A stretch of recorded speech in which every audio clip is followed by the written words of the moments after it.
Good morning, good afternoon, good evening, wherever you are in the world. You are live right now from Poitiers in the center, in the heart of France.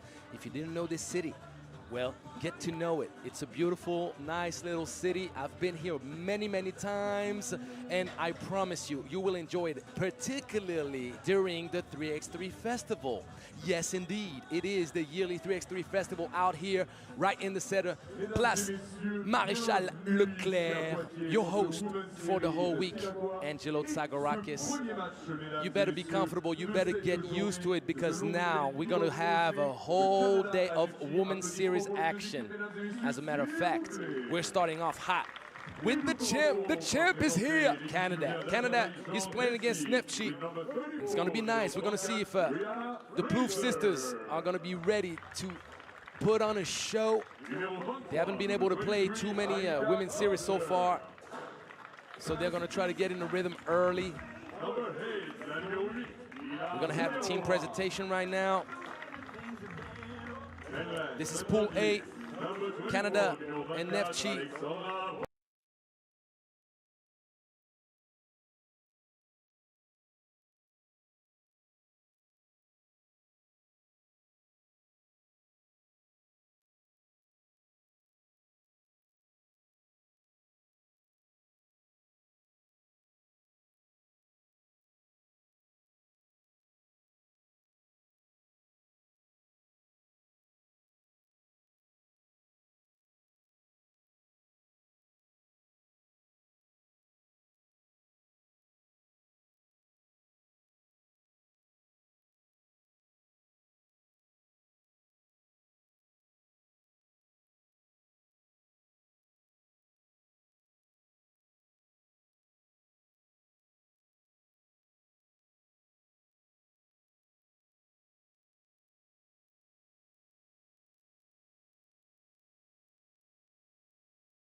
Won both stops in Wuhan and Astara, and they also won in Baoding, so they got 3 wins in the women's series already. They finished 5th in Clermont-Ferrand. Then you got Yuanda, another team hailing out of China. 290 points.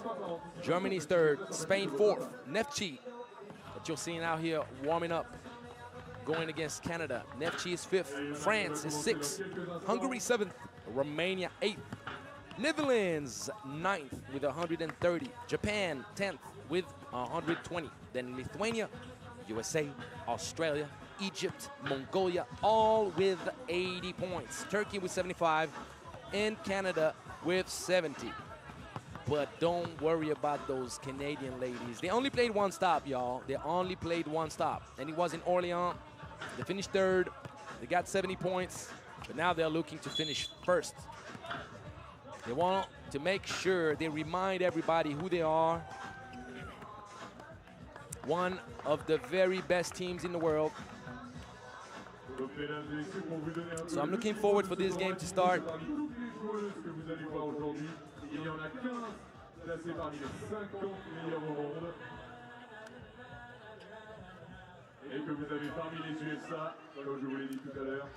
So for those that don't know 3x3 that well, don't worry, I will help you out through the subtleties of the rules and all these different things. And for the ones that know, then let's enjoy the show. Canada playing defense, first possession. Nice pitch back action right there.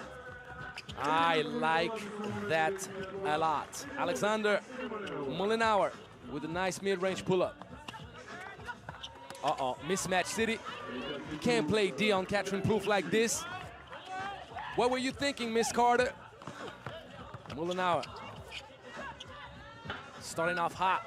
It's a little bit off the mark. The Plouffe sisters trying to collaborate. And Catherine Plouffe.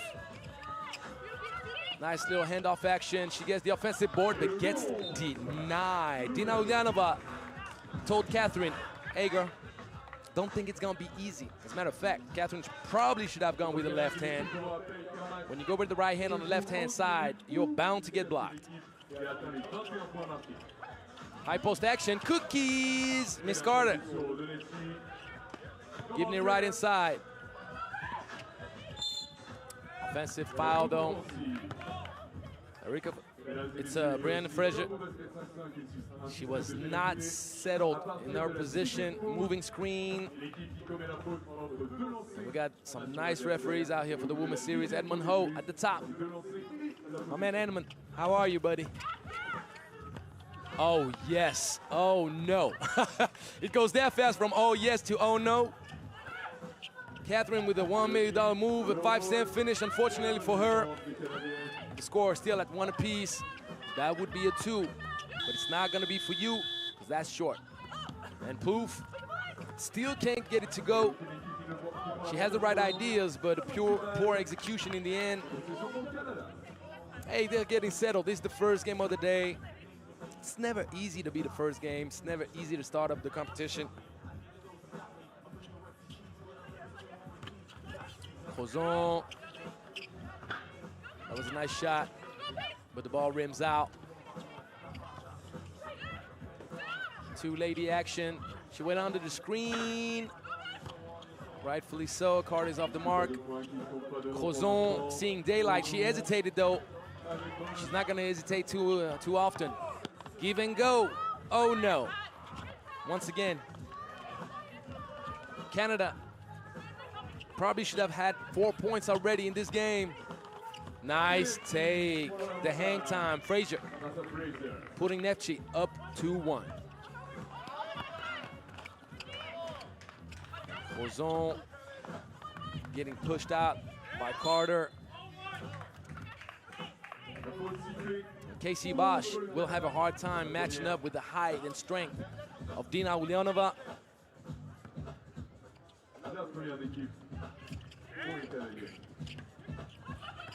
Mullenauer, two-lady action. She goes with the bounce, and Catherine Plouffe said, look, if someone's gonna block me, I'm gonna block you back.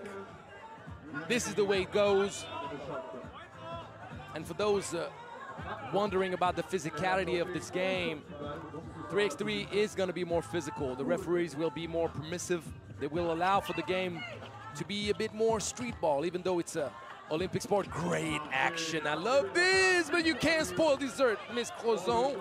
All right now. She stayed with it, got the offensive board. Mullenauer seeing daylight. That's a good shot. Miscommunication defensively. And the ladies are missing a whole bunch of easy buckets, or seem to be easy buckets. Mullenauer collaborating the lob pass. Ulyanova, good composure. Right before the expiration of the 12-second shot clock. Right off the catch. Plouffe, great move. Catherine Plouffe tying things up to 3 apiece. That's a travel. Pivot foot sliding a little bit. First TV timeout. So we're starting off the game pretty nice. I like it, I like it.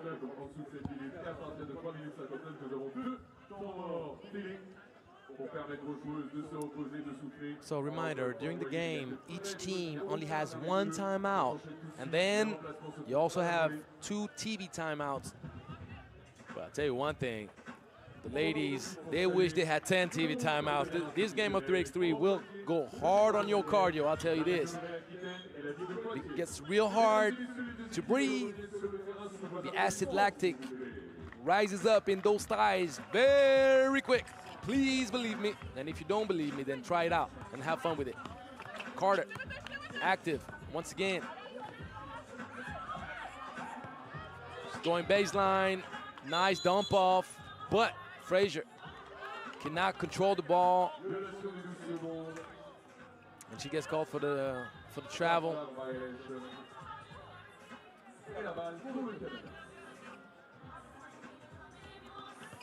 At the top, going under. You may pay a heavy price if you keep doing it. But right now, Michelle Plouffe is not finding her groove, but the moment she sees that ball go through the net, things might get sketchy for the defense.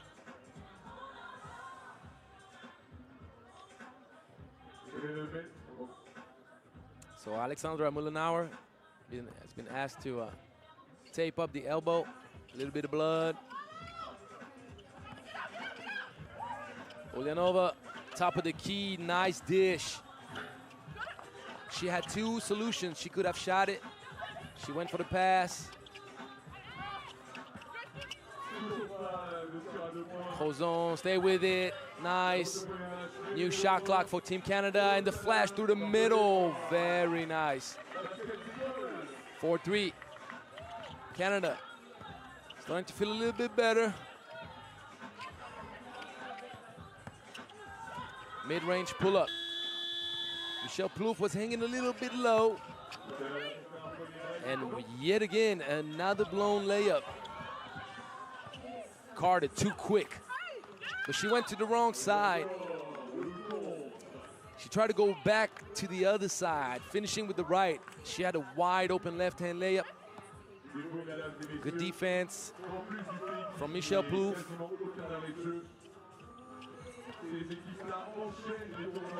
Bosch gives it up.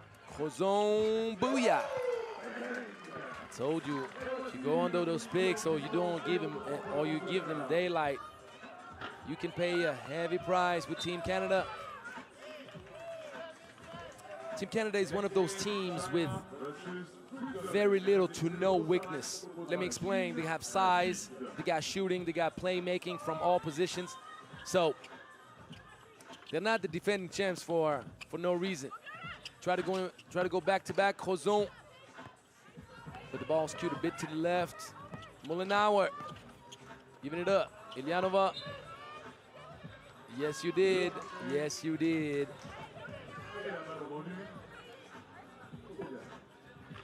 She kind of hopped on the catch. Pivot foot was not stable.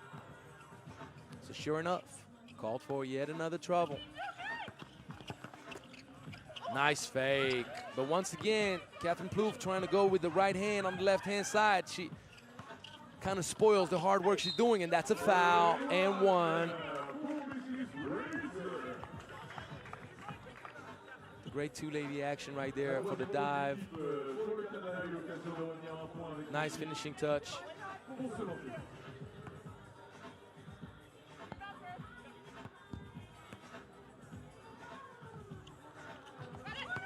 And Frazier pulling Neftchi. Close to 1 point. Wow, another blown layup. What's up, Michelle? Hi, there you go. Welcome back.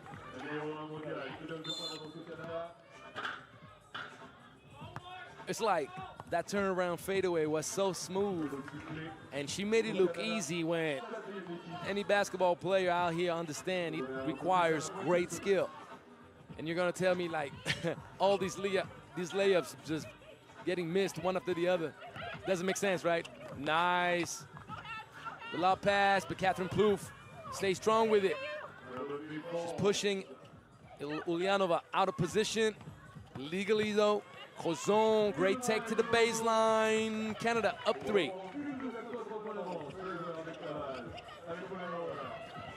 Good defense. She's fighting over Bosch, making life real hard for Mollenauer.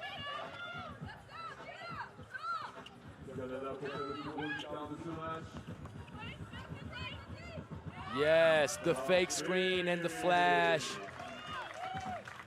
Well executed. But Frazier, she's a problem down there. She keeps on finding solutions for Team Neftchi. And Crozon now just grooving. Canada up 4. One thing about Team Canada, they never stop coming at you.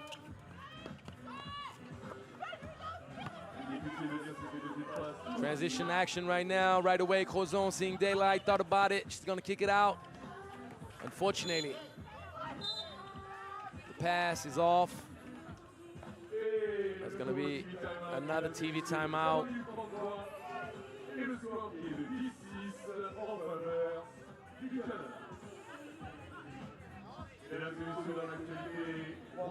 I was gonna say there is no longer something you could consider as being an easy group. The level of competition is mighty high in the women's series.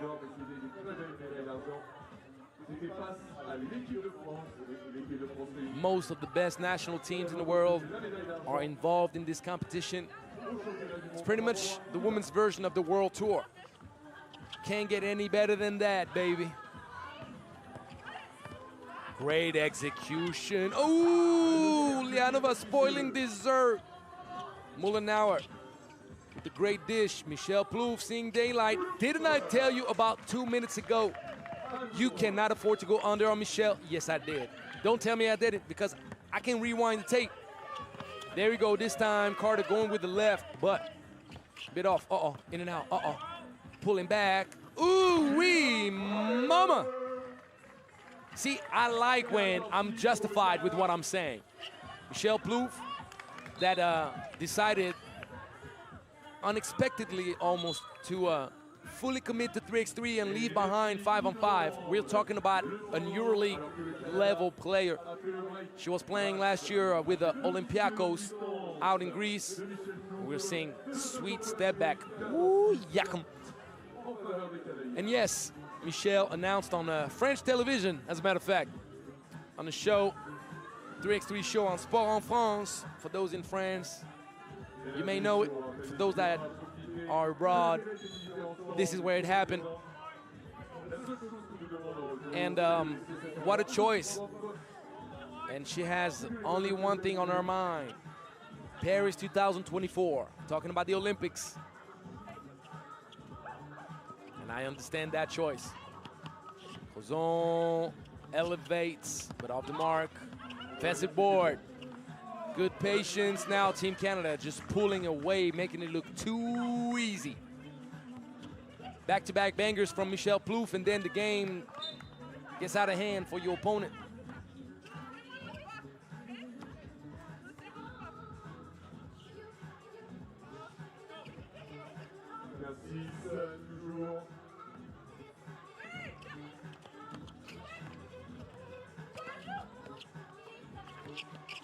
Oh, she forgot her luggage on that trip. The spin was so fast. That would have been a highlight of the day type highlight.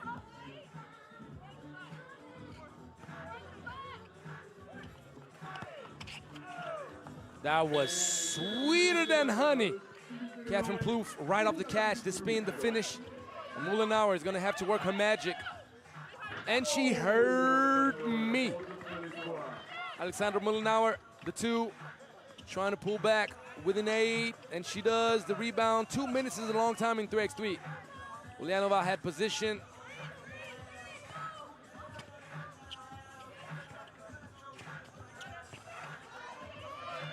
Good defense by Bosch.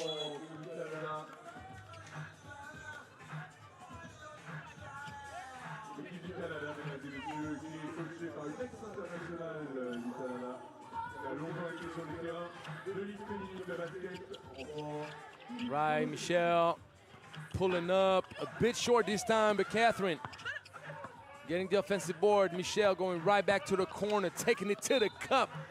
That could have been an and one. Carter a bit too late on the hand.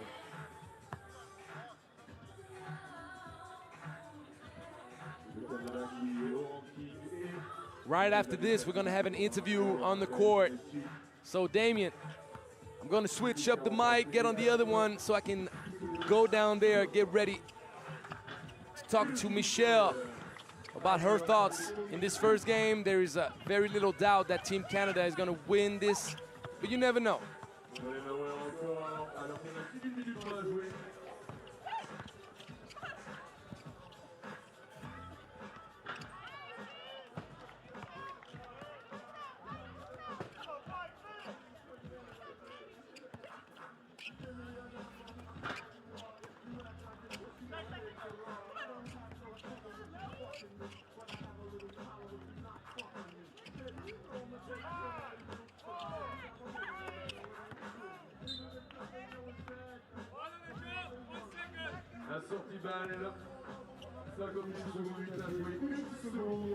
All right, 18-9. Team Canada came for the first game, meaning business.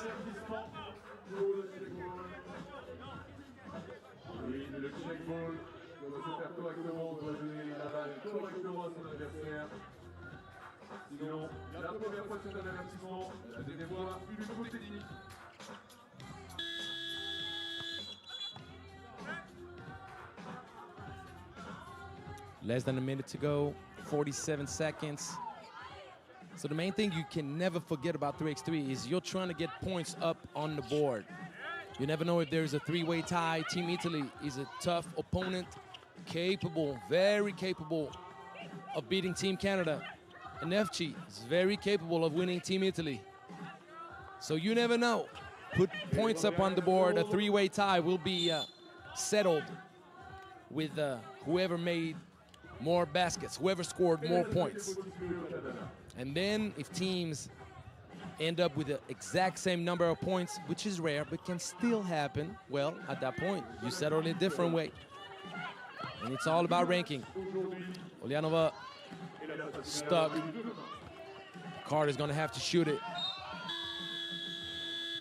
Good thing for Team Neftchi. There's a foul right before the expiration of the 12-second shot clock.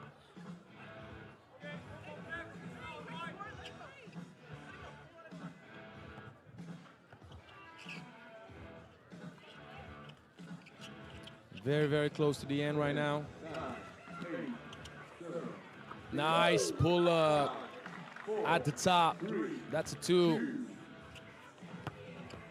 And that's the end. 18-11. Team Canada victorious.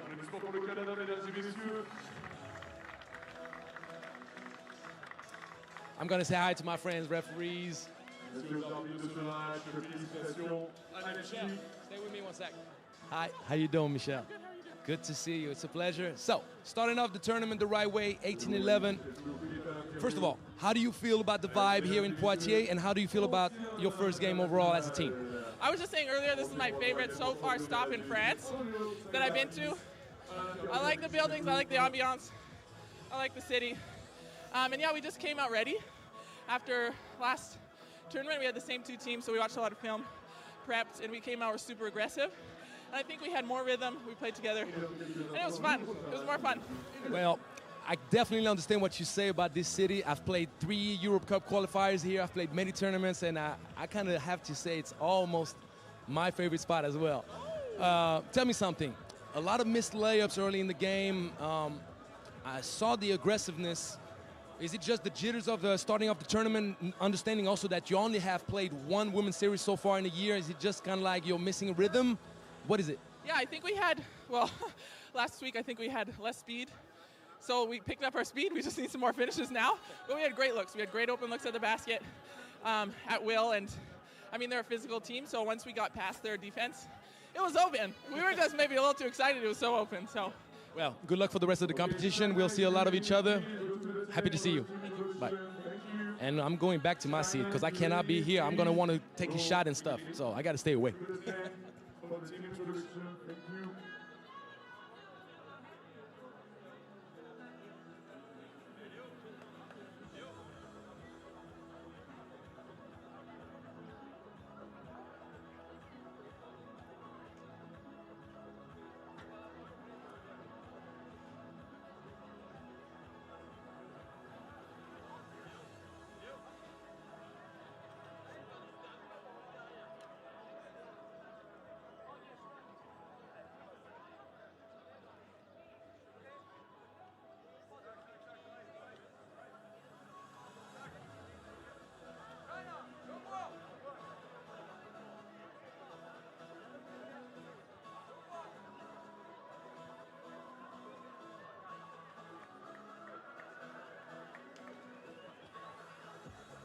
Mesdames et messieurs, on espère que vous avez apprécié ce premier match. Le deuxième opposera la Chine à la Suisse. Mesdames et messieurs, applaudissements pour les 2 équipes, s'il vous plaît. Et on démarre avec la Chine, number 11, la numéro Mingling Chen.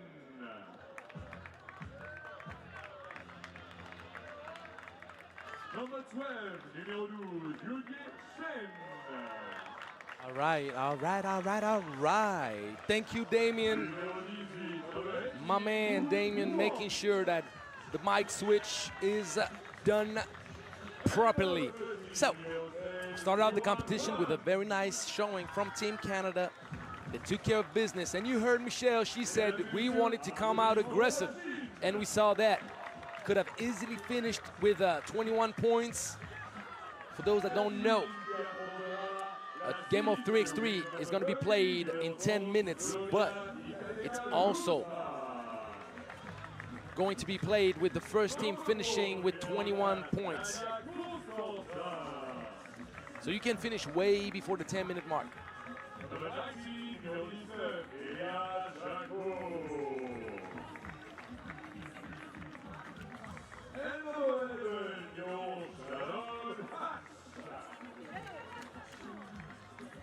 All right, so we're seeing right here Team Switzerland, a team that I had the opportunity to watch at the European Games no later than last week.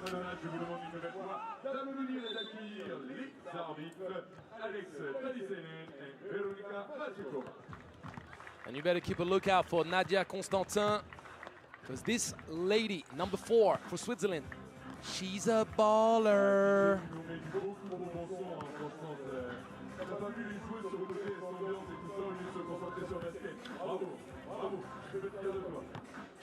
And Team China, number 1 in the standings right now.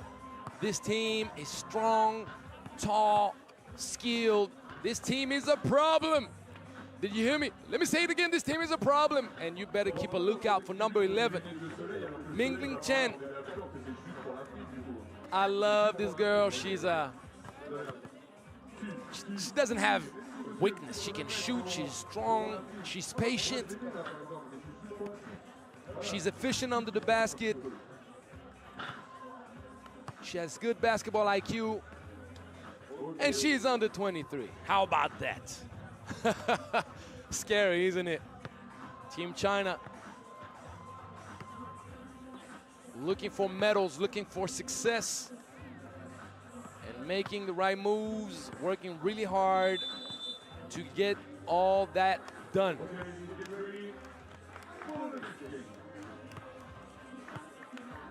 So it's going to be a very different matchup.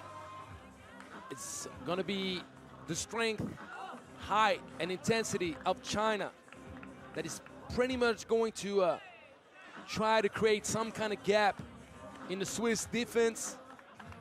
They're going to look for high-lows, lob passes, finishing in the paint, finishing close. And then Switzerland is going to have to try to use up speed and the scoring of Nadia Constantin.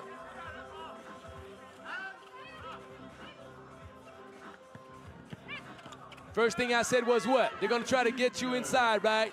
And they do. They surely do. Nice take.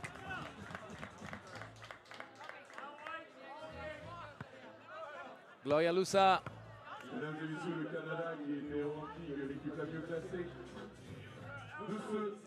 Gloria was at the European Games. I like her game. She's aggressive. She's nifty with the drive. And she's tying this game to one apiece. And another lob pass right away. China just too strong, too good, close to the cup. And if at first you don't succeed, you stay with the play, get your own offensive board, and Yuanda made sure to give the advantage back to China. Turnover for Switzerland. Unfortunately, the transition pass from Jaco was not on point. Easy turnover right away over the top. What did I tell you? This is gonna be a problem, a matchup problem, because China is strong. They have height. They also know how to seal, to take position. They make life real hard on you. Huang missing the first two-point shot attempt of the game. Great take, baseline, going under. But the dissuading strength and size of Chen in the paint made Jaco stutter on the layup. Nice take, 3-1. Huang giving a two-point advantage to China. Uh-oh, mismatch city. Mismatch city. Turnover yet again. China pulling away early.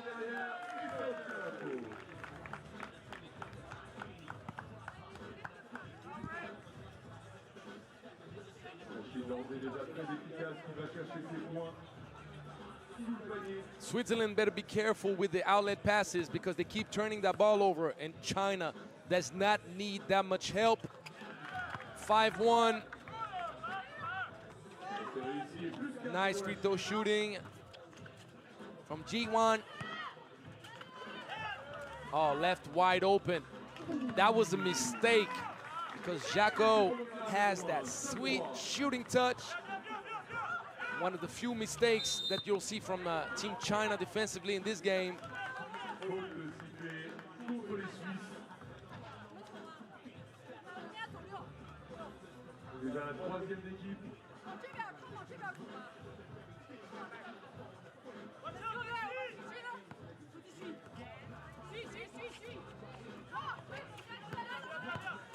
Nice move. Better finish. Chen. She's the other one. You get the big one and get the little one. So that's still Chen. Oh, yes. The pullback. Gloria answering, enabling Switzerland to pull back within 2. The problem now for Team Switzerland is they already have 4 team fouls. Let me explain to you if you don't know. At the 7th team foul, the opponent shoots 2 free throws. Too easy right there, the lob pass. Defensively, Switzerland got to figure it out because China's going to run up the score. Foul on the shot attempt. Only going to be 1 free throw, though. She was inside the lane.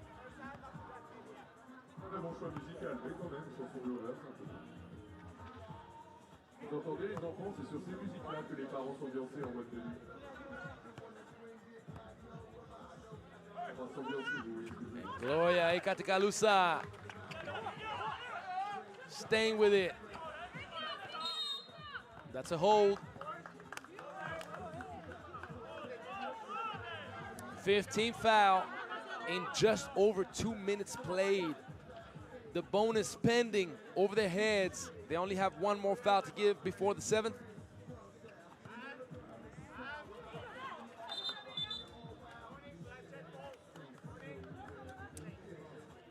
So let me explain to you, there's a warning against Jaco in Switzerland.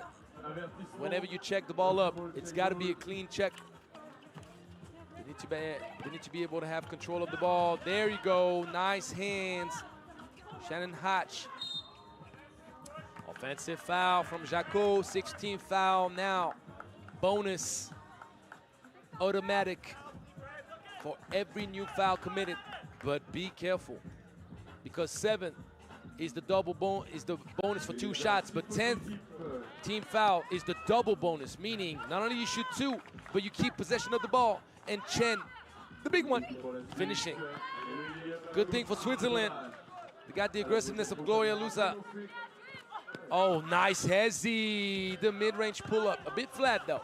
A little bit flat. Nadia Constantin pulling back.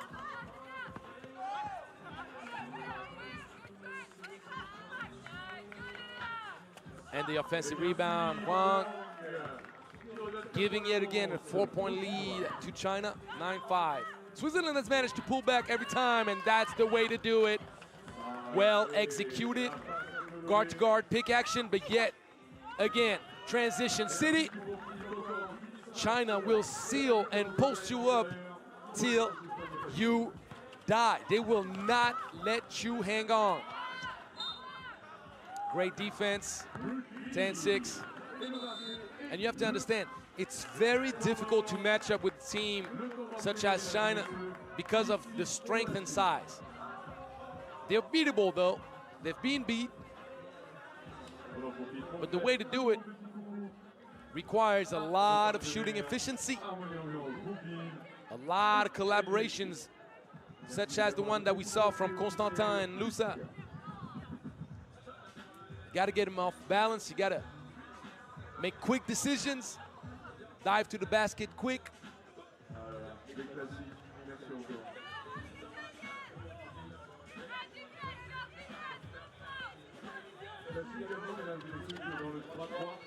Once again, good patience, but Juan got the ball deflected against her.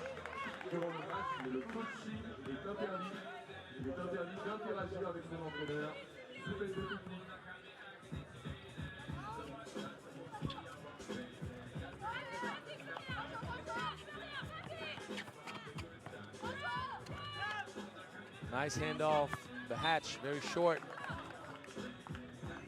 My mentor always told me, take your time in a hurry. She hurried up too much. She had 2 more seconds to take that shot. And Chen, once again, great roll around. 5-point lead, biggest lead of the game for Team China. Constantin from the parking lot.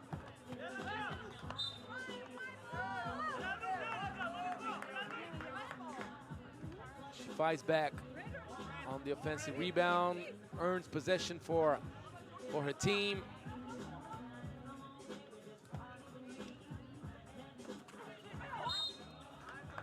Foul to push in the back, Nadia Constantin. I really like what I saw from Nadia Constantin at the World Cup qualifier earlier this year in May in the beautiful city of Eilat in Israel. The great Hezi. Chen got pushed a little bit. The ball will be given back to China.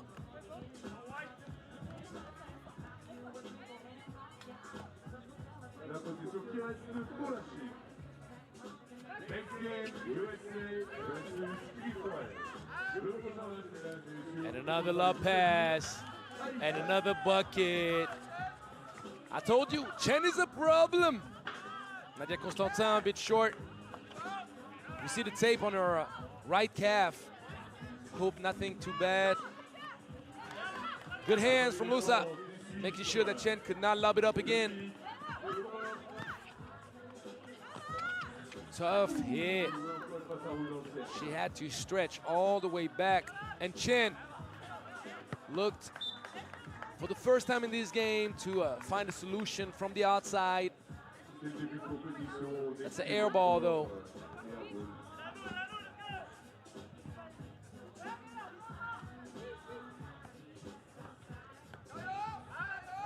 Handoff action. Constantin gives it back up to Jaco, and Jaco can't get anything to go.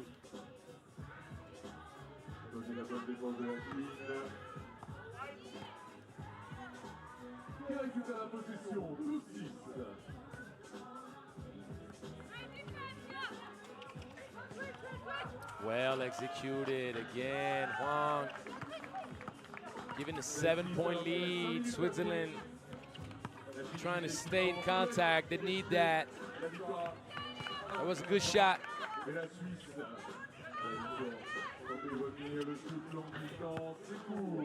the board, Juan staying with it, kicks it out. Great collaboration. The finish with the left.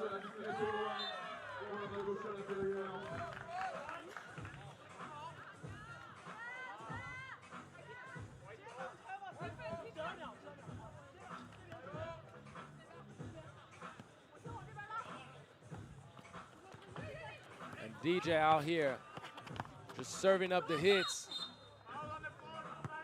17th foul, Chen will shoot 2 free throws. China getting closer every second to their first win in this tournament.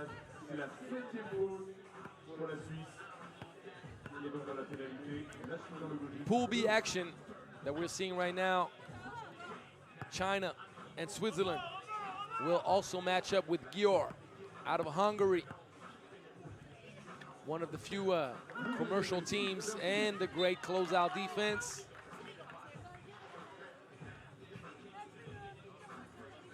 Most teams in the Women's Series are national teams, but you see now emerging more and more teams from around the world, commercial teams sponsored, that are literally the first 3x3 professional teams. Constantin can't get enough lift, and right away, seal position. That's what you call a fast break in 3x3. And Minglin Chen is a force. She will keep on sealing. She'll ask for the ball. She's tall. All you got to do is feed her to the hand.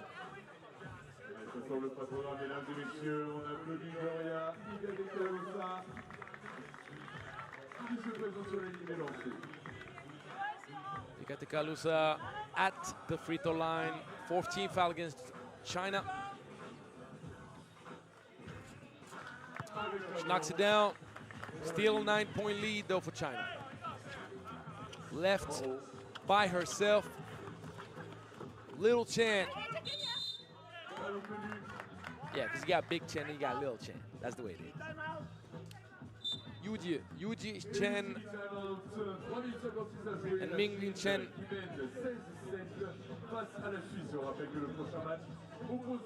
TV timeout. Less than 4 minutes to go in this second game of the day. Today we're gonna play all the games in pool play. Pool A, B, C, D. 12 games. And the teams finishing top 2 of the group will find their way to day 2 for the knockout round.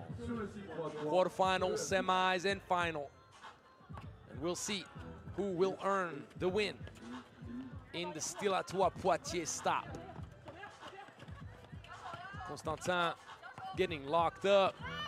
She's staying with it, spin around, but she can't get anything to drop in this game. You can see that she's huffing and puffing. She's trying hard, but she can't get anything clean going.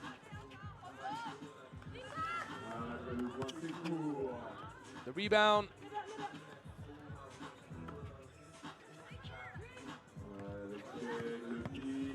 Great take. Finish with the left. Yuanda Chen. Great defense. Ming Chen not letting Jaco find a solution on the back door, not letting Jaco breathe. No space given, no love given. Great execution to get Ming Chen at the top, wide open. That was a good look. You got to take those. Jaco facing up, and right away. But the ball deflected by Hatch. Good thing for Switzerland, because that was going to be another bucket. Turnover.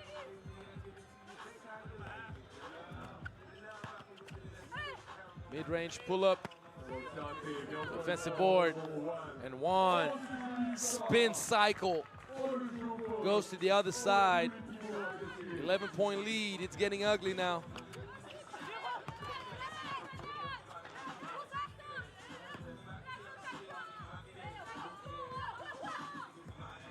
Tekalusa at the top, ISO mode activated, but she's gonna have to shoot. Step back, doesn't even touch the rim. So the ball will be given back to China.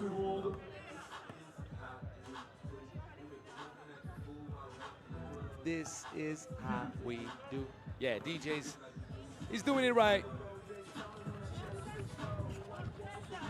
This time, Wang elevates, completely off. Offensive rebound, Ming Chen.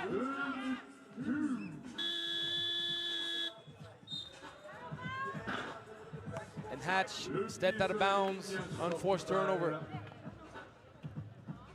2 minutes, actually less than 2 minutes left in this game.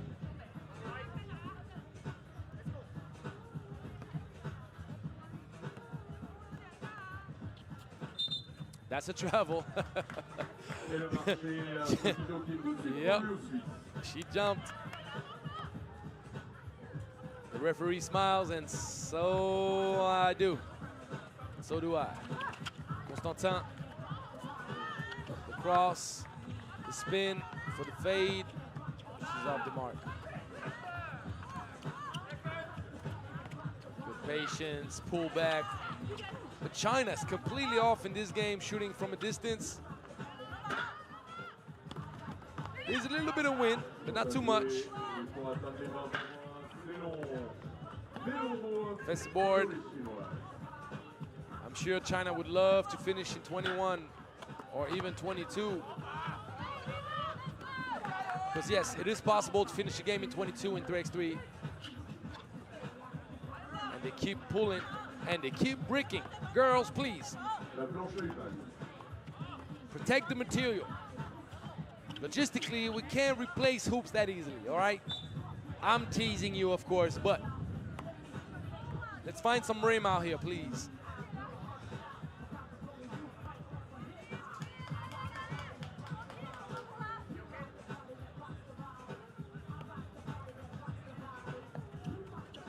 Elbow action, Ming Chen pulling back, off the mark. Nadia Constantin thought about it. She gives it back up to Jaco with the left. Sweet finish. The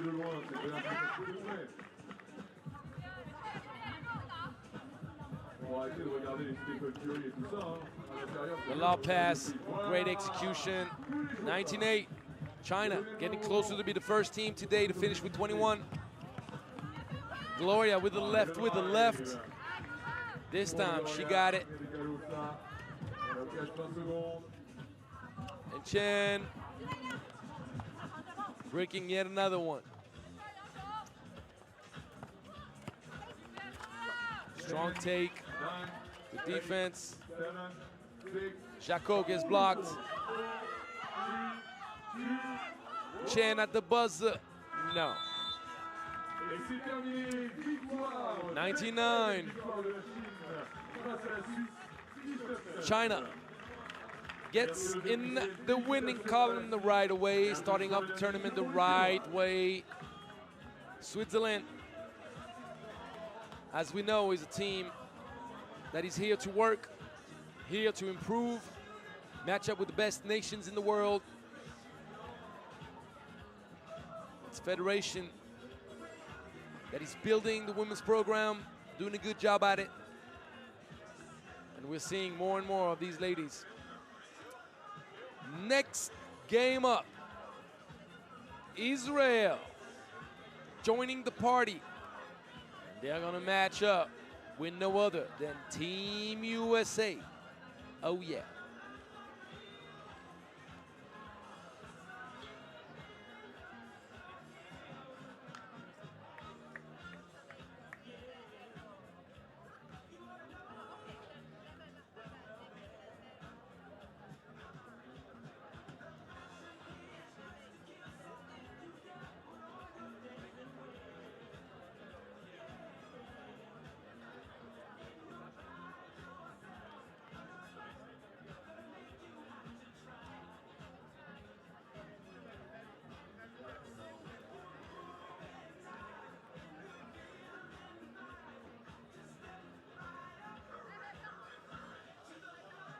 Mesdames et messieurs, troisième match de ce Women's Series Stylatoi avec les USA face à l'Israël. Mesdames et messieurs, applaudissements pour les deux équipes.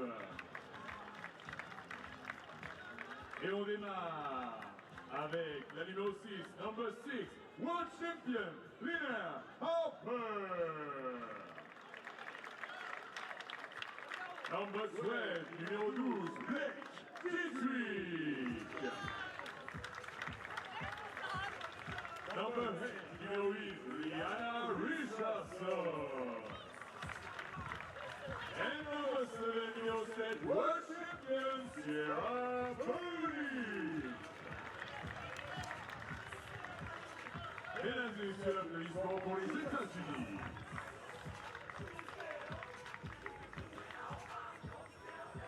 Et maintenant, mesdames et messieurs, on applaudit, on accueille l'Israël.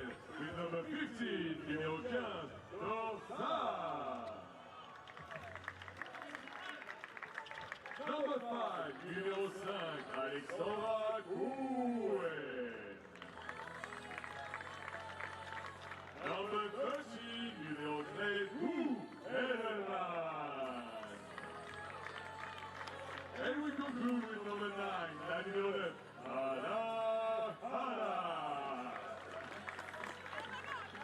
Mesdames et messieurs, applaudissements pour l'Israël. Without them, no game, mesdames et messieurs, encore une fois, sans une minute de match, je vous demande d'applaudir et d'accueillir les arbitres, Jasmina Jonas et Alex Talisainen. Merci encore une fois à toutes et à tous pour votre formidable, votre magnifique, votre incroyable attention, et je vous souhaite un agréable match. Donc mesdames et messieurs, comme annoncé, vous les avez entendus, la numéro 6 Harper, la numéro 7 Burley, qui sont championnes du monde entier. Il y a quelques semaines, elles ont été sacrées face à la France. Et sachez que côté USA, on peut également trouver la numéro 12 Blake Dietrich, championne de France et vainqueur de l'Eurocoupe cette saison avec LDLC Asvel féminin. All right, all right, all right, all right, all right. Israel and Team USA will face up. Team USA, mighty, powerful 3x3 team.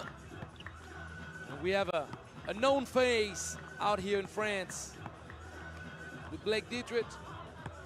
She won the national championship with Team Asvel, the team owned by Tony Parker. Yes, you know that name, Tony Parker. NBA Hall of Famer, NBA legend. Multiple-time champion with the San Antonio Spurs.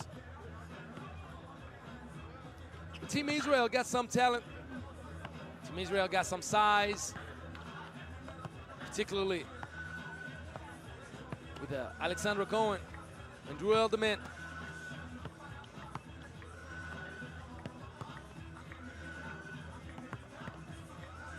Better watch out for the speed and toughness. Lina Harper.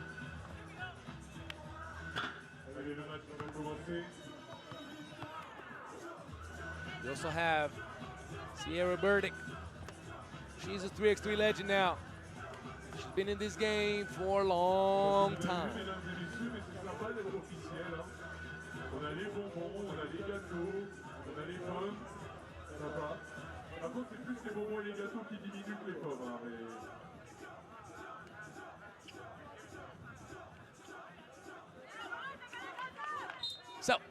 Check ball. Team USA starting off with it. Starting off right away with a mid-range puller after the nice two-lady action at the 45. Haddad trying to respond. One of the main things you know with Team USA, they're gonna guard up. They're physical, they're rugged, and they're talented. Danger comes from everywhere. Misunderstanding. And the turnover. And the man, no! Gotta finish your breakfast down there. Can't afford to miss a layup. You're not gonna get too many of them.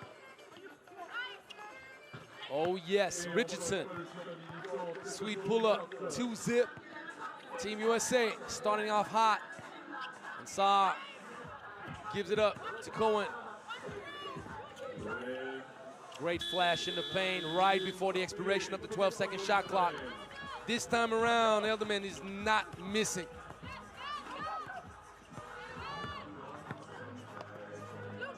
Good defense, but better offense. The offensive board. Alexandra Cohen hands it off. Saar sees daylight. She pulls up, but the ball skews to the left. Missed basket. Team USA goes right back at it. Richardson elevates. On target, but a little bit short. Right away, Edelman gets the nice feed, but she misses it again. Oh! It's like you're at your wedding, and homeboy brings the cake to the table, and right before setting it on the table, he just drops it. That's pretty much the feeling when you miss that kind of layup. Don't worry, it didn't happen to me. I'm just kind of giving you an explanation. It's all about the fun, baby. Only love for all these ladies, only love for all the 3x3 community, the big 3x3 family growing up every day, and we love it. We need new ambassadors by the minute, so join the family. Great pass by Harper with the left, giving a 4-1 lead to Team USA.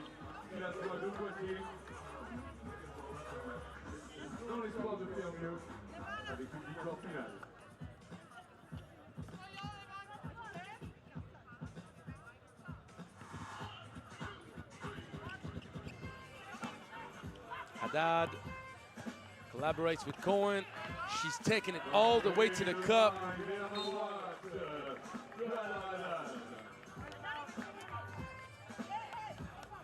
Cohen fouls on the transition. She didn't mean to, but it's still a foul call.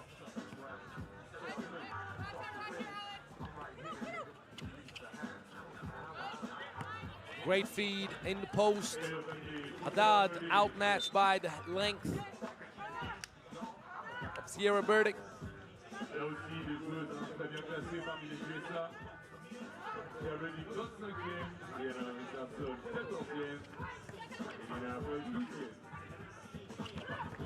Haddad speeds up, gives it inside. That's a good execution right here.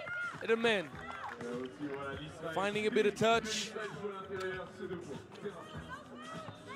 Good defense. But unfortunately, Cohen did not stay with it. She couldn't secure the defensive board. The ball will still be given back to Israel. Got deflected.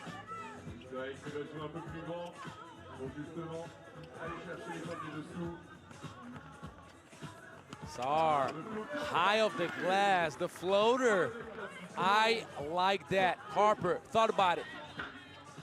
Didn't take too long. Dietrich with the offensive board. She gave it up to Harper. And yes, it's the little one that finished in the paint over the big one. And she also earned the foul. So that's the and-one. 6-4.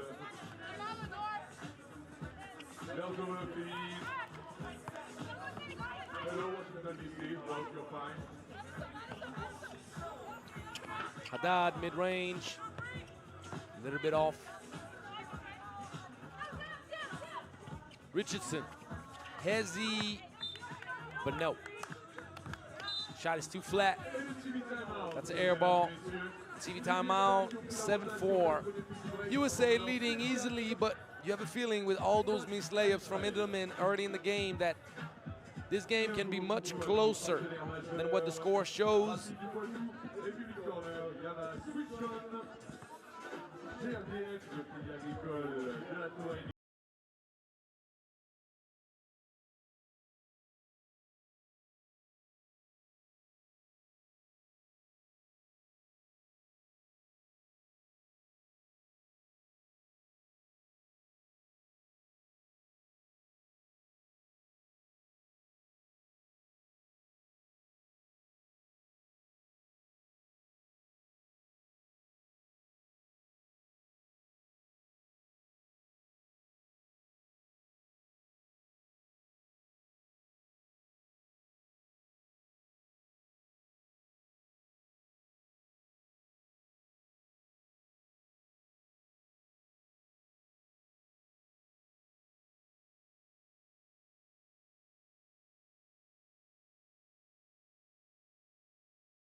Doing all those little things.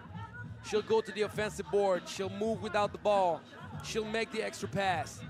She'll get you a key bucket whenever you need something to get going. That's what she was doing with Asbel.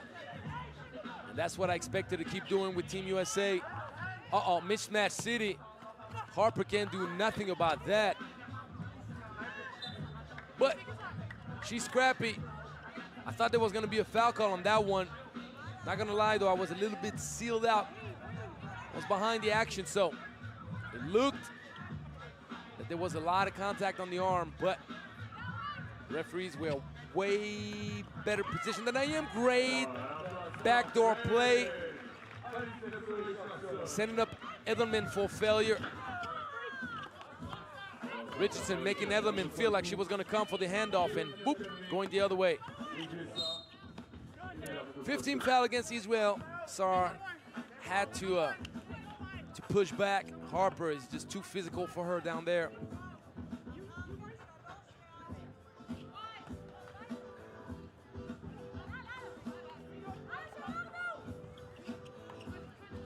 Richardson over the top, not the right play, especially when Burdick is matched up with Edelman. Go for the bounce pass.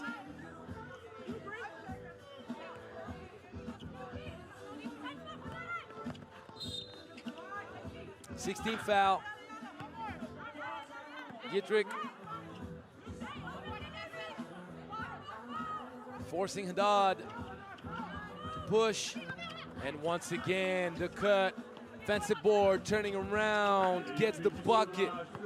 I love when I'm justified with what I'm saying. Great job, Lady Dietrich. And now Team Israel is going to have to find some answers. Haddad, usually giving the ball to Edelman is a good idea. And the foul drawn. She's going to have a free throw.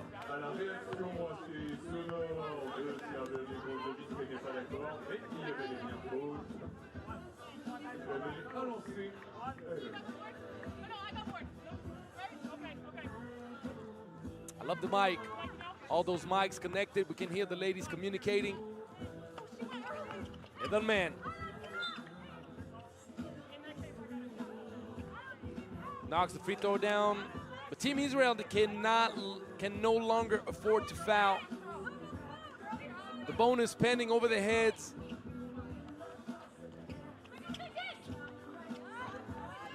Good defense by Team Israel. And the travel by Haddad under the pressure of Dietrich. She was anticipating a little bit too much the two-lady action at the top. Edelman was ready for the pick. But Haddad got called for the trouble. Harper using speed. Got it off in time, and Cohen. Match up City.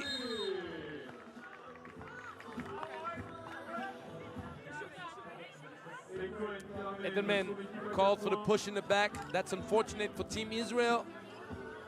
As the ball was in the air, it was a live play, meaning 2 free throws coming up.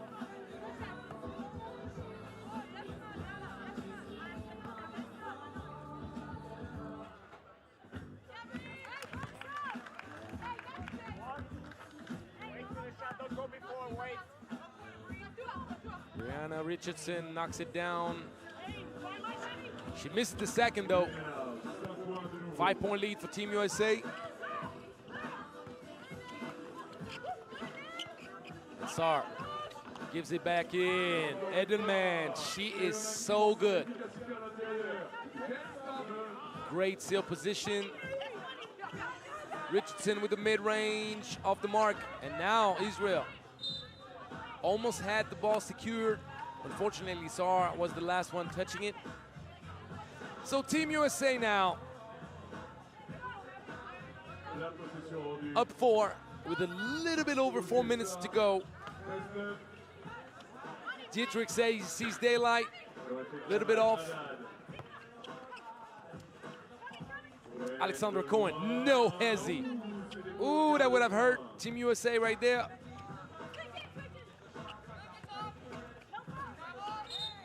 That's a travel. She did the Cupid shuffle a little bit. The referee called that. Good defense by Alexandra Cohen. Team USA still in control. Team USA has in its favor the bonus. So staying aggressive would pay off quite well.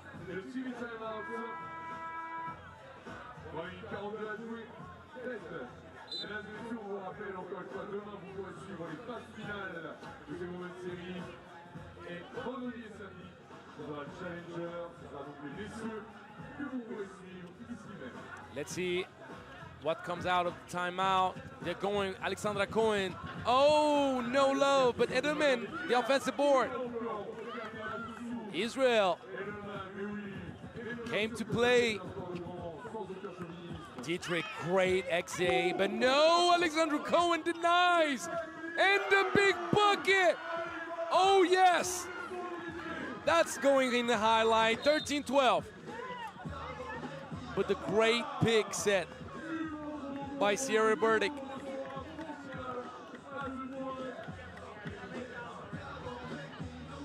And Dorsar hugging it out with Burdick. Gets called for the 8th team foul against Team Israel.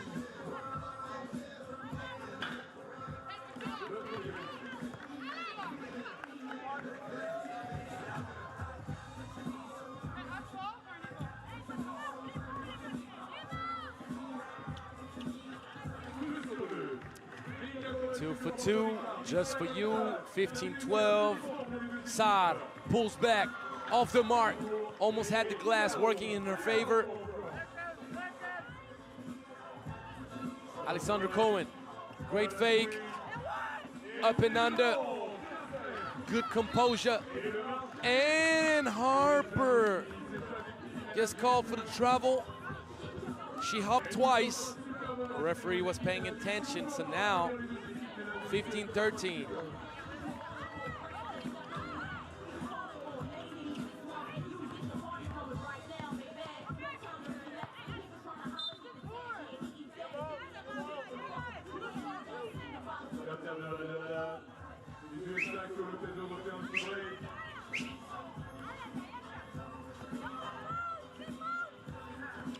This time, Edelman didn't get caught for the back door, but Dietrich definitely gave it to Cohen, and the foul from Dietrich.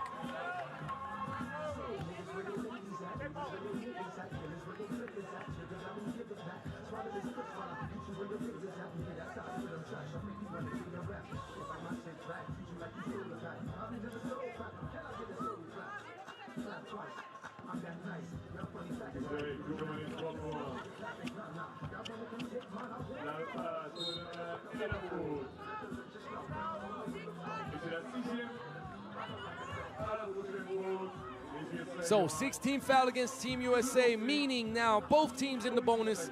This game can go either way. And Edelman, too strong, too strong. She's making Burdick look like a lightweight, and she's not.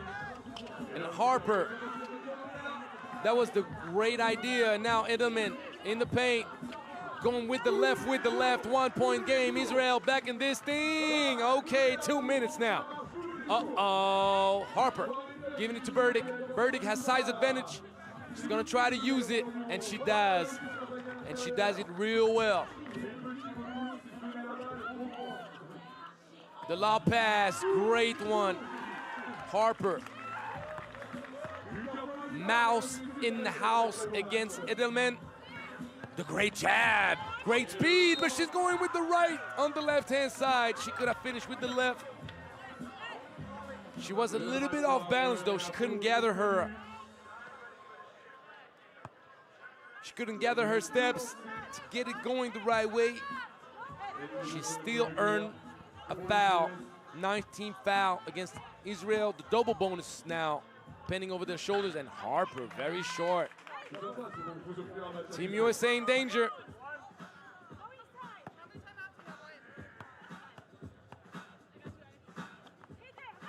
One for two.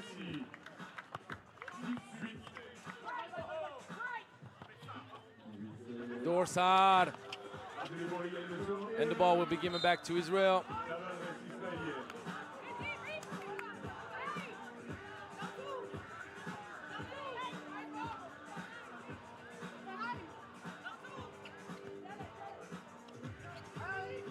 High elbow action. Alexandra Cohen goes, and great dish with the foul. Oh, wow. I got to tell you, I like the reaction. Alexandra Cohen getting hyped after the dime. And now Israel has 2 free throws to take the lead for the first time in this game with 1 minute 21 left. Oh, wow.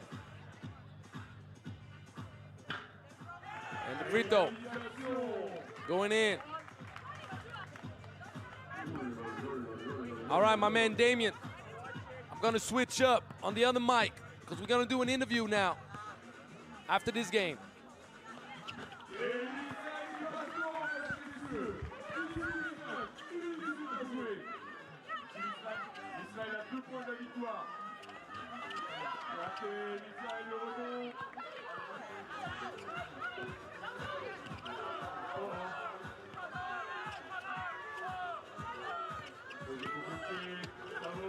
All right, almost had it going. The layup missed, but the offensive board, Edelman could have a big bucket, and she does. 2018, Israel 1 point away from the win. Uh-oh, 2019. And the win for Team Israel, upsetting Team USA. What a game, what a game, what a game. Oh, wow. This is what's going on in 3x3. You never know what you should expect.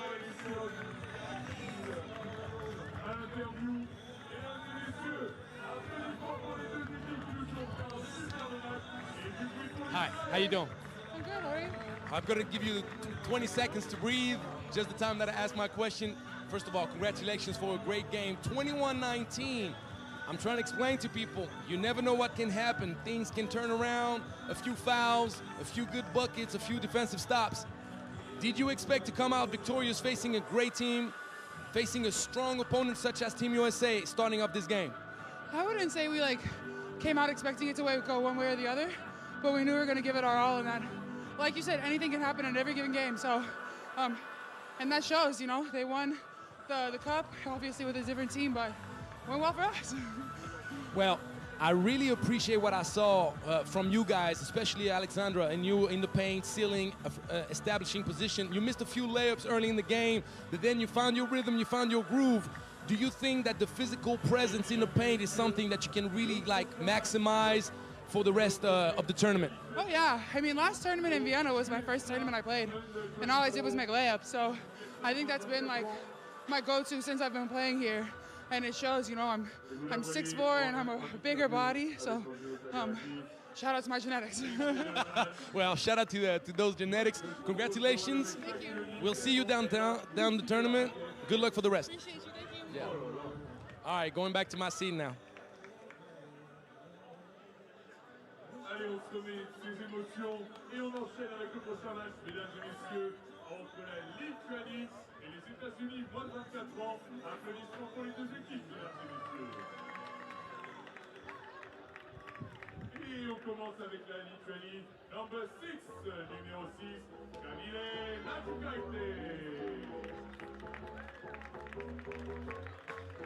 Number 17, numéro 17, Kamila Meskolite.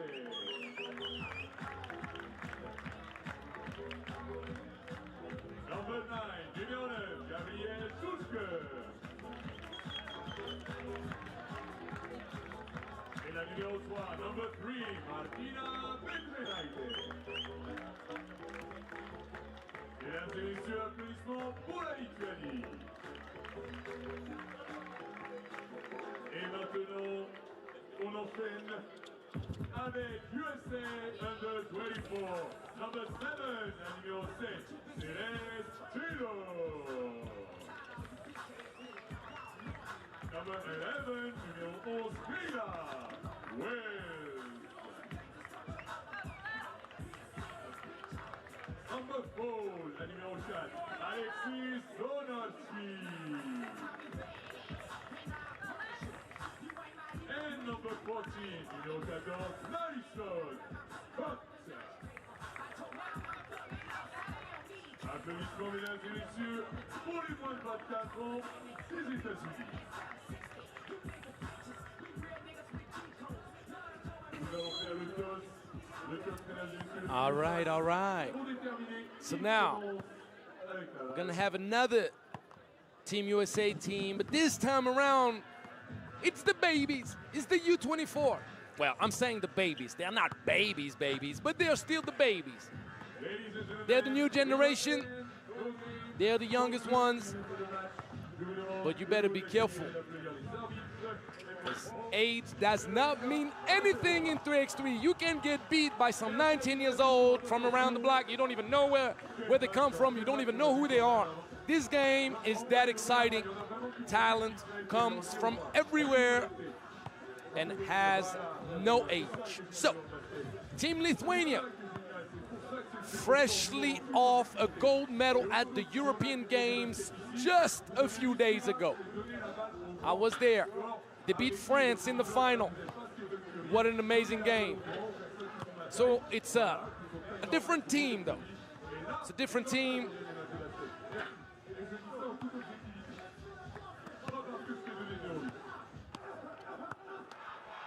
Only Camille Neftchi came back with that gold around her neck. The other ones were cheering from afar, and the other ones were getting ready to compete hard and try their best in the Stylatoi Poitiers Women's Series stop. I don't know who you got, but I'm looking forward to see this matchup.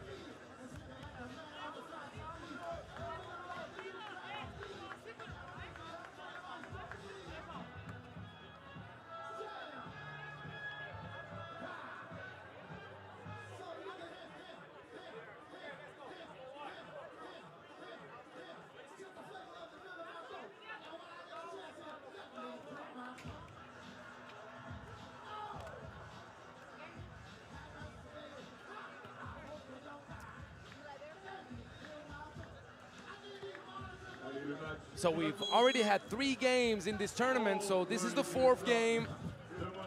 After this one, we'll be already 1/3 done. Uh-oh, she turned her head. Neftchi kind of gave up on the play, did not believe that she would get any look from her teammate, but she would have. Stylatoi thought about it. Uh-oh. Nice length, but good contest. Top of the key, a bit short.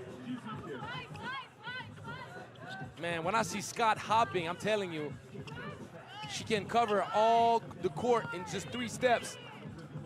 Turning around the world, yeah, yeah, yeah. Yes, turn around. Kayla Wills. Ooh, yes, Dime City in Poitiers. Laser pass from Sulskis,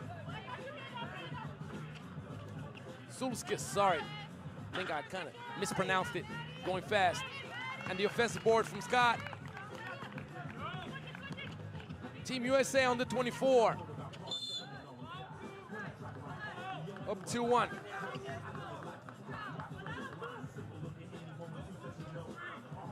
Celeste Taylor called for the foul. She's shaking her head, disapproving of the whistle.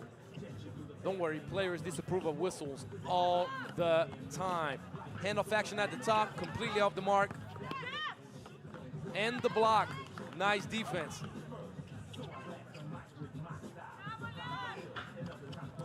It's not a bad pull-up. The fake, had to turn around. Oh no, Kayla. You gotta face your opponent. You can't turn your head like that. Highlight of the day. Camille with the swish off the step back. Ugh. All right. 3-2, Lithuania up 1. Nice pitch back action. You gotta knock it down though.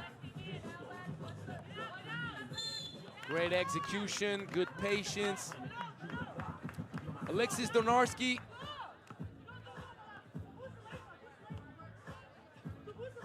Caught by patrol.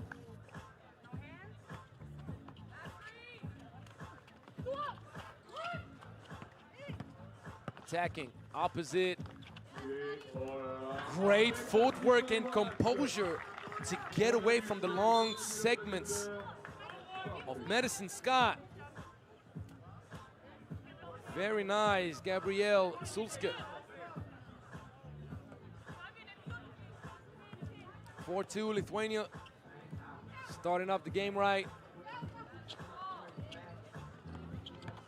Taylor saw daylight.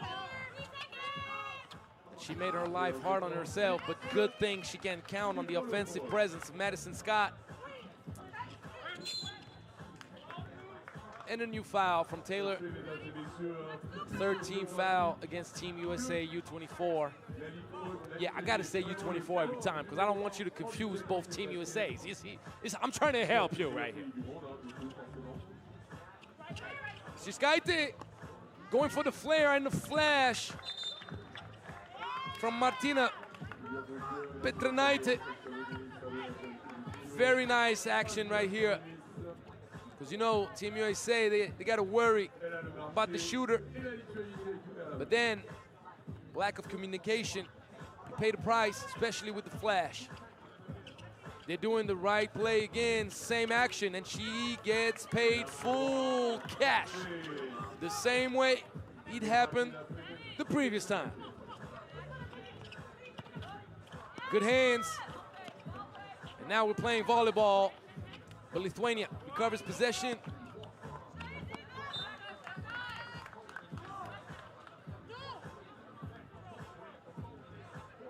Neftchi try to thread the needle. Ball did not go through. Team Lithuania retains possession with 6 seconds left. They had more time than just this option. Scott seals, elevates, short.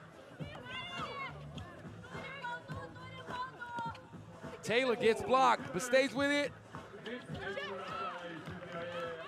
You always got to remember, getting blocked doesn't mean nothing if you get the offensive board and score right away.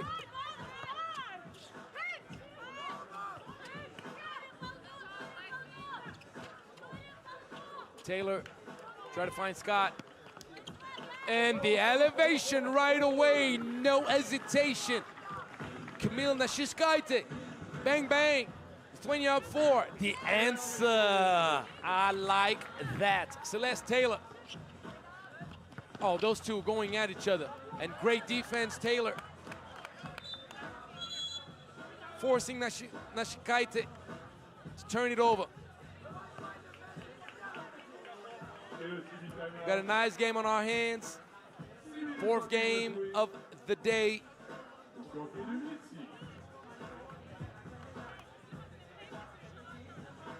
It's Pool D action. Lithuania and USA U24 will also match up with Team Yuanda, hailing out of China.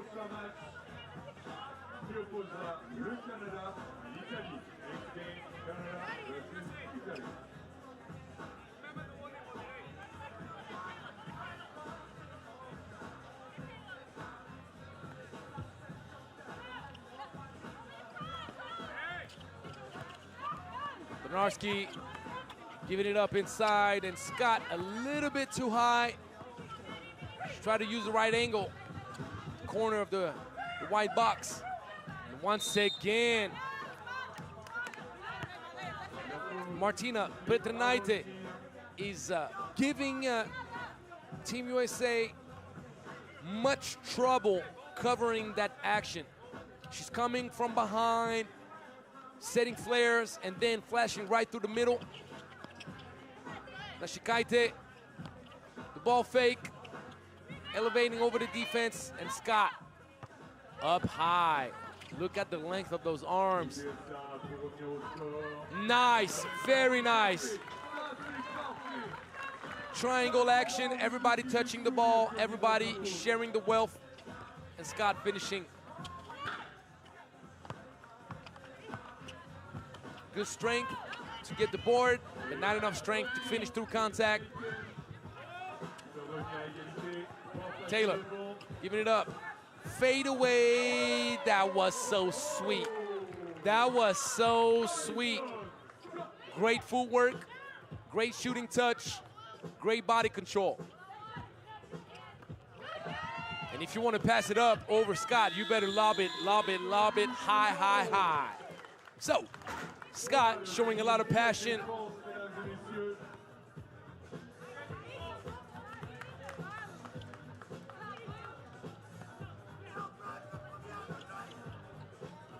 The U24s. Uh-oh, and no.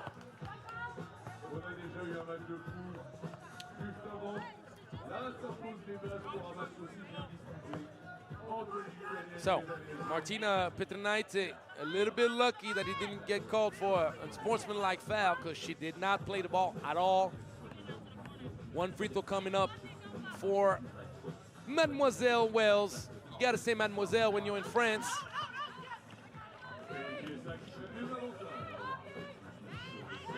Petrinaite once again flashing right through the middle.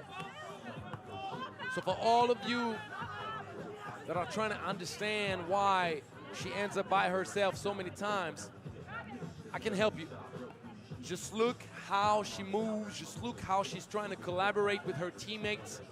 And usually, and it happens in 5-on-5 basketball, 3x3 doesn't change. Whoever is screening is more likely to be the one open in the end. So Martina Petrinaite is the actual proof of that. Great seal action. Mishkanite Rubia with a great feed. Nashikaite. Nice footwork, but not enough strength to finish. So now, Lithuania, USA U24, battling 9 apiece. Oh, nice spin. Offensive board, gets it to go, 10-9.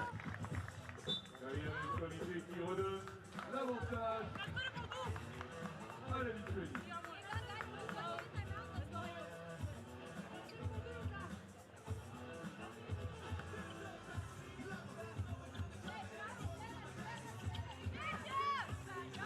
Great seal. Very tough to contain Scott. Avant le tir.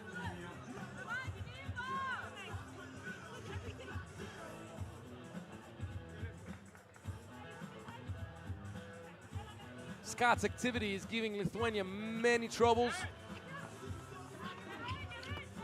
And they got Wells as well. Could have been an N1. It's not though. 10 apiece. The mid-range pull-up off the dribble. Okay, Mishkonete. Going right back at it, she kicks it out. That would have helped.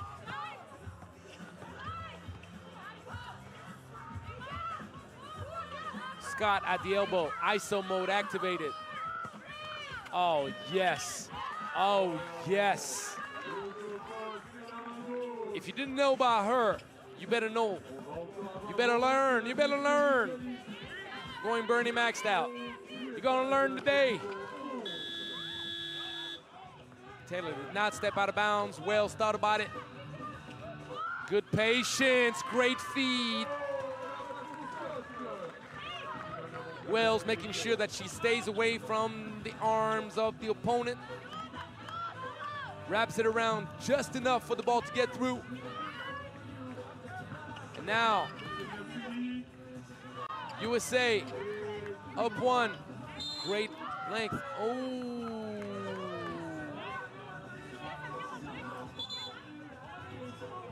Scott gets warned. Showing passion is a thing, but you better make sure that you don't go overboard when you manifest your frustration to the referee.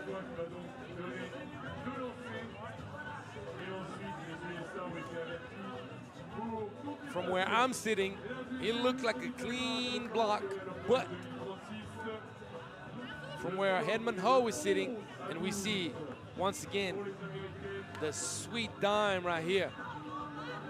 It's kind of like a, I'll say soccer, but it's not soccer, it's football, people. So please, call it the right way, but it's like a football pass. You're leading on your teammate to the spot.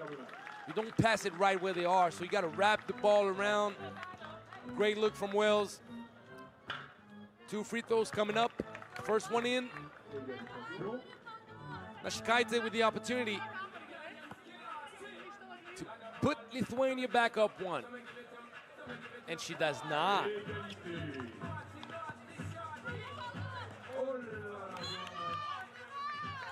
The slip on the potential backdoor cut from Donarski.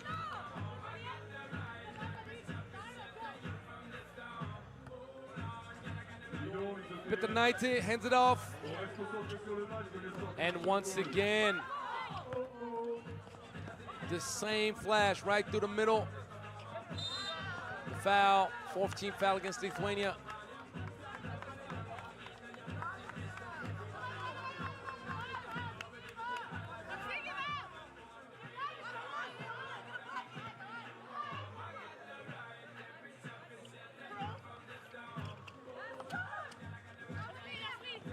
Good defense. Nice footwork, the kick right at the top. Big hit, great composure and pass from Camille Nashikaite. And Lithuania up 2 with under 2 minutes to go. Wells by herself. Having 2 people on the ball will get you in trouble. You're gonna hear me say that a lot, because this never changed. Having 2 people on the ball gets you in trouble. I can say back to back. Don't make me do a three-peat.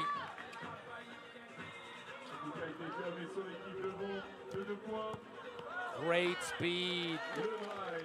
Nashikaite cannot stop Taylor. 14-15. The box out from Wells' ball. That would be a very bad call. No discussion about that. Ball should be given back to Team USA.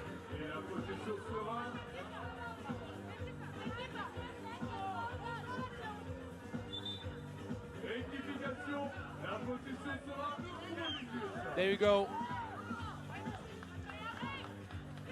Referees are each other's brothers' keepers. And Hedman Ho made sure the right call was made. Mid-range pull-up with the glass. Okay, Alexis Dornarski. But that's not a smart foul. It is a foul, no discussion. Alexis Dornarski was hugging. You'll see it at the video, Alexis.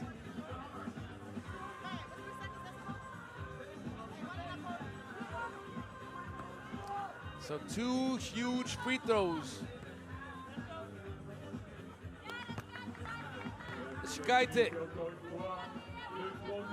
willing her team to a potential victory right now. Still a long time to play. She's going 2 for 2 this time around. Uh-oh. Wells by herself. Taylor. And the foul. Gabriel Sulska.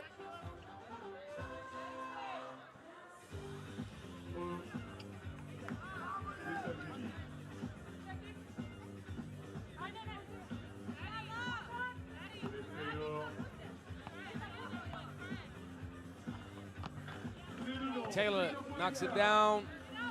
17-16 win now, under a minute to go. Who's going to secure the win? The babies, the U24s of Team USA. And Taylor gets blocked. 5 seconds left on the play.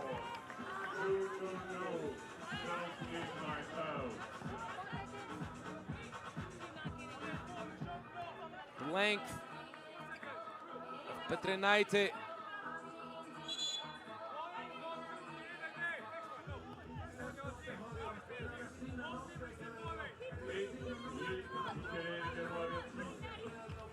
Ball at the elbow, Wells. Oh, wow, great hit. Up and under. 2 people on the ball will get you in trouble.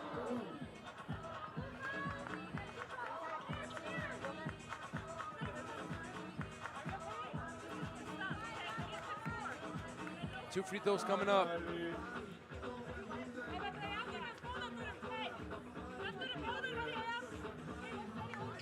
Eighth team foul against Team USA. Scott caught on her way. She bit on the fake. Free throw missed. Gabriel Sulska. 1 for 2. 30 seconds under. Taylor held on to the ball. And the ball. She dribbled on the line.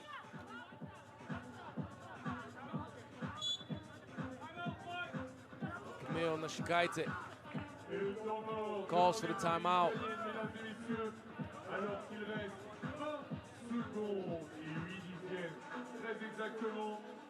La Lituanie qui a la balle, qui mène 18-17. Et on a vu les retournements de situation pire que ça. On va prendre un peu les paris. Mesdames et messieurs, Team USA U24, they cannot afford to foul. vous me le faites entendre vocalement. Si vous pensez que les US If they foul, they're going to give 2 free throws. Also, there's 21 seconds left. You see 20, but it's 20.8. So I rounded up to 21. There's pretty much 21 seconds left.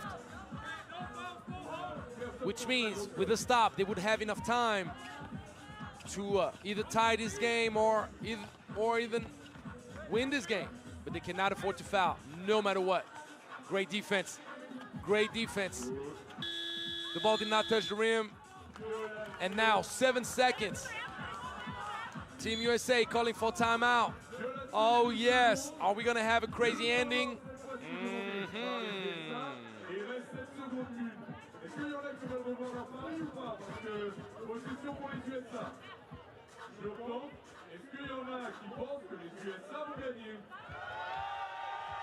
Ah ouais, d'accord. Et franchement, la solution facilitée à chaque fois. Et puis, on pense toujours que la Lituanie va gagner. All right, all right, all right, all right, all right. 7 seconds. Taylor with the ball at the top. Are they going for the tie? Are they going for the win? Scott, ISO mode. And that's a foul, 16 foul. Now, 3 seconds left. No fouls to be given by Lithuania.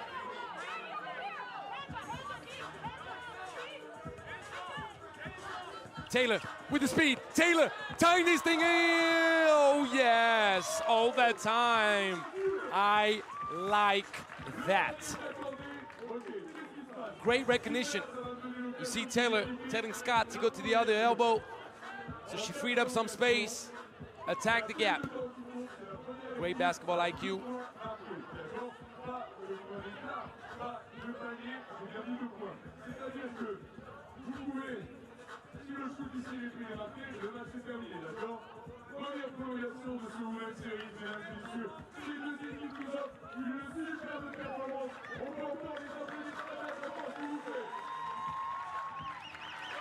There's only the 12-second shot clock remaining. There is no game clock anymore because it's the first team to 2 points. So we can play 10 seconds, we can play 10 minutes. We will settle this with 2 points scored.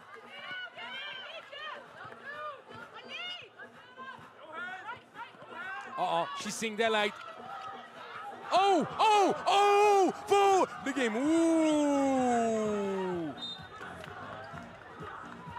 Camille, slow down, baby. Because I'm sitting down right now. You're trying to get me off my seat right now. I can't be jumping up and down under the tent because I'm going to knock my head. So, that was a nice move, I can't lie. Taylor, daylight, Taylor, thinking about it. Taylor, for the win. Oh, no! She's going Jimmer for dead on you. Petrinaite gives it up to Neftchi. Lithuania on the board. They only need 1 point now. Oh, the turnover, costly.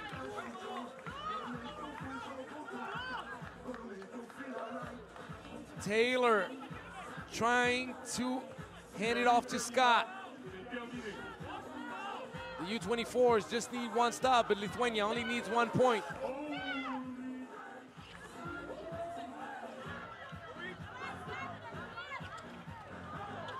Two people on the ball. Almost got you in trouble, but 12-second shot clock violation. Great defense by the U24s of Team USA.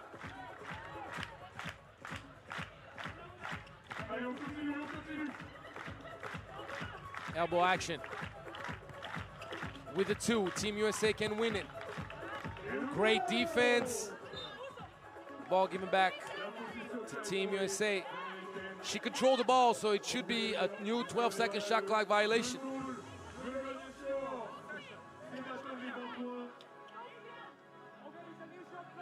Good thing Edmund Ho, yet again, was there to make sure that things was whistled the right way. It was very obvious that there was control of the ball.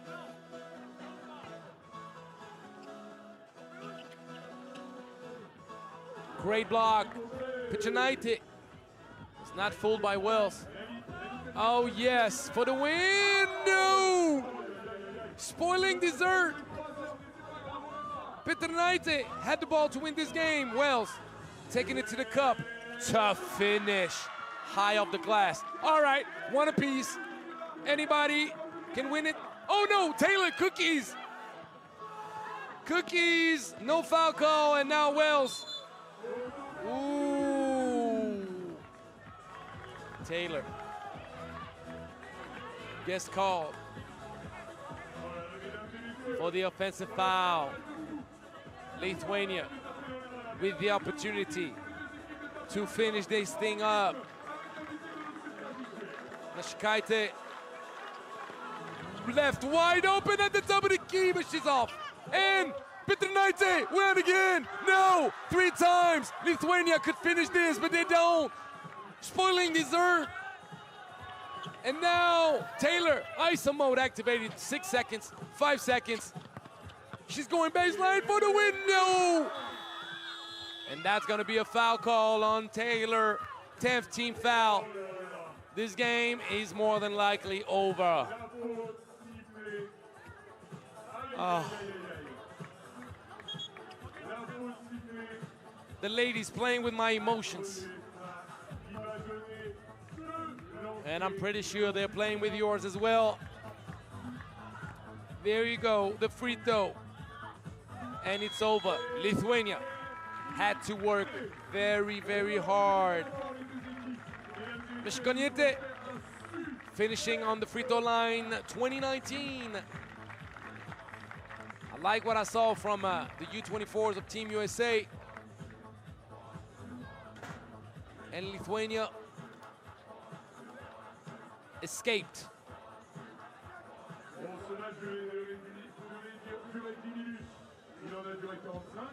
So we're gonna have a short break.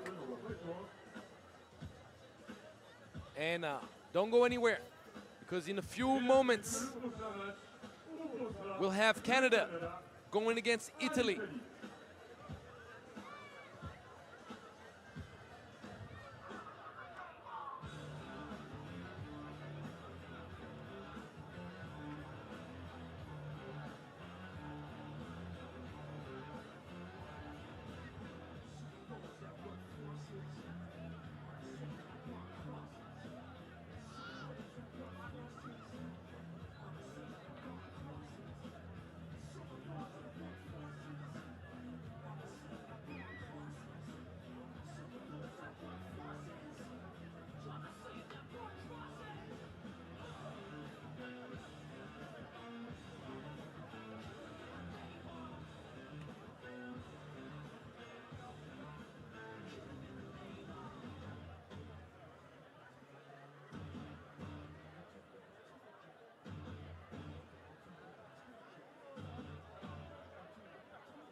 Allez, le match suivant qui va commencer dans quelques instants.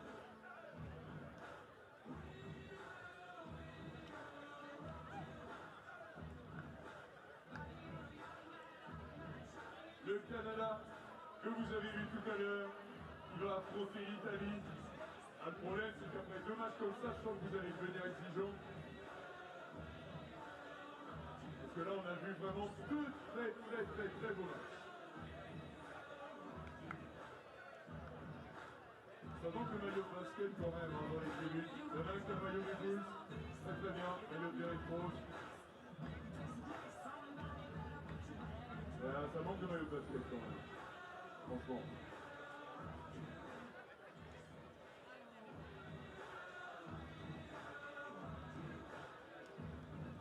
Ah oui, déjà la bière. Déjà la bière. Ah ouais, bravo, franchement. C'est la sans alcool, bien évidemment.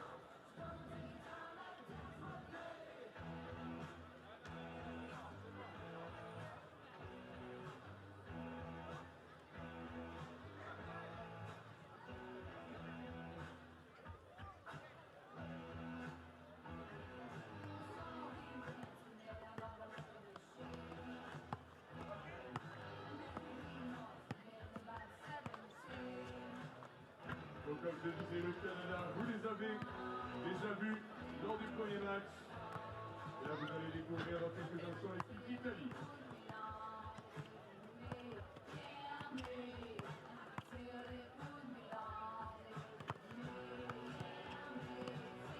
So, ladies, please go to the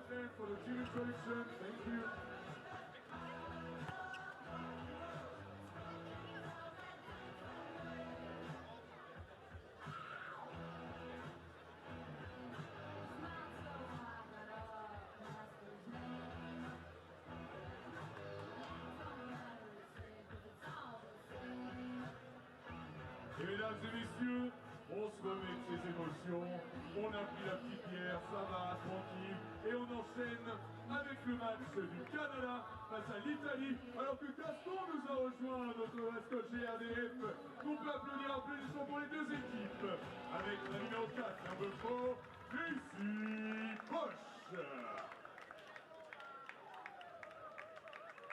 Number 2, numéro 2, Cathy Plouf. Number 7, numéro 6, Faye Rosso. Et la numéro 1, number 1, Michel Clou.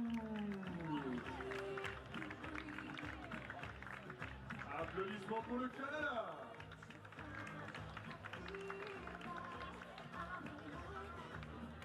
Très bon choix de musique au passage. Et là, mesdames et messieurs, on accueille, on applaudit l'Italie. Le number 4, numéro 4, Chiara Consorini. Number 3, numéro 3, Riley Dallier. Number 5, numéro 5, Deborah Caranguero. Et number 14, numéro 14, Sarah Navarra. Mesdames et messieurs, applaudissements pour l'Italie.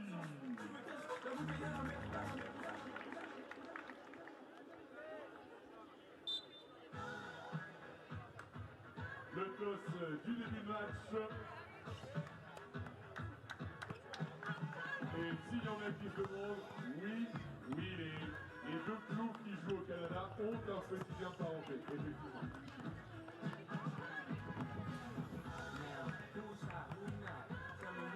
Without them, no game. Mesdames et messieurs, sans il n'y a pas de match. All right. Game 2 for Canada. Game 1 for Italy. Pool A. Game 3. So it's pretty simple. With a win, Canada will finish top of the group. No questions asked. No prisoners taken.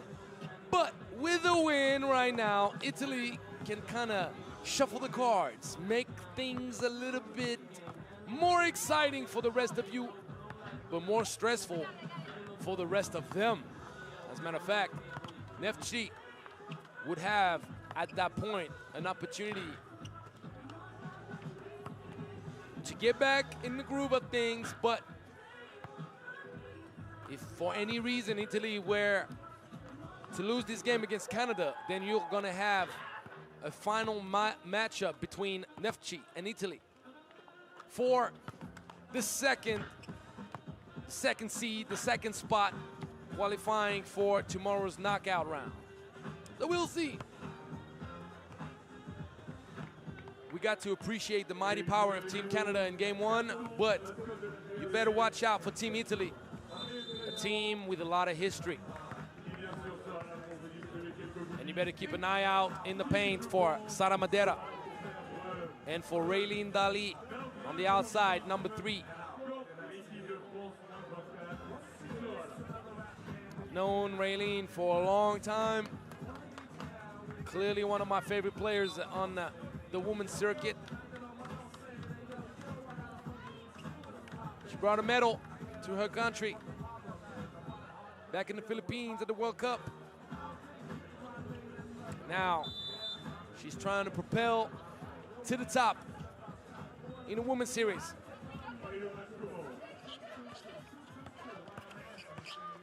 Raylene, she snatched it back, but she's short.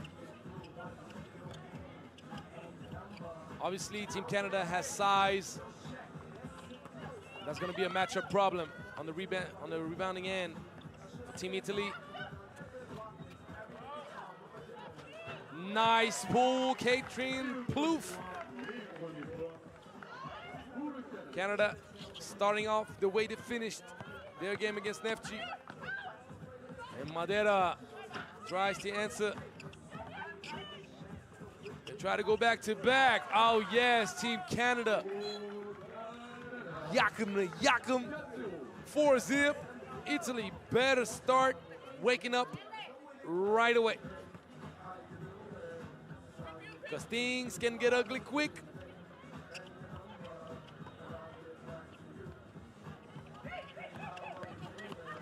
Good action. Oh, yes. This is the way you play 3x3. You multiply the collaborations, you multiply the situations. And if you want to pass it over Madeira, you better make sure that you lob that thing all the way up. She's going to seize that. Great back door. And Raylene, unfortunately, she hopped her way to the pass, but that's illegal.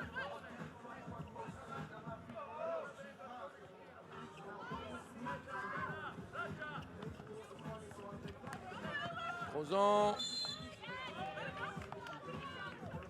draws the foul of Carangelo.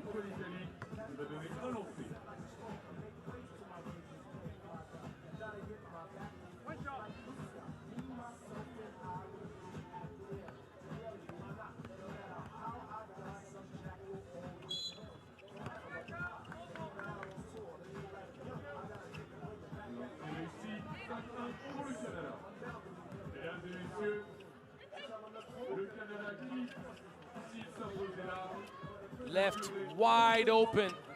That was good execution though. You can't really ask for a better shot than this. And Italy keeps shooting their way into this game, but right now they're not finding efficiency. On the contrary of Canada, third dagger in a row. 3 for 3, 7-2, and Crozon thought about it.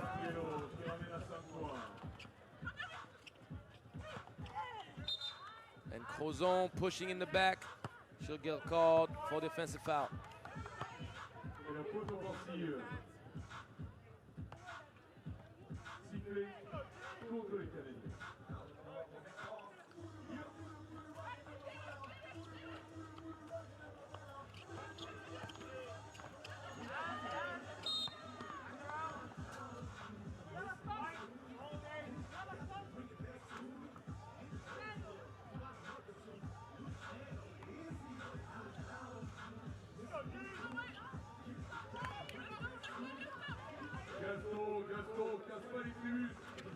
Consolini, oh yes, nice speed and the English off the glass. Love the touch, 7-3. Michel gets rejected. Madeira right on the spot, but the fourth dagger. When Team Canada shoots like this, it becomes not impossible, but truly complicated to match up.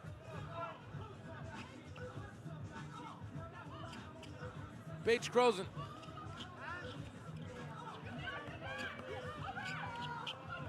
Raylene. Madeira elevates. Uh-oh. That looked dangerous for Team Italy. Better watch out, because they're giving too many open twos. Yet another one. Bit lucky that Michel is off the mark. And another one. Crozon. Offensive board.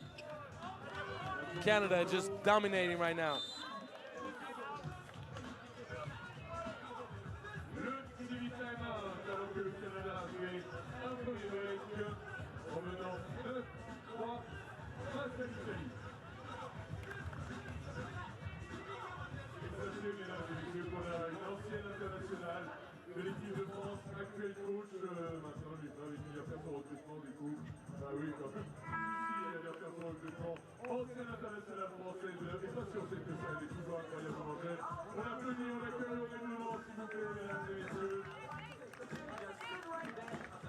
So the timeout.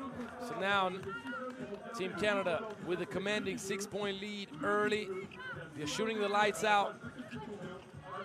And Italy just can't match up with their size and shooting efficiency at this point. Good speed.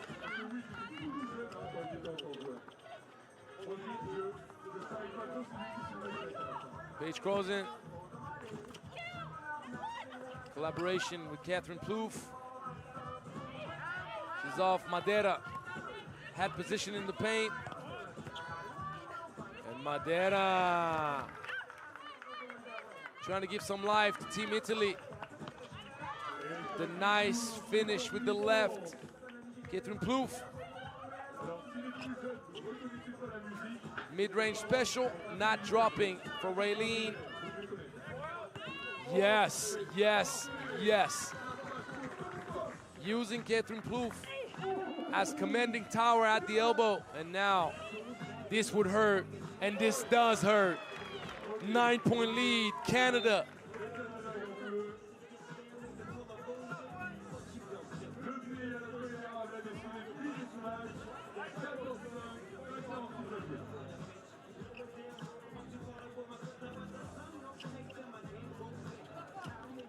It's just becoming too easy now for Team Canada. Yes, the N1.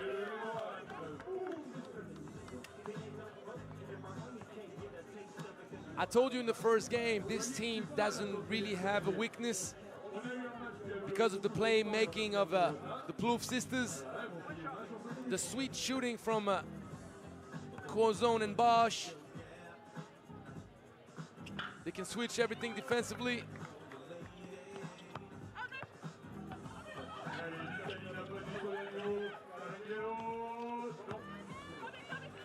(16-5) Italy with such a rough start. Michelle Plouffe a little bit short. She still hasn't found her mark. Madeira 1 time, 2 times, and the foul call. Unquestionable off the offensive rebound. Michelle Plouffe tried to go for the block. She was a little bit late.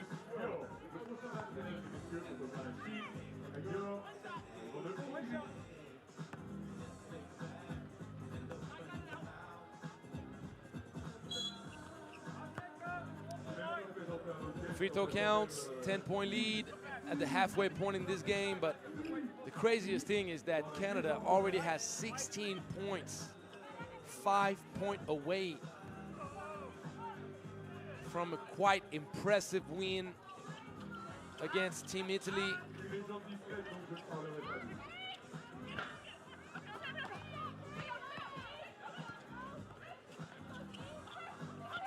Raylene Dali trying to speed up.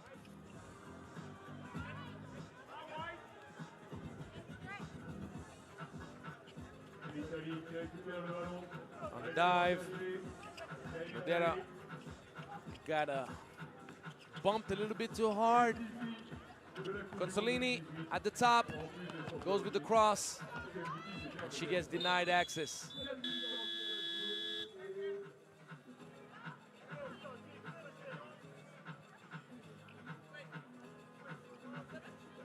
Don't get it twisted, this Italy team is a very good team. They're just being outpowered, outmatched by a very focused, very aggressive Canada team. And very well polished team as well. Yes, nice move. Raylene trying to speed things up. That's the pace she needs to play at. Unfortunately, another turnover for Team Italy.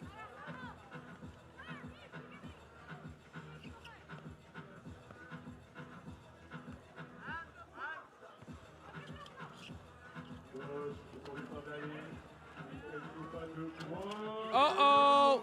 If Michelle starts finding her groove from a distance, this game is over. Nice pull, mid-range off the dribble. And Team Canada just wants to finish it up quick. They want to go rest. Want to go back to the hotel, watch the rest of the games, and chill until quarterfinals tomorrow. No matter what, you need to know Team Canada is already qualified now, having scored 18 points. Even in a case of a 3-way tie, they're way too far. They will have scored more points than both Italy and Neftchi, no matter what they do. They will finish top of the group. Offensive foul call, Catherine Plouffe.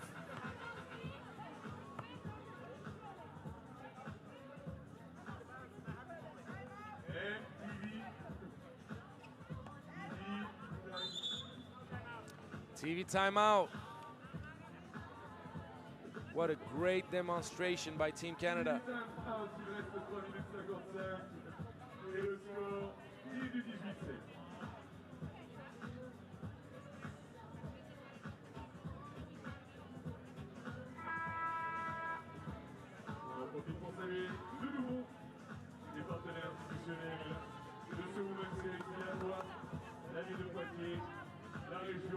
End of TV timeout.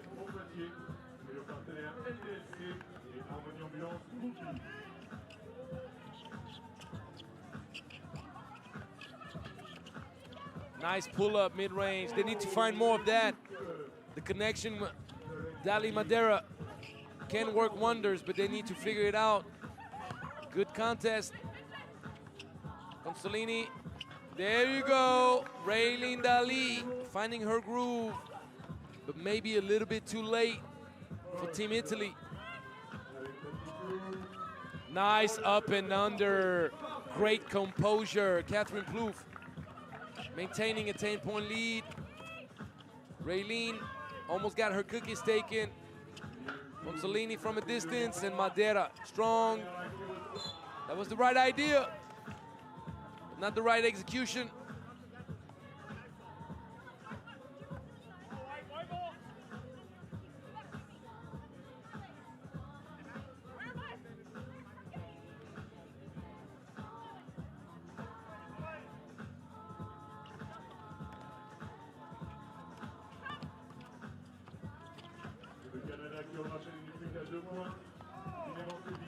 Short.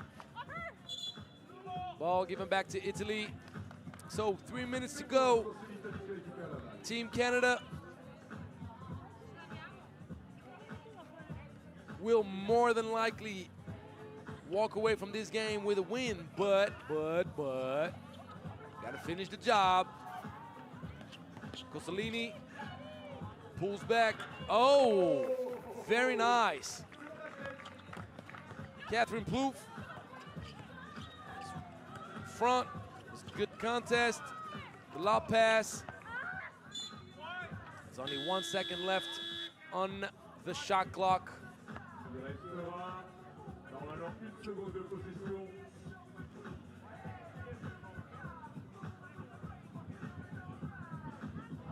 So Italy has been taken out of its game because of Canada's shooting proficiency so far, and also the physicality. Canada knew where to press, found the mismatches. But Italy, as you could see, especially when they get it going with the dynamic duo Madeira Dali, and if Consolini manages to see their light, she can shoot it from a distance. I told you, Team Italy is a good team. Don't think for any reason that the score should prove otherwise. Each new game in 3x3 is a different story. It's a new book. You can lose in a bad way one game and win in a beautiful way the next. You can lose against an opponent to which you were probably superior one game and beat a superior opponent the next. So, got to give credit to Team Canada. Oh. Team Canada a little bit out of sync the last 2 minutes. They've been leading so easily, they kind of lost focus. Quite simply.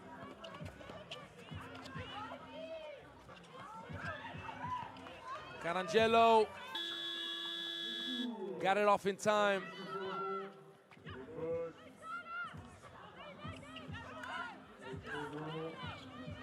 Great execution.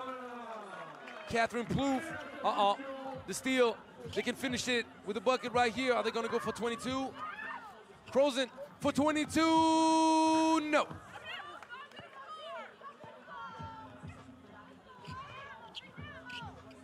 Raylene on target, but a little bit short. Catherine Plouffe, fade away.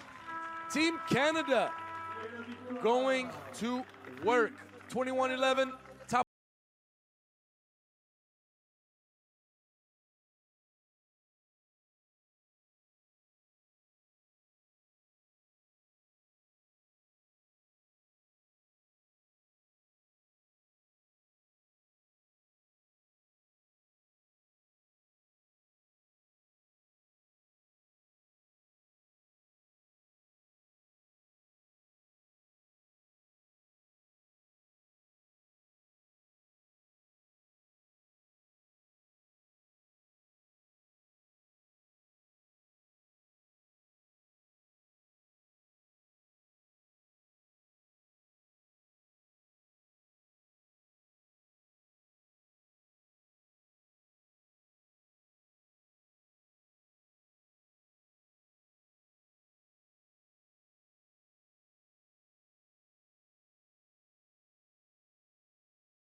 La Chine, number 11, numéro 11, Ningli Shen. Number 12, numéro 12, Olivier Shen.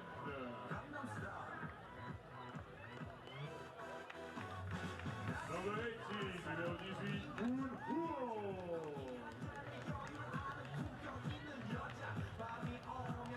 Number 13, numéro 13, Yuanda.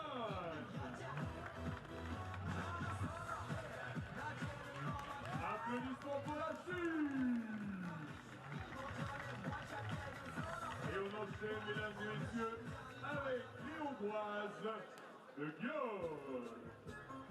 Et number 10, numéro 10, Claudia. Hop.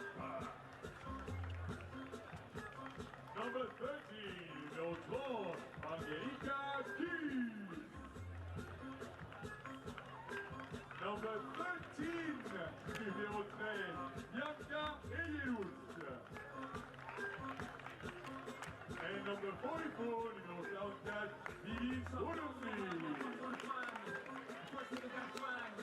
Mesdames et messieurs, applaudissements pour les rois de Gyor.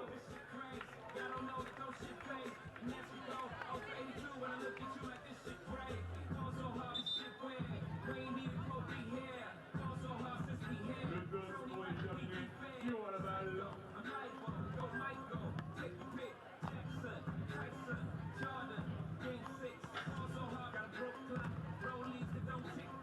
Without them, no game. Mesdames et messieurs, sans ces, il n'y a pas de match. Je vous demande d'applaudir les arbitres. Merci à Yuanda et Veronica Adesova.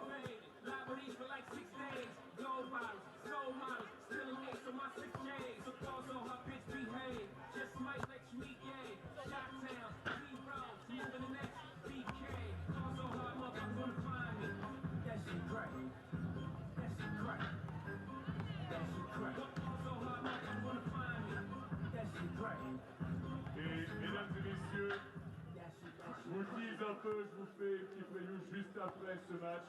Nous aurons les USA dans l'obligation de gagner. Après, on se souvient de cette défaite après ce comeback incroyable de l'Israël, qui jouera face à l'équipe de France des moins de 24.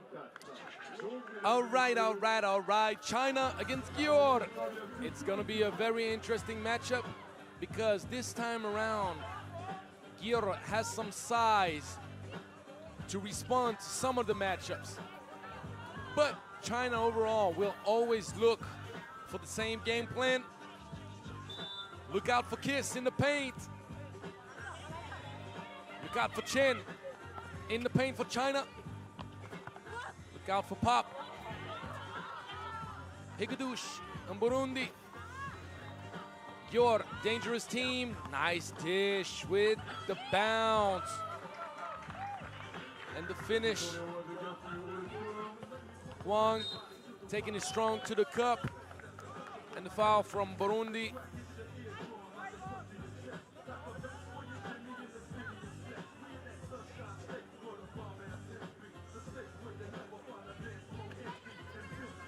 Backdoor, back pick action, lob pass. Unfortunately for Gyor, they're gonna have a tough time with Pop, but I like what I'm seeing. Well, I got a problem with the size, but you're gonna have a problem with my speed. Claudia Pop is gonna try to stay away from the matchups down low as much as she possibly can. But then, if the Chinese ladies get caught having to guard her on the perimeter, she can give you trouble with the speed. Gyor up 2-1 to start this game. And that's the same thing right here. Great take. FIBA Burundi will have a free throw to give a 2-point lead early. Your team hailing out of Hungary.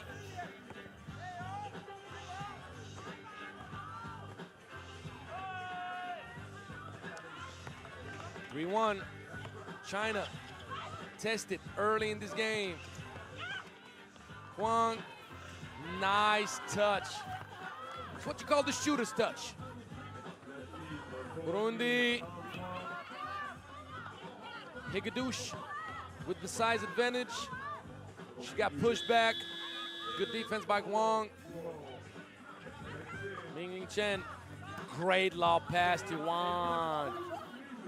Great lob pass. I told you she can do it all for Team China. Oh, yes, nice move, but you got to finish. Higgadush fought for the defensive board, offensive board. Ming Chen. Well contested on the shot.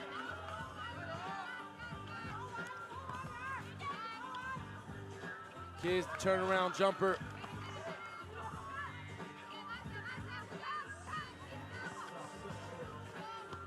Great seal. But a little bit too much English off the glass. Ball just rolls back out. Burundi thought about it. Beep, beep, speeding up. Goodbye. One can do nothing, but one says, look, if I'm gonna get scored on, then I'm gonna give it right back to you. Speed against size. Who's gonna win that matchup? As of right now, it's 4 apiece. Team Gyor and Team China using their strengths, matching up. Voluntary foul.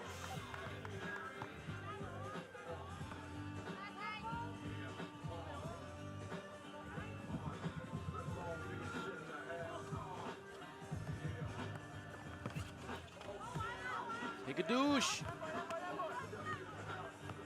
She had position, she just can't put the finishing touch on that hook.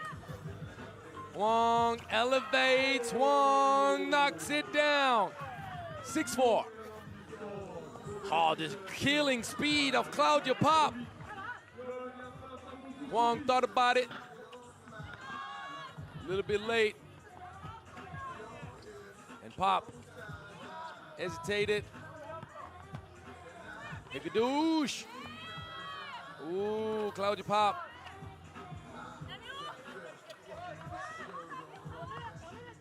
Team Gyor, dangerous.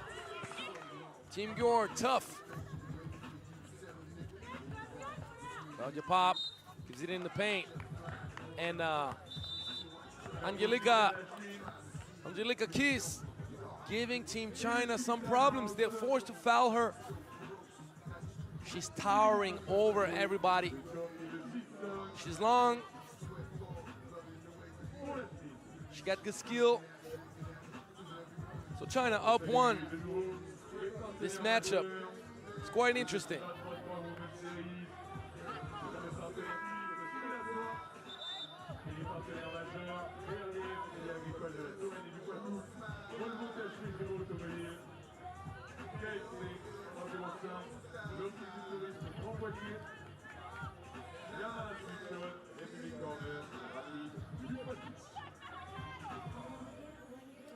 So ball at the top, Team Gyor. This is a moving screen. No need to look at the sideline. It's the right call. You got to be set when you set the screen. 1. Established position in the middle of the paint. The offensive possession for Team China was a bit off. And they turned that ball over. Claudia Pop trying to build up speed.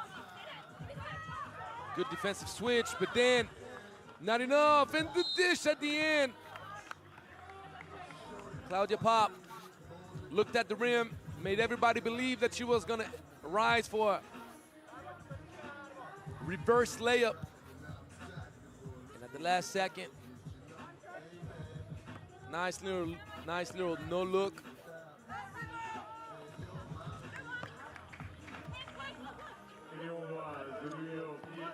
Chen using speed of her own with a favorable matchup.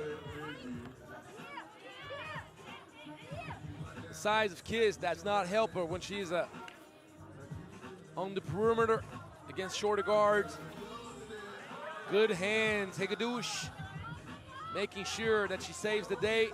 Had the pass gone through, that would have been a layup. Kiss, good defense.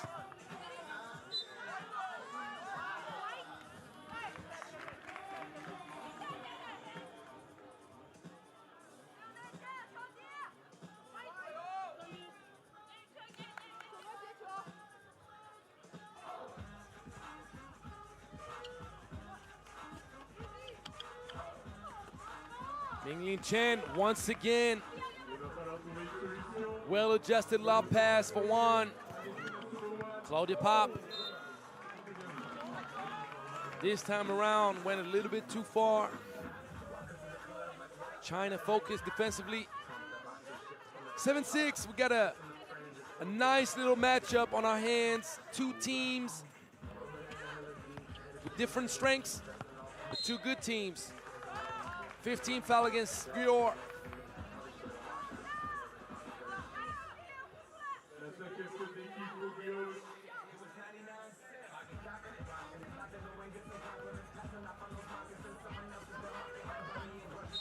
And yes, another foul. Mingling Chen being held on to as she was working her way towards the basket. Nice back pick action.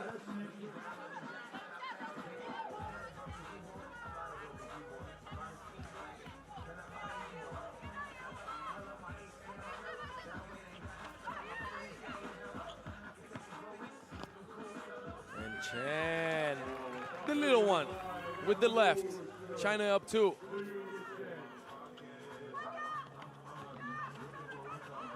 Mingling Chen, great contest. And yes, the dive.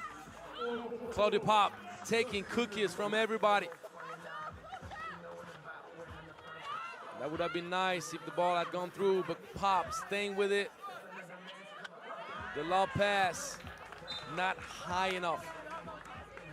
I'll tell you one thing about the previous shot attempt, I'd say, offensive attempt. Yu Chen should have given the ball to Mingling Chen that had position and a clear size advantage in the paint. Sometimes players kind of get caught up with their own ideas and it doesn't work out quite well. The beauty of 3x3 is to be able to make decisions on the fly. Oh yes, 1, 2, 3, ball drop. Long with the shooting touch. Claudia Pop trying to beat speed, and she gets bumped one too many times. The elbow crashed on the court. Always hurts when it happens.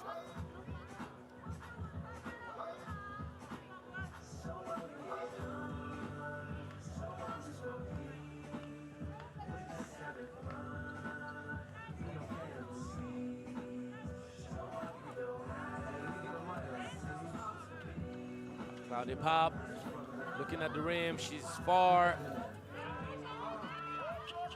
Great defense by Team China. 3-point lead, under 4 minutes, TV timeout. China in control, but Team Gyor in the hunt. Team Gyor trying to find a solution.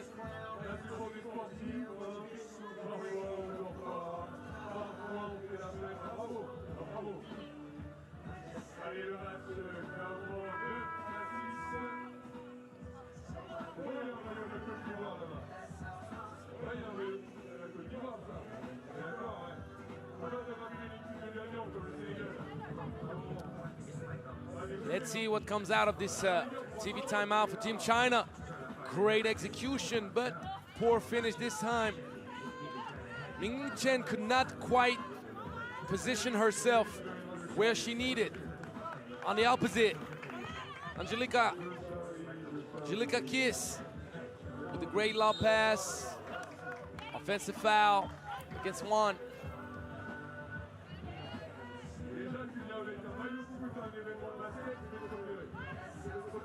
Juan got hit in the stomach.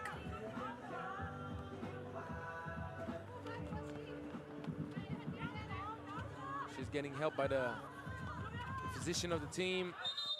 Offensive foul.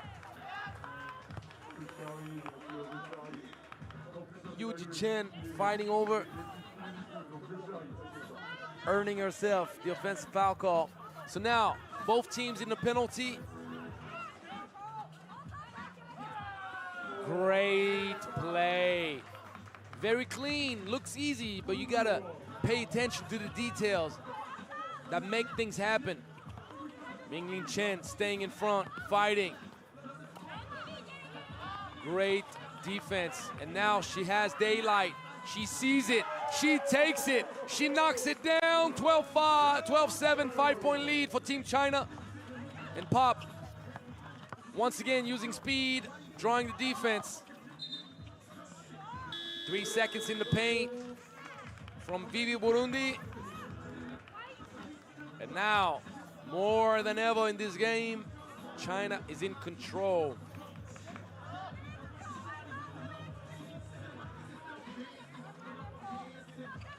Yuji Chen rejects the pick, and she stays strong. Got away from the strong defense of Claudia Pop, stayed with it, and now China has a 6-point advantage. Great box out. One, hands it off. That would hurt, and it does! Gyor paying full price right now, and the steal. They're gonna have to clear the zone. Claudia Pop sees daylight. Nice shot. She needs to look more for those, because the shooting form looks neat. Team Gyor is going to need more than the inside presence of Angelika Kiss and Janka Hegedus. They need to alternate. Claudia Pop maybe is looking to create for others a little bit too much.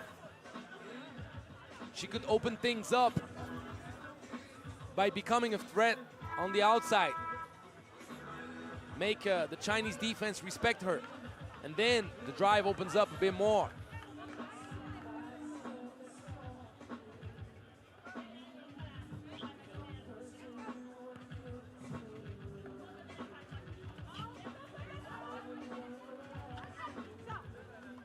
Mismatch action. One loses balance. Great defense out of the timeout from Team Gyor.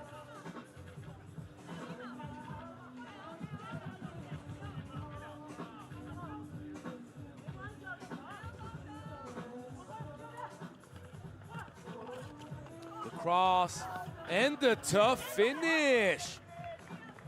Vivi Burundi, unfortunately for her, she got sealed right away. Ming Chen going right back at her. Team China cannot afford to foul, neither can Team Gyor. And Ming Chen, the drive and kick out action. Yes. Team China going to work. 18-10. Ming Chen. You wouldn't expect her to attack off the dribble, make the right read on the defensive end, but she does. She does. Claudia Pop, unfortunately, missing the finishing touch. Oh, yes. Oh, yes. Yuji Chen say, look, I got the mismatch. You got it down there, I got it up here. So how about I keep the ball up here? Let me work. One, you can go rest. I'm gonna give you the bye-bye. And the finish. And she could have actually given it up. But she wanted to finish what she started. Ming Chen turns around for the game. No. But she gets the offensive board. Foul drawn, 2 free throws. Yuji Chen could actually finish the game on the free throw line if she knocks both down.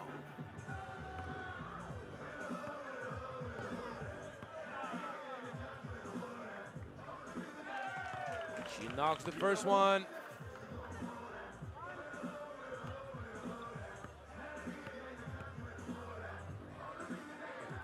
Two for two, just for you, Team China.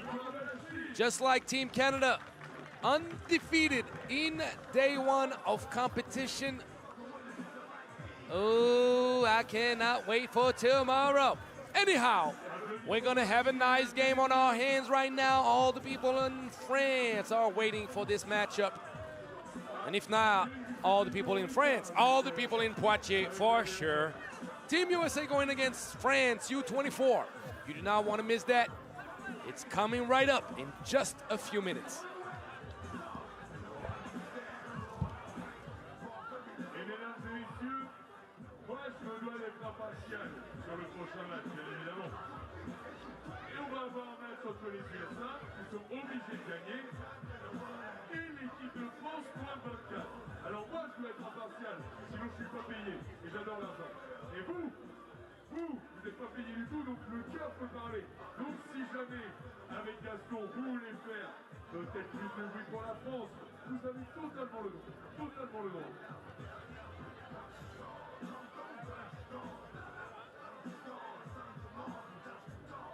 On rappelle, pour ceux qui n'étaient pas là, le premier match des USA, ça a été une vraie dinguerie. Elles ont mené tout le match jusqu'à la toute fin où Israël a gagné. Après, voilà, justement avoir été mené tout le match. Donc elles sont dans la quasi-obligation de victoire. Elles sont dans l'obligation de victoire pour se qualifier pour les quarts de finale demain. Et face à elles, il y aura l'équipe de France de moins de 24 ans.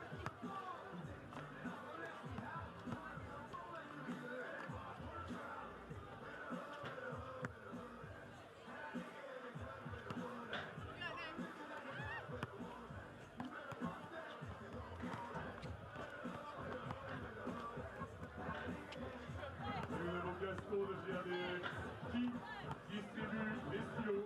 Un grand merci Gaston. Au plus petit, comme d'hab.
D'applaudir et d'accueillir les deux prochaines équipes. Applaudissements pour les USA et la France des moins de 24 ans, s'il vous plaît, mesdames et messieurs.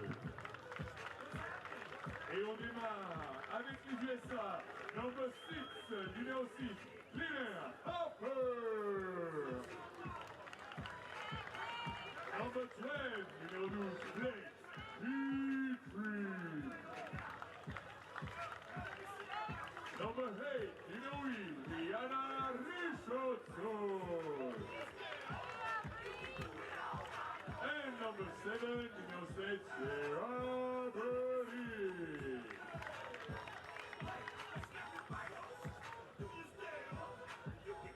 Applaudissements pour les USA. Et maintenant, mesdames et messieurs, pour la catégorie moins de 24 ans, on applaudit l'équipe de France. La numéro 31, number 21, Stylatoi Poitiers.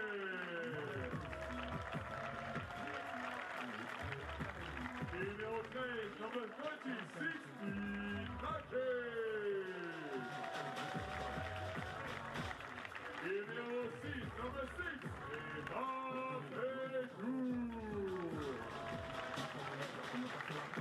et la numéro 8, number 8, Yuanda.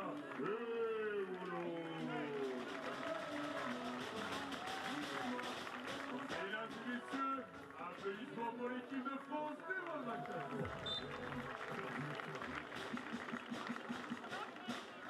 Le toss qui va être fait alors qu'on a vu Gaston qui allait provoquer les joueurs de Washington DC. Gaston, c'est bien pour les Team USA against Team France U24. Let me paint the picture. With a loss, Team USA is out. It's over. No day 2, no quarterfinal, no nothing. 2 short games and then you can go home. But with a win, Team USA would actually put Team France U24 with its back against the wall. So we shall see. We shall see. Very tough group, very interesting matchup, very balanced competition. Team USA got surprised, got shocked, got overthrown by Team Israel. So it's going to be interesting to see now if the speed and intensity of Team France U24 can match up with the strength and experience of Team USA. I was looking forward to this matchup, and I'm getting the matchup I was looking forward. So, we saw a lot of great things from Team USA in their first game against Israel. But we saw one thing. They had the hardest time matching up with Edelman and Coleman in the paint. And guess what? Team France U24 got no other than 16 Maquet tiring at 1.96 m, and she's just as good as the other two. So let's see how things unfold. Team USA with the first ball. Backdoor City. Richardson off the great bounce pass from Harper. 1-zip. And the flash from Ewodo. But the pass was a little bit too advanced. Richardson read the situation perfectly.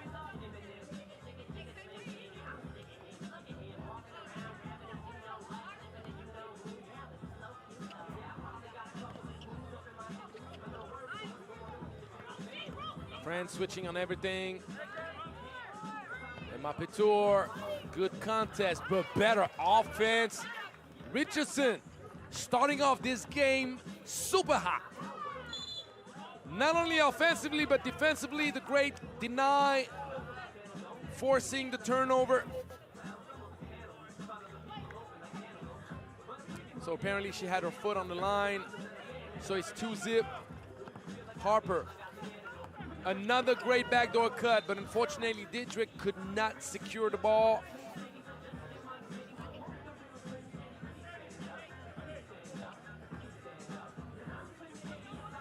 I remind you, Dietrich, reigning French League champion with Team Asvel. Oh, yes. Océane Montpierre, the step back, and then the snatch break. Oh, what a great finish. Océane Montpierre, the hang time. I need to see that again. Ooh, wee. Look at this. Ooh, that was nice. Kyrie Irving approves this finish. Anyhow, 2 apiece, mid-range special. Harper does not get it to go. Emma Petour, she saw daylight. She's a shooter. You better know it.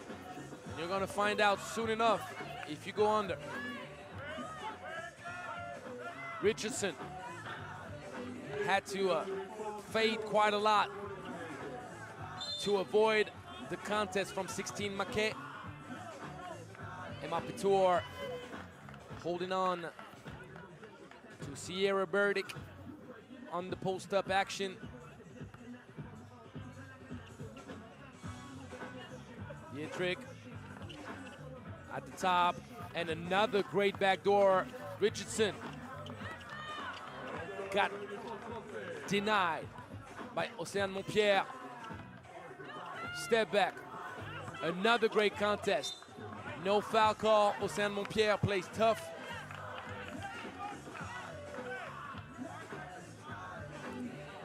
All these ladies for Team France U24 play in the French First League. They may be young, but they're part of this professional landscape in France. 16 Maquet, too flat on the shot. She can do it. Don't expect her to just sit in the paint. She got a sweet shooting touch.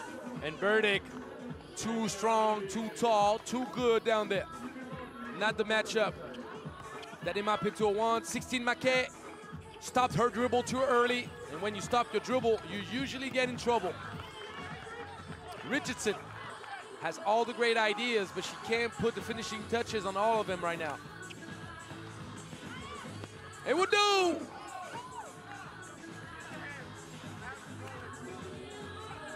Richardson thought that she had a clean block. We're gonna see it again. Yep, hit her on the head. Was clean on the ball, but the head cannot be perturbed. One free throw, missed. Océane Montpierre with the kick out. Emma Petour draws the foul. She'll get one free throw.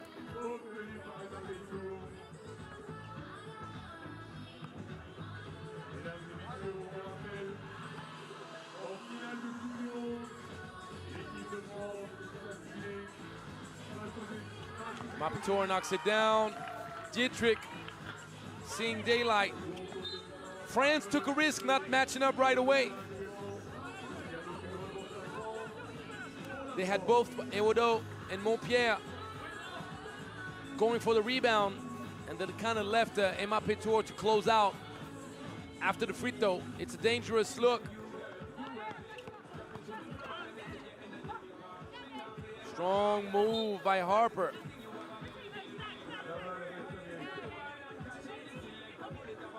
A bit lucky for Team France that this layup did not drop. We'll look for some elbow action with Richardson. Using the screen from Harper. 16 Maquet gets the board. Well, Richardson does not believe that Maquet will shoot this. She does not know her enough. Maquet will and can shoot it. Only problem for 16 Maquet right now, the slope is way too flat. She needs to rise up.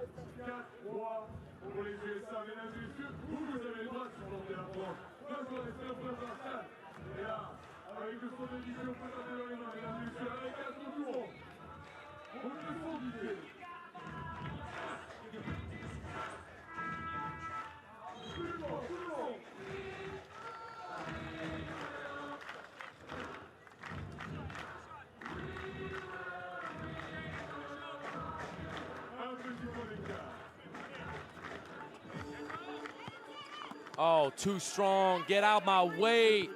Emma Petour outmatched physically with Richardson. 16 Maquet going once, going twice. Eventually on the dive, she gets held onto.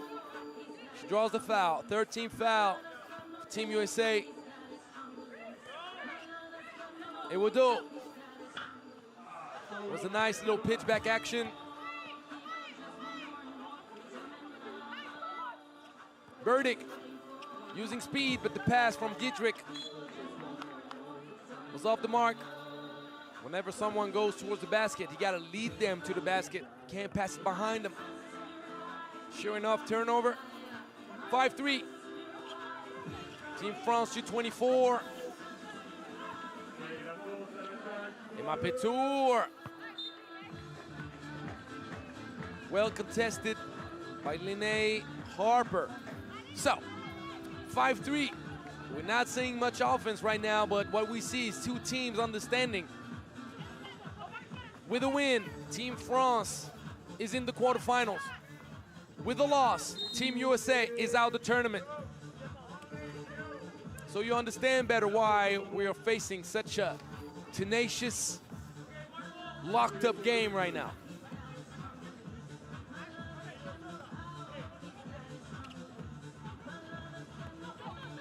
Good screen action. McKay, active hands. And the flash for the layup. Well executed, Océane Montpierre. Giving 16 McKay. The ball on the move, good defense, but ooh, I was gonna say better offense. No love though. 16 McKay. A bit lucky. The foul is there, but I kind of like the eye roll from Richardson, kind of saying like, where were you going, girl? I agree. 16 McKay was going around the world dribbling.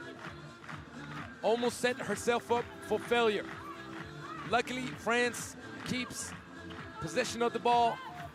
Mbappé Tour elevates right before the end of the shot clock, but great fast break. Unless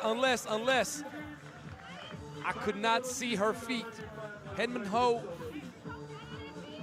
whistled. Richardson had not cleared the zone. Clearing the zone means that you have your feet behind the two-point lane. Mbappé Tour got her cookies taken by Dietrich. 5 apiece. Burdick. No. Still no love. What's going on? Océane Montpierre. No. So many missed opportunities close to the basket. Burdick going back at it with the left. USA up 1.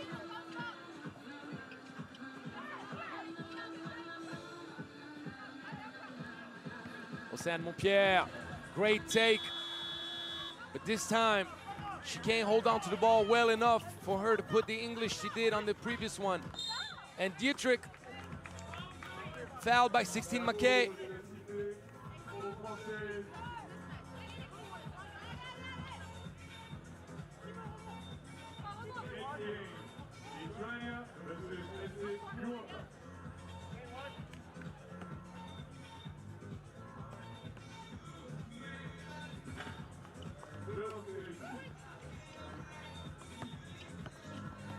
Eudo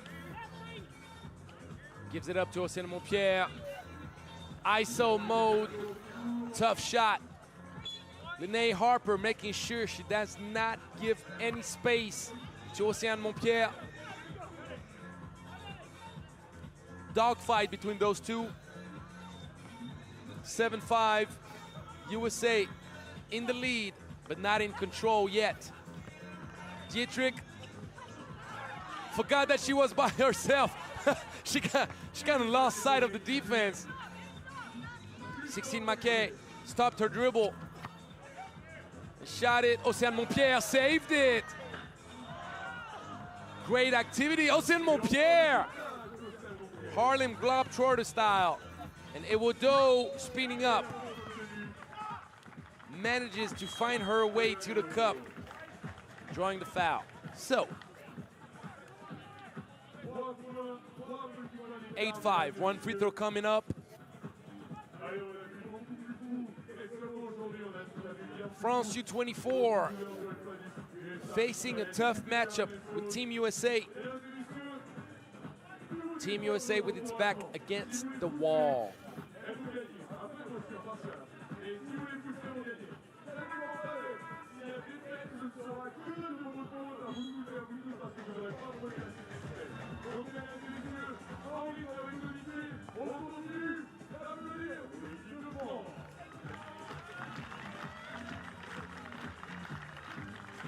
crowd, well, obviously in favor of the young ladies of France.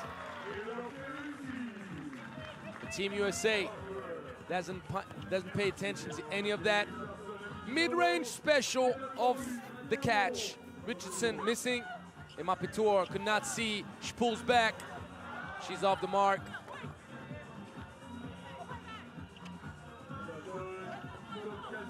Richardson, great hesitation. The change of pace to walk her way to the cup. 16 Maquet, stay with the play. Offensive board, 9-7. France staying in the hunt. Richardson, 3 seconds. Harper. Burdick. No look, but 16 Maquet said, what were you thinking? You better pull away when you see me.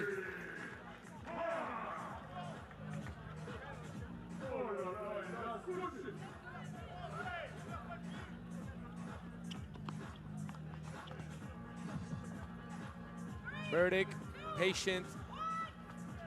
Great defense.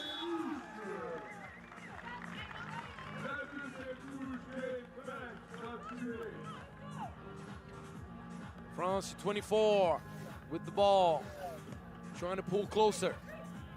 Yes, great execution. Emma Petour by herself. Sweet dish. Ewudo with the basketball IQ. And Richardson, too strong. But Richardson is facing a tough matchup with Océane Montpierre. This is 3x3, baby.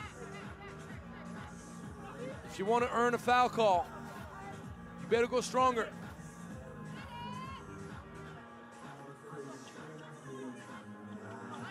Handoff action, two-lady action. 2 people on the ball will get you in trouble. Trying to give help. And the bump, physical bump.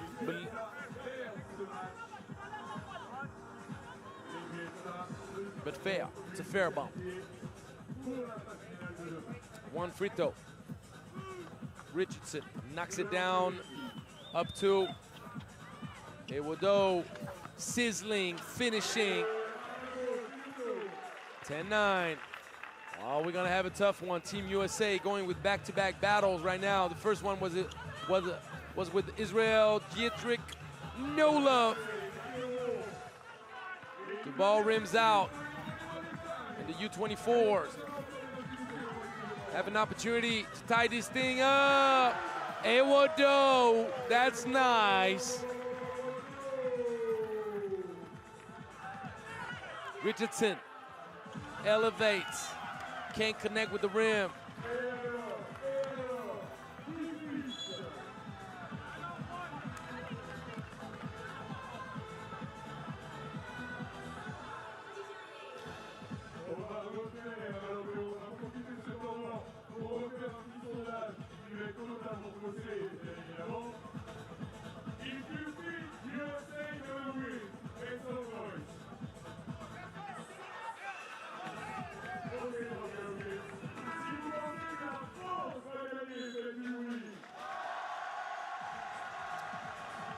So the timeout, 1 minute 40 left. You see 1 minute 39. I got 1 minute 40 on the scoreboard here. So France U24 with the ball to get the lead.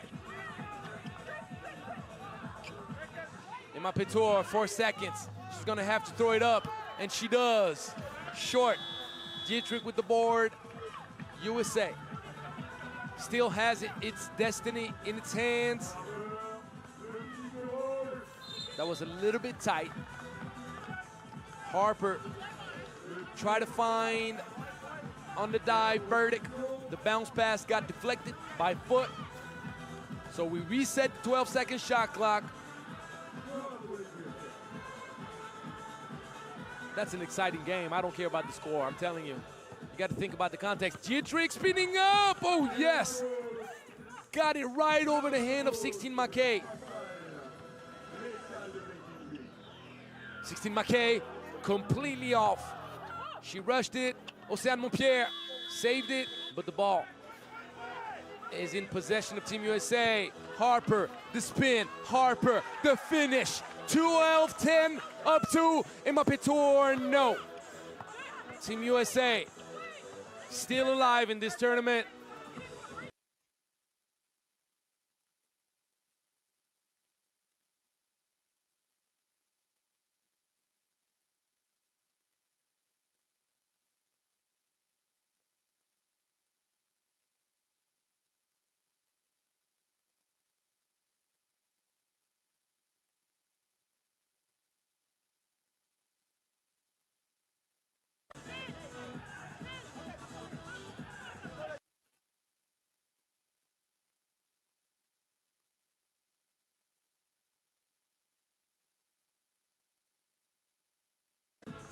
Mbappé Tour, friendly roll, 13-11.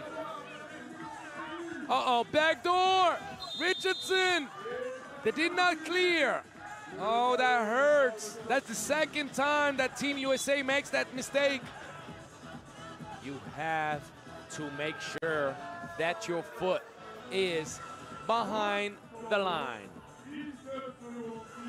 You see, Burdick completely inside. Lack of focus. Costly lack of focus. So now, Team France U24 has an opportunity to look for a two-point shot to tie this thing up to 13 apiece. The score, 13-11. There is 20 seconds left in the game. You can see it on the board. There you go.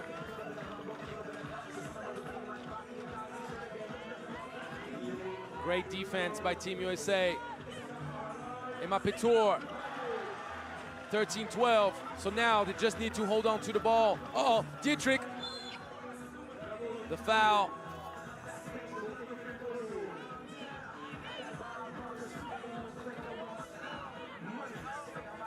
So France is gonna have to foul 2 more times before they can stop the clock.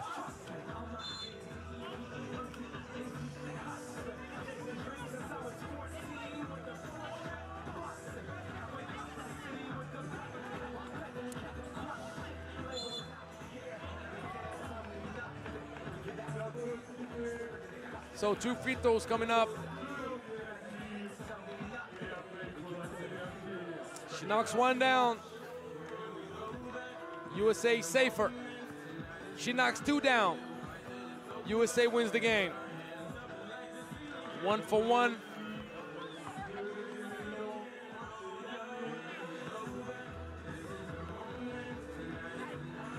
Two for 2, just for you. And Team USA survives the young ladies of France U24. But this is not over, because now France U24 will battle with Israel. With a win, France U24 would actually have an opportunity to qualify for next day. It's all going to be about mathematics. I'll tell you all about it the moment we get to that point. But I remind you, with a 3-way tie, you have to think of who scored the most points. We'll get back to that. Next game up, Lithuania again.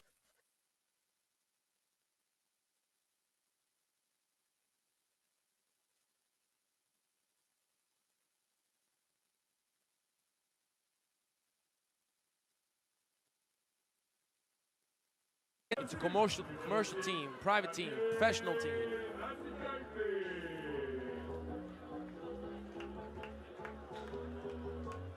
And Lithuania had to battle really hard in game 1 against Team USA's U24s. So, with a win, same configuration than for China or Canada.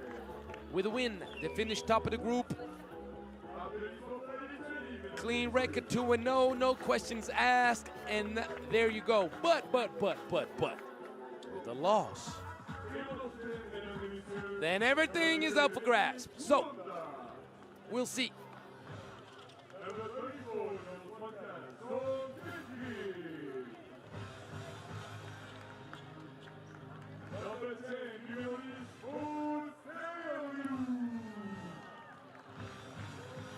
And we see Maud Stervinu, the French lady,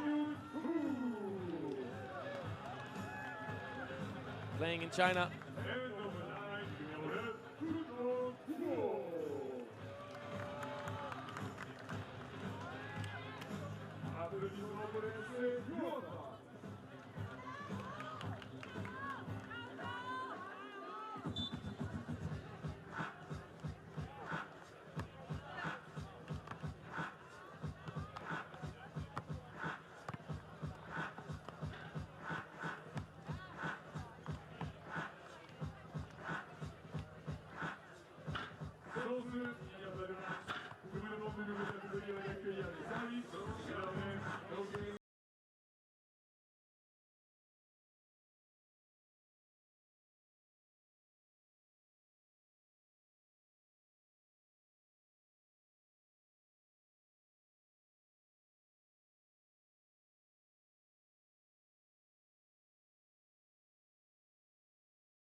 Mushkaniete has one free throw. Try to give a 1-point advantage to Lithuania. But I like the ball movement from both teams. I like the willingness to collaborate, find a better solution together.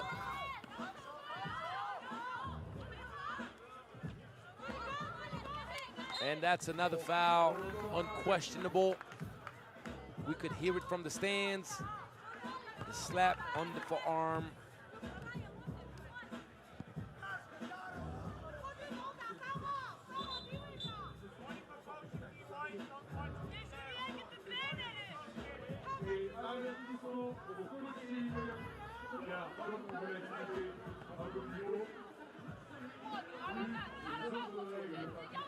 And the free throw knocked down by Sulske.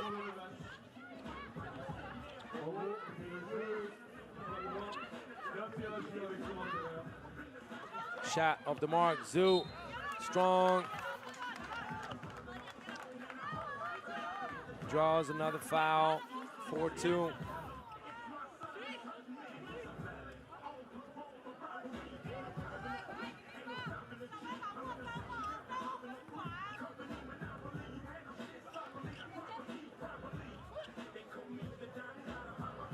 Zhu hands it off to Stervinu. Stervinu, nice lob pass.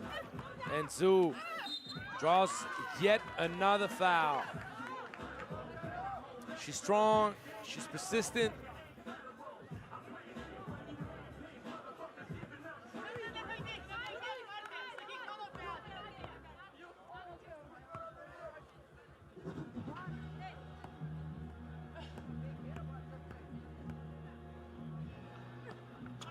For 3, Zhu closing out on the corner.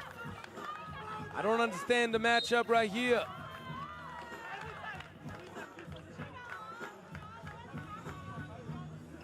Should have dispatched a little bit better there. Forced Zhu, who was shooting the free throw, to close out to the corner on the best shooter. And the mistake was paid in full.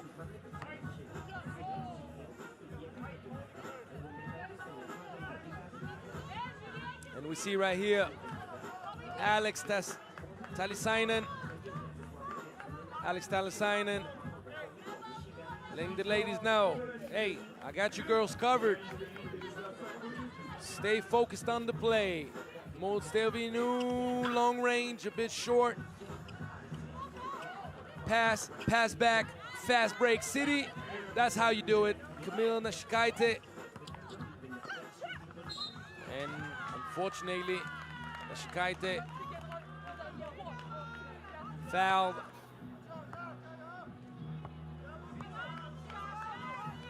Song Kitchen.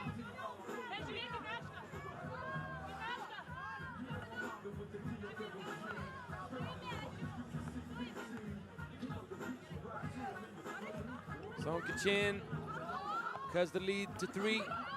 But you can have a sense that Lithuania right now doing things the right way.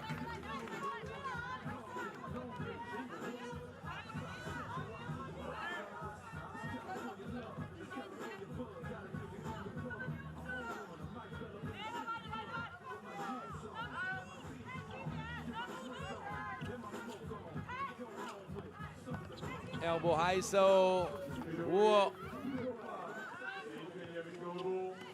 And the flash. This time, no foul call on Stervinu. Whoa, once again, isolated. She got a bit lucky. Stervinu, 3 seconds. Forgot her luggage on that trip. And the ball recovered. Petrinaite. Oh, not understanding. Sulske. Try to find a cutting Martina Petrinaite.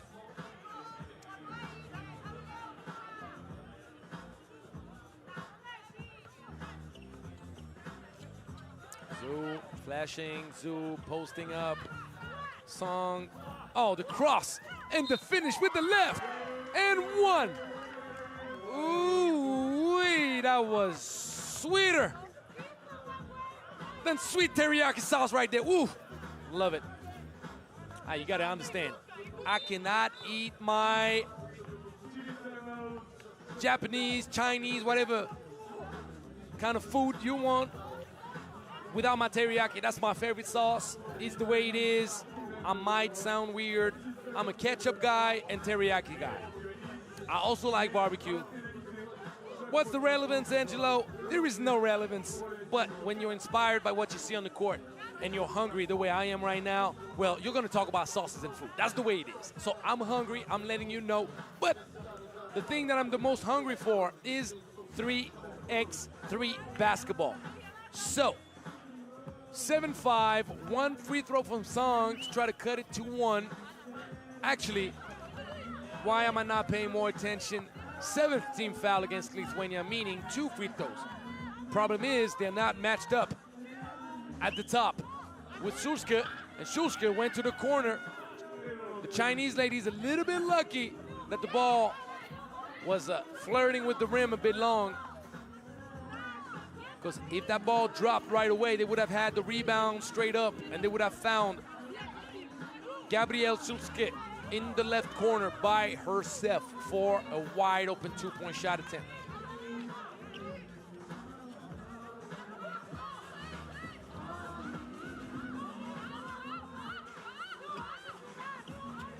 Stylatoi, great contest.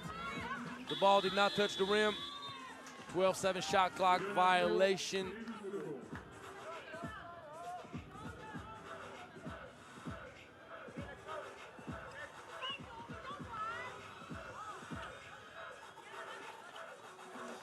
Stylatoi, the patience, the footwork,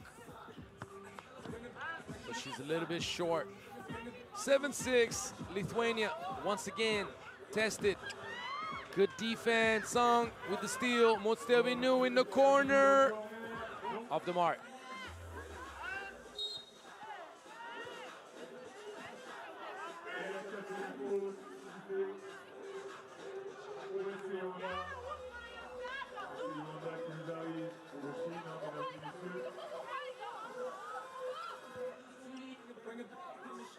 Bit over 6 minutes left in this game. Nashikaite, sweet touch. 8-6. Stylatoi thought about it. Patience. Cool. At the elbow. No love. No friendly bounce. And the offensive board. 1 time.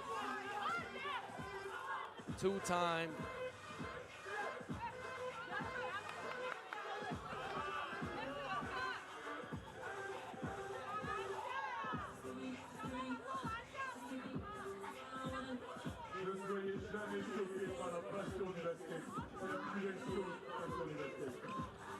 Shikaite.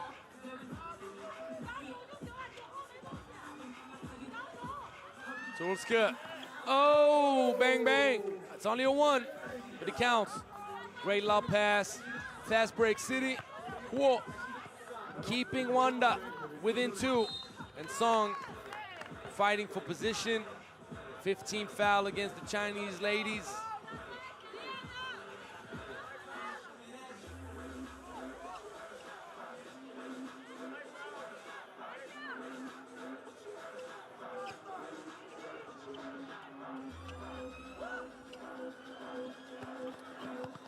Bounce pass from Shulska. Almost there.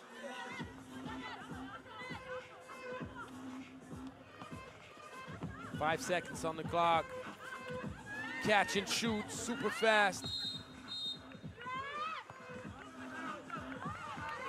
Double foul. The ladies fighting for position. Fight for the rebound.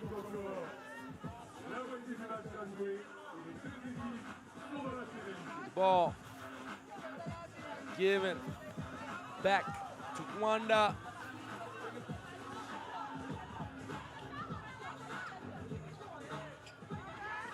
Seven, great action. Zhu finishing. All of this set up by the run from Stylatoi. And Song stepping out of bounds. I saw it. It's the right call by Alex Talisainen.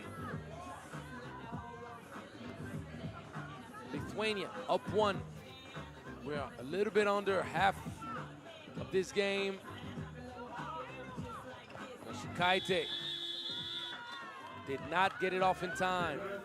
Great defense by Yuanda.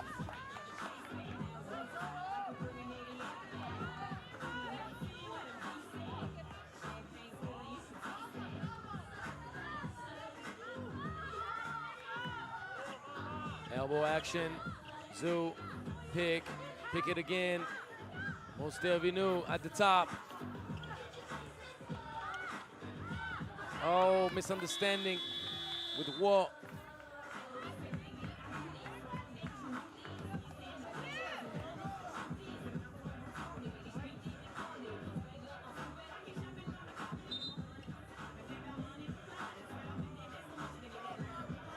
Shikaite trying to establish position. Song playing rejection on the pick. Great contest, but better hit. Just like in love and basketball, she's holding on to the shooting form. 11-8, that's a huge hit, especially in a game playing so tight.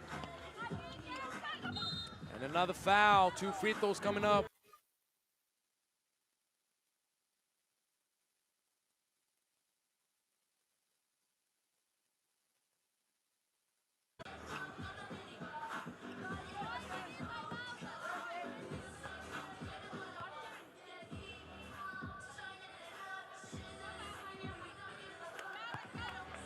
First free throw in.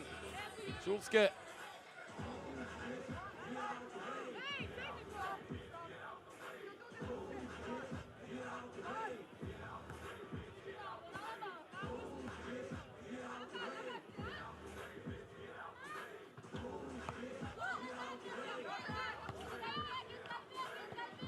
Stervinu off the closeout, a bit off.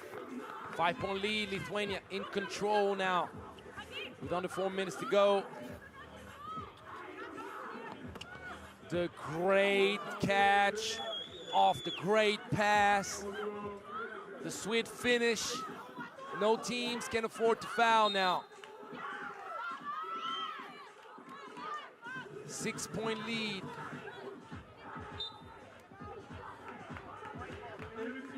TV timeout.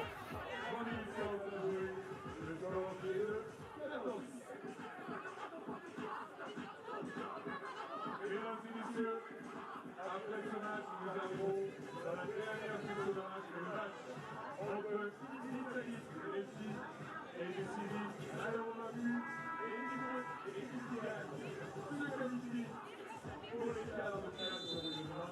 L'équipe qui perd, c'est les Five qui vont tenter tous les classiques de ça.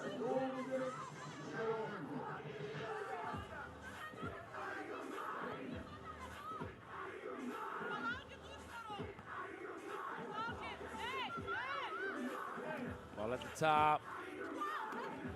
Great back pick. Petrinaite setting up her teammate. 7-point lead. This game is getting out of hand from Yuanda.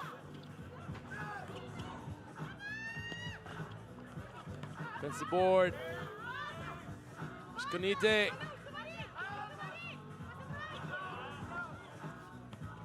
Schulzke using speed. She had the situation well read until she missed the finishing touch. But Gyor doing the same thing. Petrinaite, another great flash right in front of Gyor. Mishkanite giving Lithuania an 8-point lead.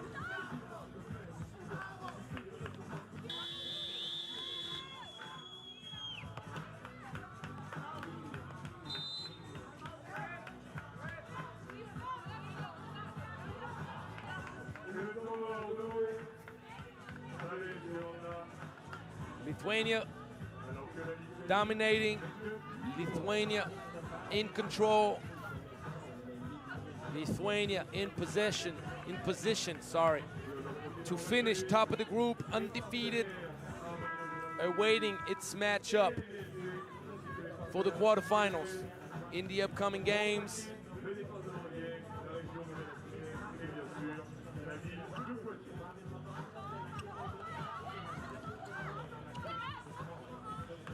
Great execution to free up the shooter. No love for dead style. Good lob pass. Zoo, just for you, staying with the play. 1 time, 2 time. Petrinaite rushing a little bit. Sulska saying, look, she's holding on to me. Give me a second so I can free myself up. They're both right and both wrong. You got to be connected Bluetooth at all times with your teammates. Mostervinu can't get anything to drop in this game. After rejecting the screen, Sulska hitting the dagger. 18-9, that should have been 18-10, but Zhu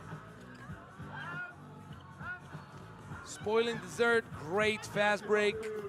The court awareness from Song. Bounce pass, but it's gonna be a little bit too late. Especially if Gabriel Sulske hits the long-range dagger in the hearts of the ladies of Yuanda. 20-10. Are they gonna try to finish in 22, or she's just gonna go right at her? She does. It's not game over though, as she missed the easy bucket.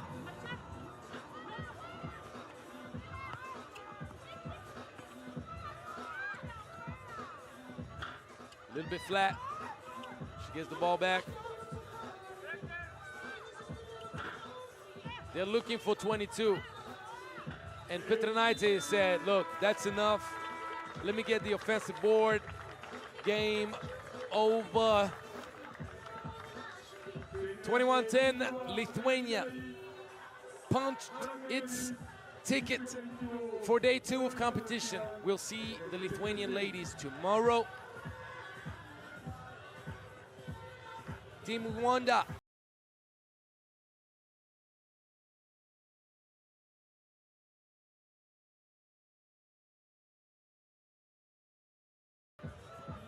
against Team USA U24. Coming up next, after a short break, it's gonna be Italy against Neftchi. It's simple, whoever wins moves on.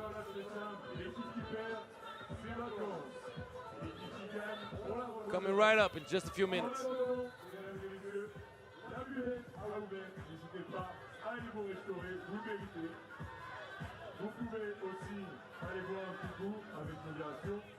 Et sachez qu'il y a même un tatoueur à votre disposition. Oui, oui. Donc si vous voulez vous faire tatouer, n'hésitez pas. Et si vous vous évanouissez parce que vous avez peur de l'aiguille, c'est pas grave, on a même les secouristes qui sont là pour vous réanimer. Donc il n'y a pas de problème. Ça veut dire que vous avez même le droit d'enchaîner les bières. Elles sont là aussi pour vous réanimer. Donc voilà, vous voyez, ces deux personnes qui sont en train de ruiner leur santé à la clope et à la bière. Eh bien, dès qu'ils vont s'évanouir, eh bien, il n'y a pas de problème. Ils ont calculé, c'est pour ça qu'ils sont là. C'est pour ça qu'ils sont là. Très très bien calculé. Très très bien calculé. Bravo. Je rigole, bien sûr, avec modération, parce que vous voulez.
for the situation.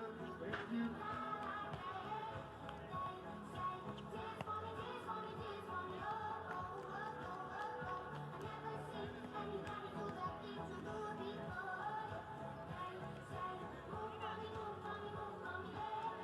Mesdames et messieurs, encore 4 matchs dans cette phase qualificative. Et on démarre maintenant avec nos deux prochaines équipes que je vous demande d'applaudir. Italie versus Neftchi. Applaudissements pour les deux équipes, s'il vous plaît. Et on démarre avec l'Italie. Number 4, le numéro 4, Chiara Consolini. Number 3, numéro 3, Brady Stali. Numéro 5, number 5, Deborah Caragnero. And number 14, numéro 14, Sara Madera. Mesdames et messieurs, l'équipe d'Italie.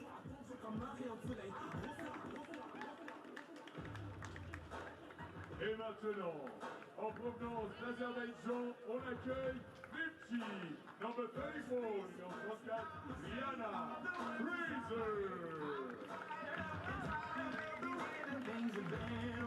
number 23, numéro 23, Arika Carter. Number 8, numéro 8, Nina Ulianova. Numéro 24, number 24, Alexandra Malenauer. Mesdames et messieurs, applaudissements pour Neftchi.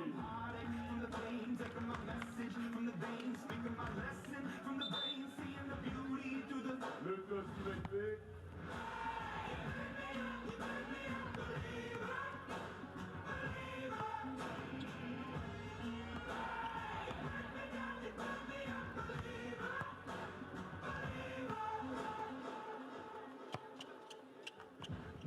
All right, thank you, Damien. We are back on Italy against Neftchi. Look, it's pretty simple. You don't really have to calculate much. Doesn't really matter what the final score is and all that good stuff. Whoever wins moves on to the quarterfinals. Is that clear enough for you? Is that simple enough for you? It should be. Surely looks that way to me. Team Italy, Team Neftchi. Who do you got? Are you more leaning towards the ladies of Azerbaijan? Are you more leaning towards the ladies of Italy? We shall see. We're gonna have a nice matchup.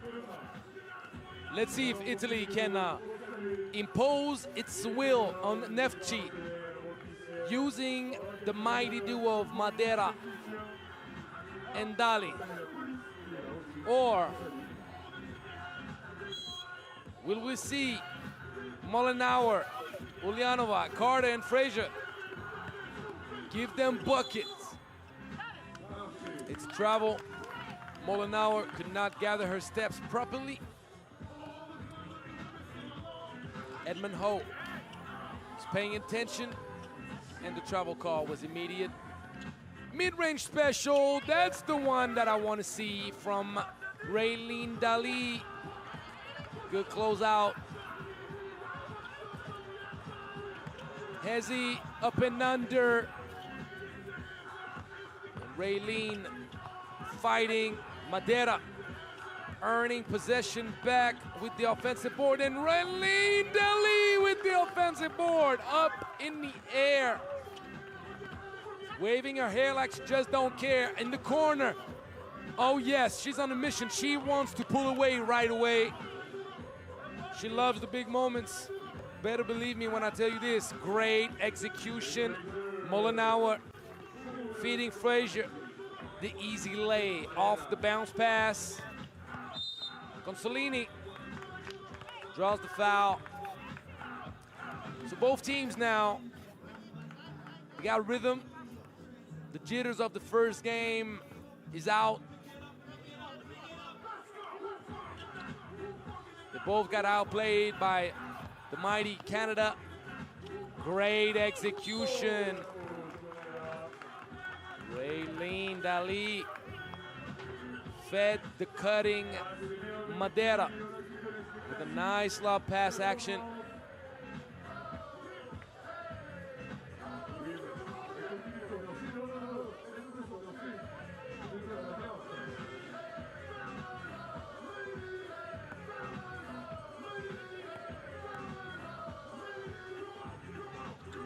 And Madeira knocks down the free throw. 3-1. Ulyanova gets it going. Great take from Molinauer. All the way to the cup.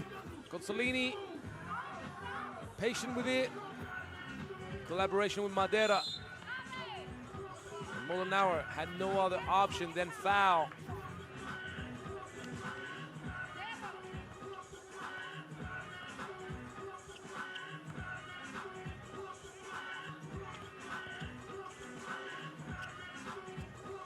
Consolini. Nice footwork and the beautiful finish off the left. Hey, finger rolling this thing. And Carter, tough, earning herself a free throw. Deborah Carangelo could not avoid the foul call.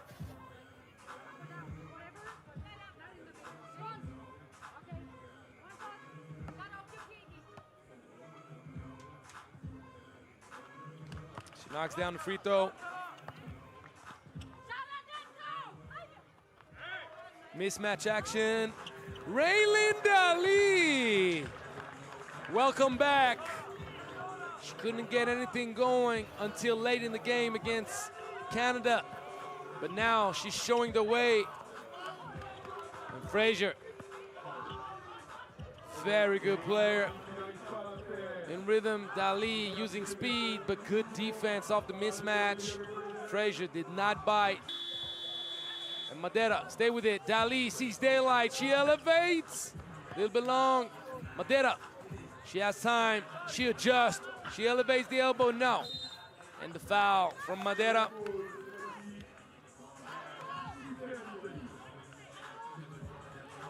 Raylene Dali with back-to-back opportunities. Did not knock him down. And now Neftchi with the ball to pull within one or even tie this thing to 6 apiece. Carter mid-range special, a little bit short though.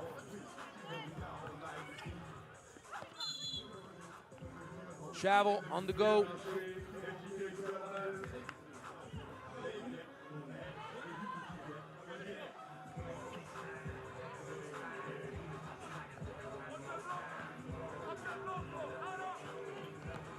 Molinauer had the mismatch. Ulyanova did not see her. They almost turned it over. Ulyanova left by herself. Madeira gets the board. Consolini.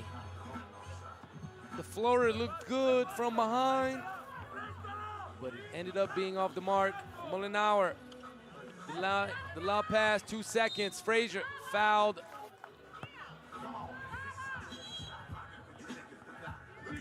TV timeout.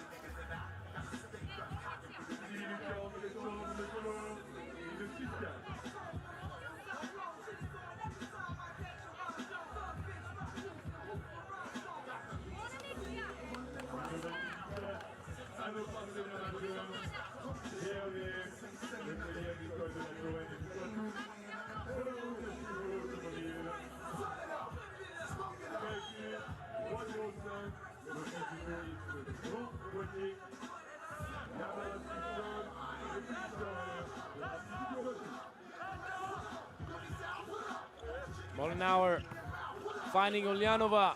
Sweet move. Fake spin. Finishing with the right. Raylene, the pitch back. And the strong take, strong finish from Deborah Carangelo. Ulyanova, the flash. Now the game gets animated. Consolini, no foul call.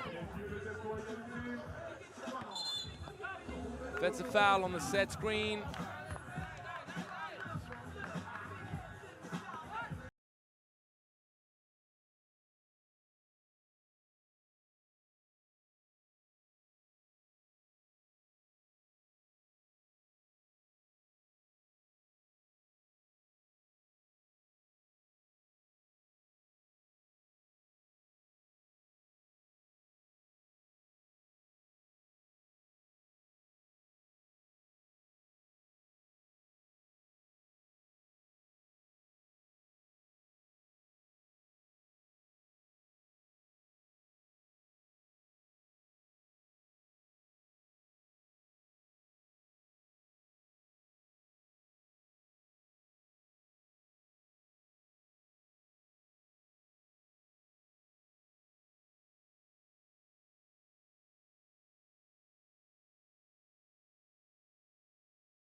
Whoever wins moves on to the quarterfinals tomorrow.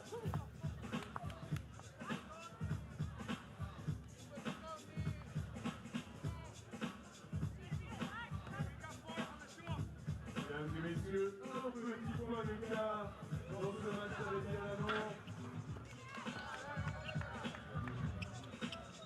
Raylene, if you got a matchup like this in the paint, big against small, better not go for the bounce pass. You better throw it up. Carter was begging for Raylene Dali to bounce past this to Madeira. Sure enough, she got her hands on it. Neftchi tying this thing to 7 apiece. This game can go either way. Madeira took it right at Ulyanova. And she kept her balance even though she was falling back. She found a way to make this basket. Great defense, but better offense. You heard Frazier, she wanted the and one. She didn't get it though.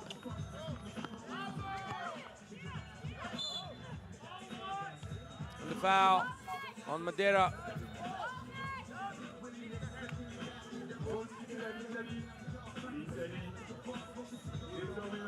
Eight apiece. Good luck to whoever can tell me who will pull away. Frazier, great look. She's definitely leaving me with a strong impression. Frazier doing it all, great basketball IQ, and she's a problem. Oh! The big shot. Carangelo, and the answer from Mollenauer.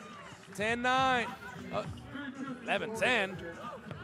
What was I watching? Uh-oh, Carangelo going for back-to-back twos, gets the offensive board, ties this thing to 11 apiece. 11 apiece. Mismatch City, Ulyanova in the paint. Gets pushed back by Dali. Mullenauer wanted to go with a 2-point shot of her own. And Dali collaborates. Dali, patient. This time the bounce pass is good. Madeira turns around, fights for it. And that's the 16th foul against Neftchi. TV timeout. Italy fighting for its life. And so is Neftchi.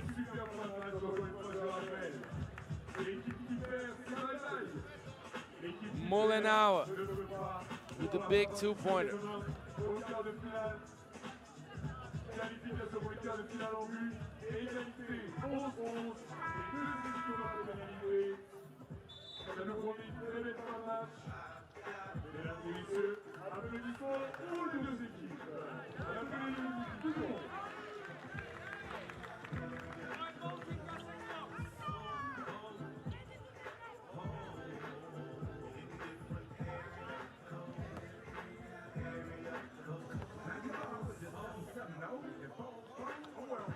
Madeira knocks it down. Italy up 1. Mullenauer expecting the pick from Ulyanova. The great lob pass. Right before the end of the 12-second shot clock. Raylene Dali stepped out of bounds.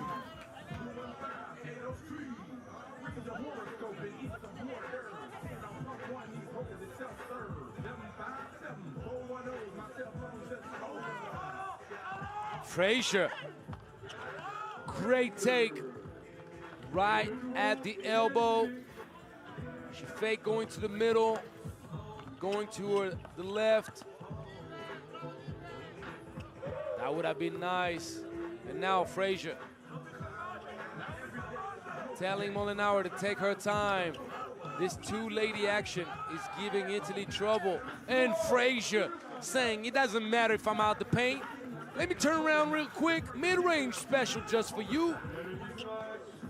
Consolini contested by Mullenauer.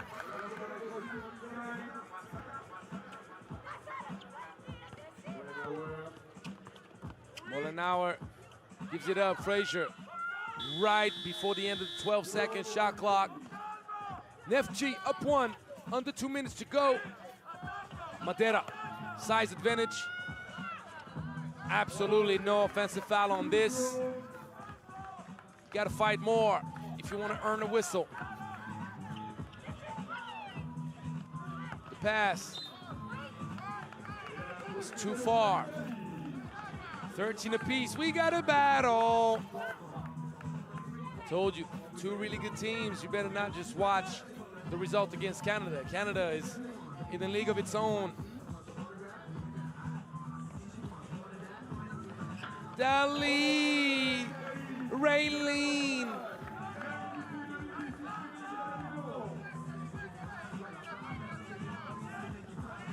Fighting over the screen, Carter finds Frazier. This is nice. 14 apiece. Raylene Dali thought about it. Little floater and Madeira gets fouled. 2 free throws coming up.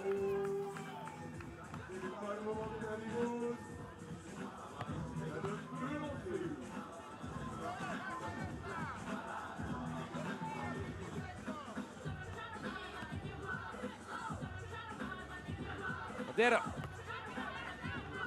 missing the first. Completely off to the right.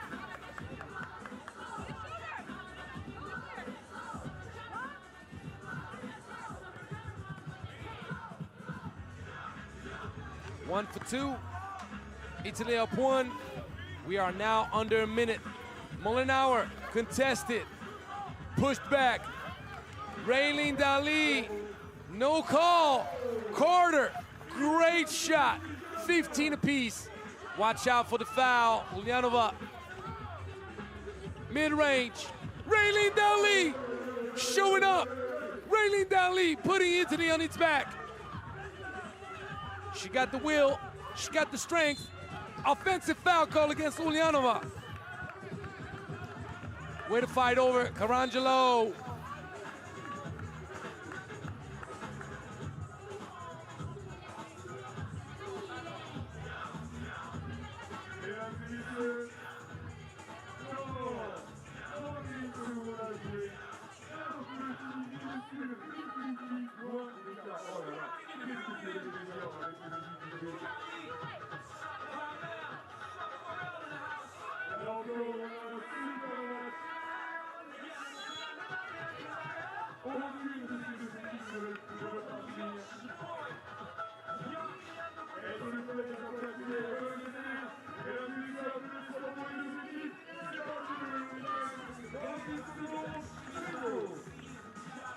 Ball at the elbow.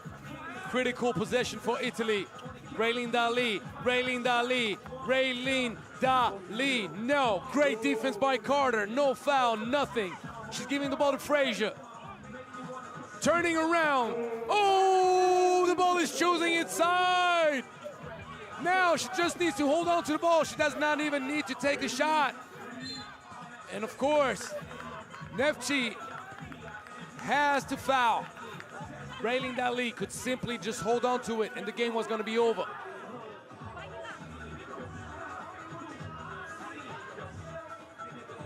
So I'm going to head down now to the court for the end of this game and interview Raylene Dali, no matter what the result is.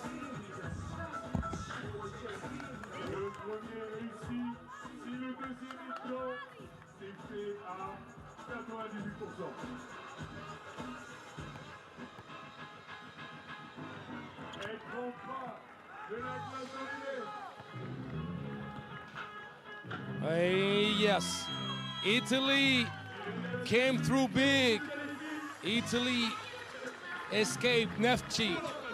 Great game. Raylene Dali showed up to play, showed up to show the way.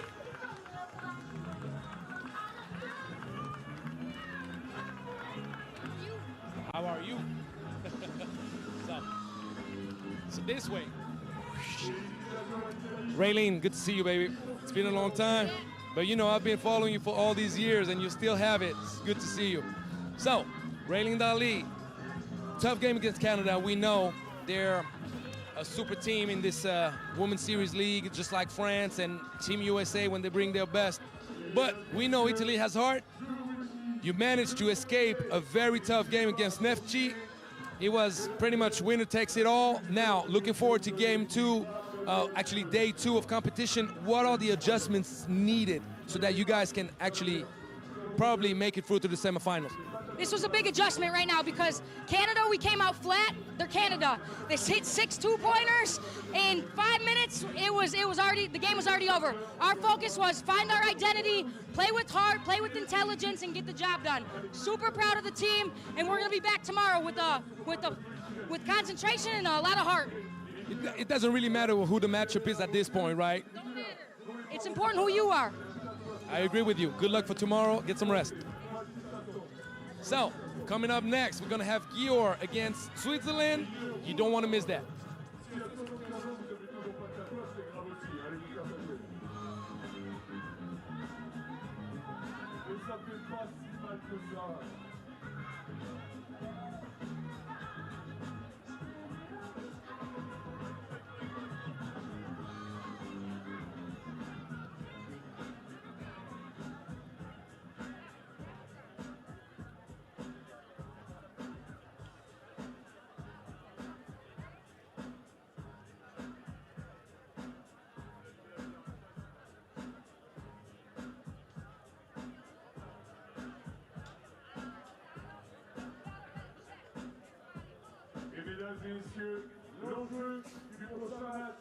All right, next game up, Gyor against Switzerland.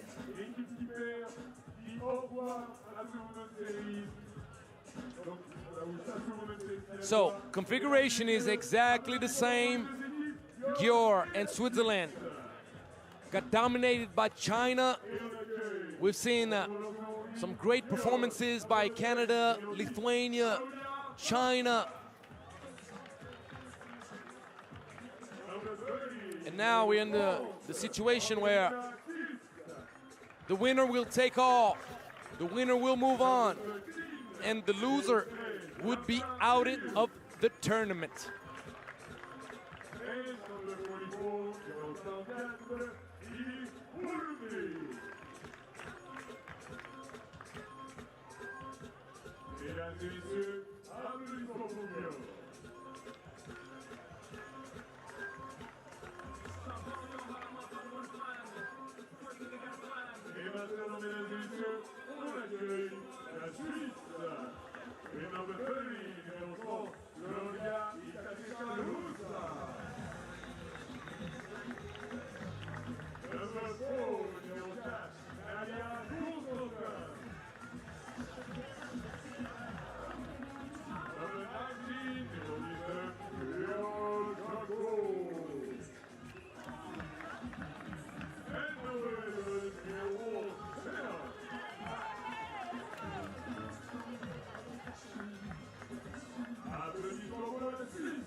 All right, Gyor, Switzerland.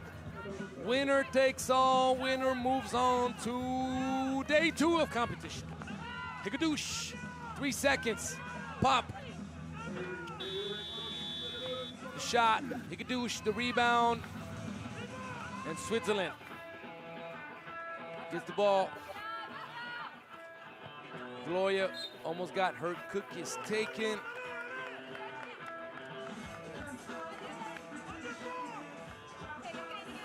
And from almost, it ended up being fully taken.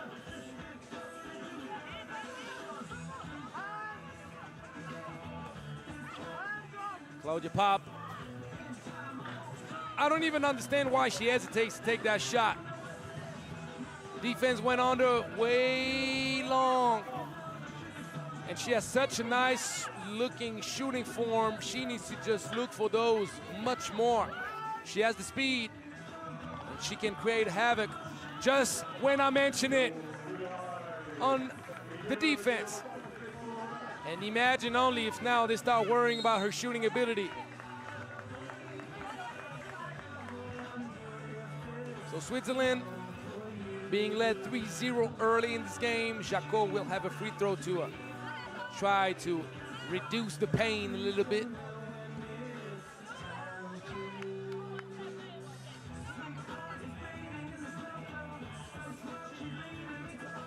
Jaco knocks down the free throw.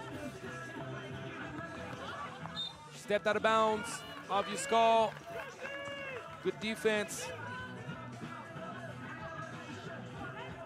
Vivi Burundi now withstand the defensive pressure.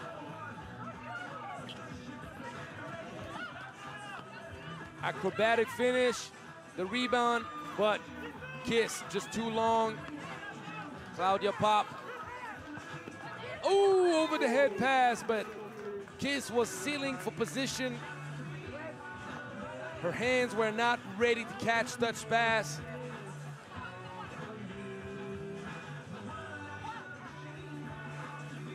So Switzerland with the ball.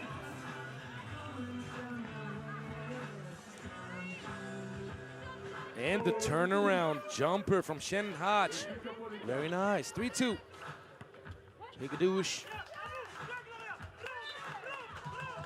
Great defense by Gloria Ikatikalusa.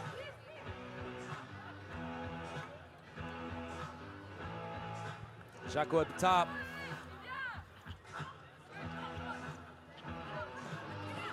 Jaco being held on, the foul call. And Jaco with an opportunity to tie this thing to 3 apiece.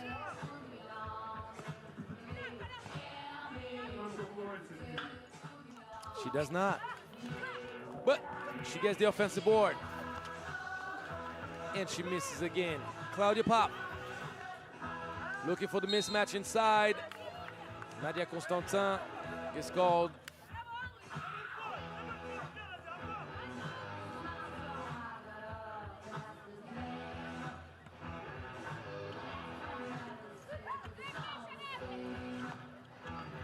There you go. Good shot. A little bit tough backing up like this, but at least she's aggressive. Defensively, Gyor could have paid the price for the mistake. The left, Katikalosa completely open. And the push in the back from Jaco.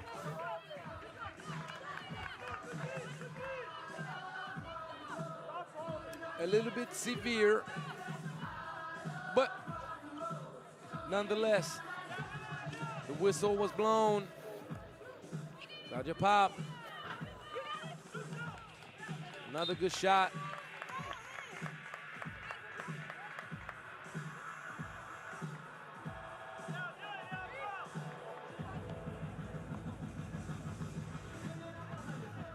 We'll have only 2 games left after this one. And we'll know the games for tomorrow, the quarterfinals.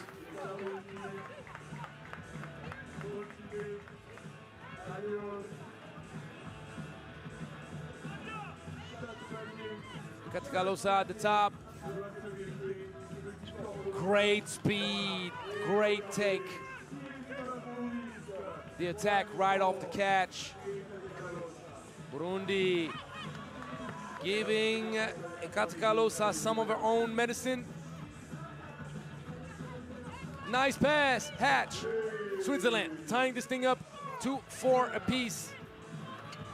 And not 5-3, ladies and gentlemen. Thank you for the correction. 5-4.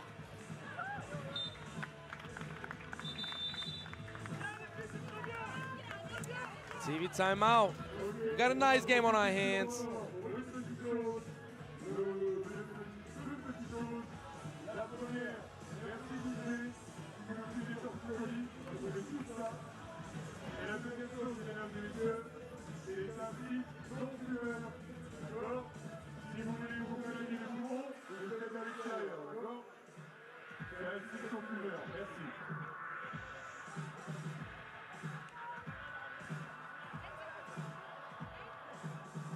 So Nadia Constantin at the top, check ball Switzerland. cross. Constantin, 3 seconds, turnaround jumper. We're finally seeing Nadia Constantin on the scoring board. Hegedouche, hands it back out to Pop. Oh, that would have been nice.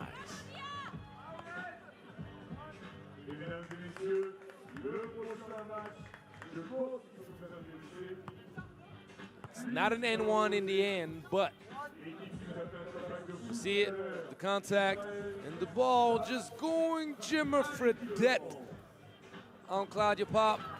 She knocks down the free throw. 2-point lead for the Hungarian ladies. Jacot reverses it. Nice short pop, but you got to knock it down. Hotch can't put the finishing touch. Keys just vacating the paint to enable Hegedouche to benefit from Claudia Pop's nice lob pass. So, the left hand, Jacot, keeping Switzerland in contact. Offensive foul call. Hard set screen in the back of defense. Nadia Constantin can hold on to the ball. Turnover. Burundi. Jacot. And Hatch elevates right over Hegedouche. Kiss, neat size advantage. She maximizes it. And Switzerland is having a little bit of trouble outletting the ball in transition. They don't turn it over, but the ball gets deflected quite a few times. Jacot, daylight. Oh yes, big hit. Switzerland needed that. Oh, turnover. Claudia Pop going a little bit too fast.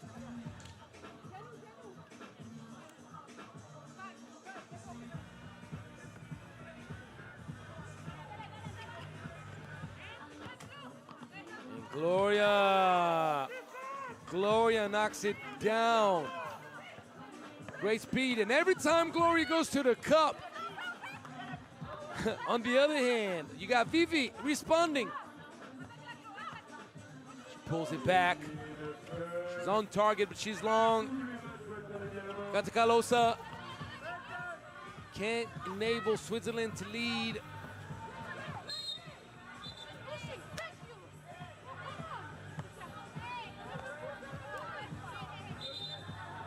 And the warning, Gloria Katakalosa. A little bit too emotional right now.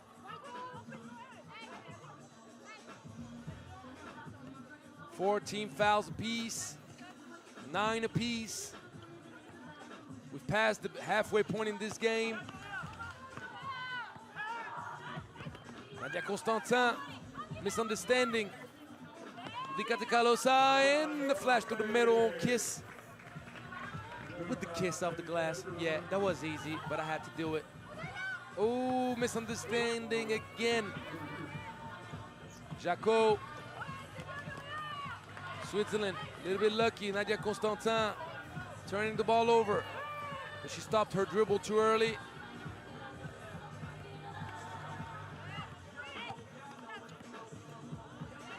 Claudia Pop getting low love. Angelica Kiss posting up. Claudia Pop snatches it back. I told you I was looking forward for her to shoot more. I don't understand why she is not. Her shooting motion is way too good for her not to be more aggressive. So anyhow, Gyor pulling away up 3 with 3 minutes and 34 seconds left in this game.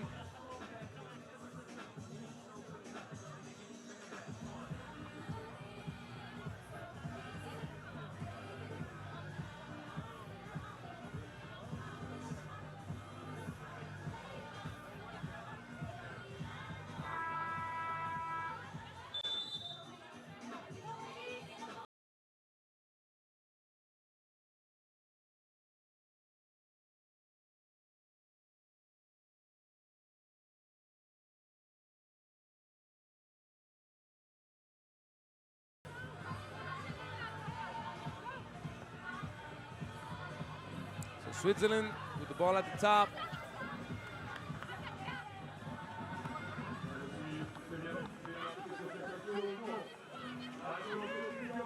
No foul call on Jacko's take. Hekadouche saves it. Claudia Pop elevates. She gets her own offensive rebound. Burundi, no. And there was a wide open shot, but Hotch did not recognize the situation. Claudia Pop on target, short. Burundi, ball rims out, but Gyor has the shots to hit Switzerland in the back of the head.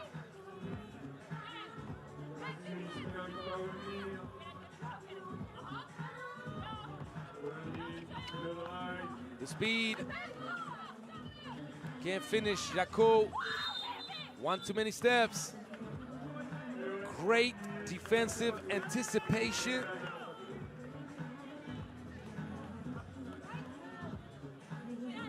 Jacko thought that she had the dish. Dump off.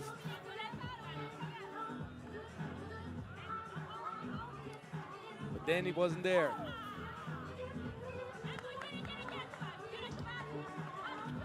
Burundi, low pass, not high enough. Hekadouche had position, but you have to reward the ladies in the paint working hard. Nadia Constantin, great court awareness, Burundi. Fast break city, 13-9. This game is not over. Nadia Constantin.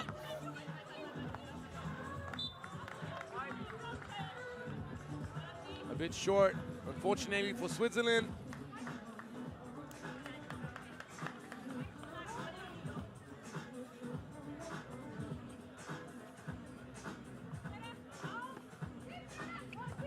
Claudia Pop. No look pass. Gyor just now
The idea was good, but you got to pass it way over.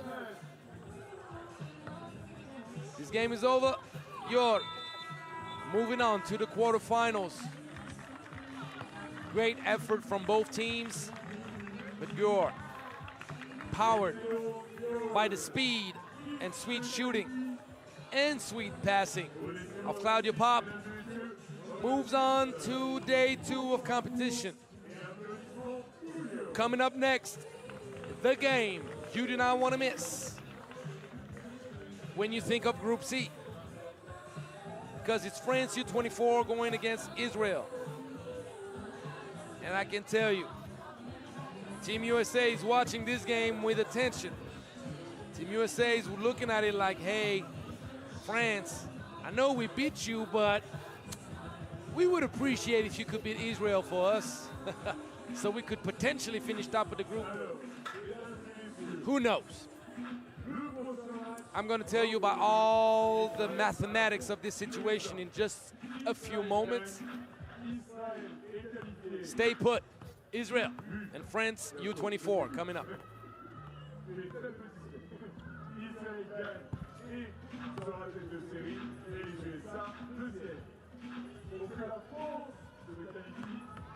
La France doit gagner un certain nombre de points. Alors le problème c'est que moi je suis un littéraire, moi les maths j'ai arrêté à partir du collège. À partir du moment où il y a mon ami qui avait des lettres et qui correspondait à des nombres, moi je l'ai laissé tomber. Donc du coup je crois que la France doit gagner d'au moins 10 points. On va dire oui, c'est peut-être compliqué, c'est peut-être compliqué. Mais pourquoi pas?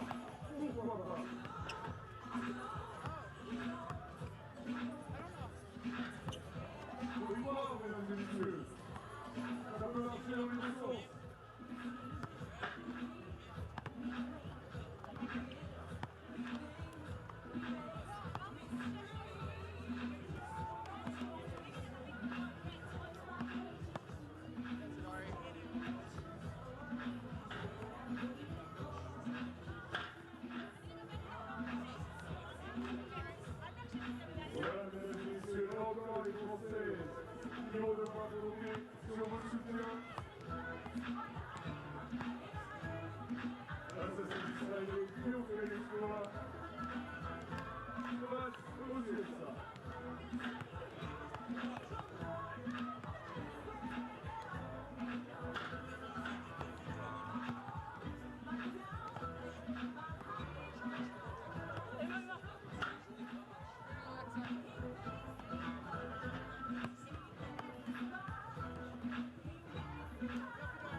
De cette journée, avec d'un côté l'Israël et de l'autre la France. Applaudissements pour les deux équipes. Et on commence par présenter et applaudir les moins 24 de l'équipe de France, avec la numéro 31 de notre ami Stylatoi.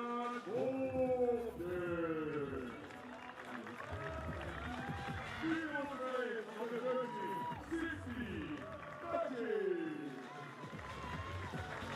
Numéro 6,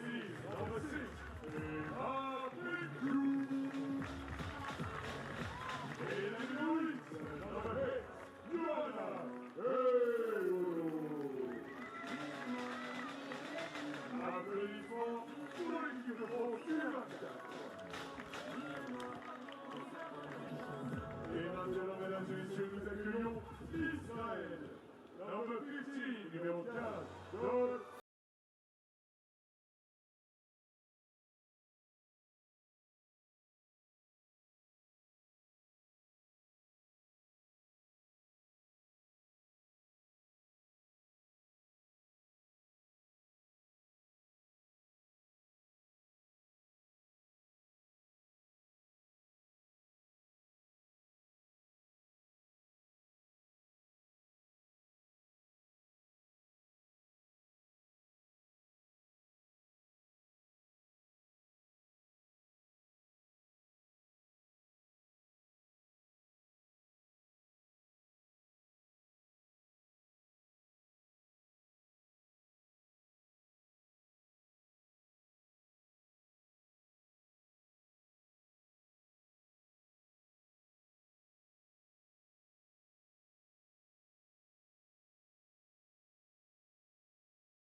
He's playing to trying to shuffle the cards and make everybody think about mathematics and all these good stuff for some people, all bad stuff for other people. France lost 15-12, meaning in case of a three-way tie, they need to be in front of Team USA in scoring, which means that they need to win scoring 22. You see what I'm trying to say? Or they can leave Israel behind them, beating Israel by 10 points. Now you know everything. Don't tell me you didn't know.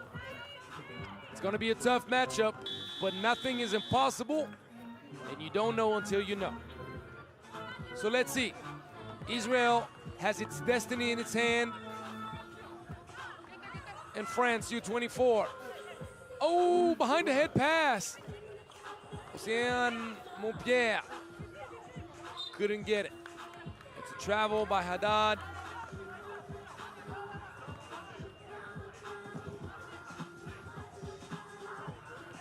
So it's the second to last game of the day.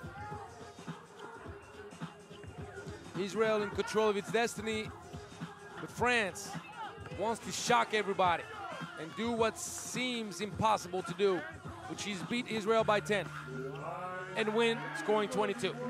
So we'll see. One zip, Haddad, nice. Sweet dish. Give it up to Edelman. Emma Petour saves it. And 16, McKay. Nice take. She's mobile. She's taller than Edelman. Not many ladies can say that. Mid-range special. Saw missing. Uh-oh, double cross. 16, McKay. Draws the foul on Drew Edelman.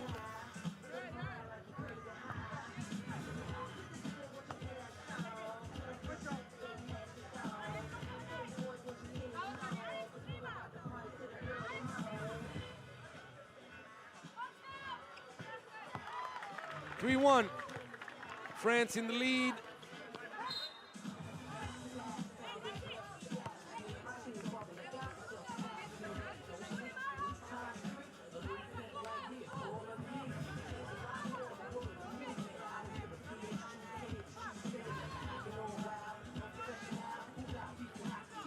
Sandra Cohen, Drew Edelman.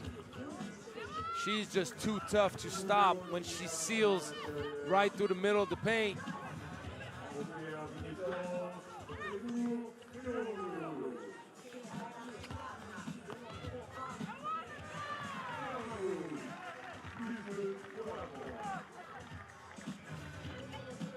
Sar, mid-range again, 0 for 2. And Drew Ederman fouls Emma Petour.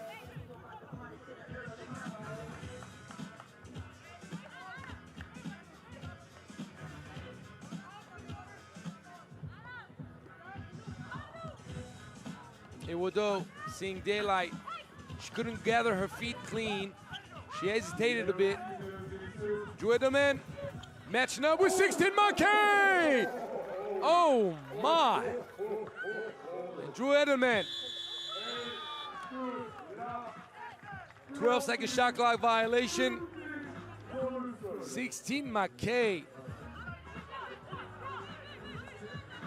The 3 tallest girls in the tournament on the court at the same time. 16 McKay, Drew Ederman, and Alexandra Cohen.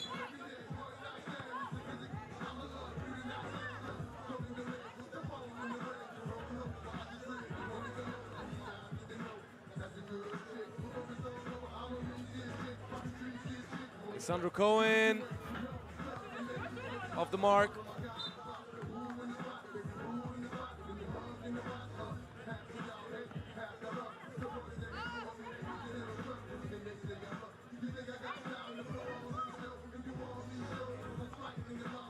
Pierre.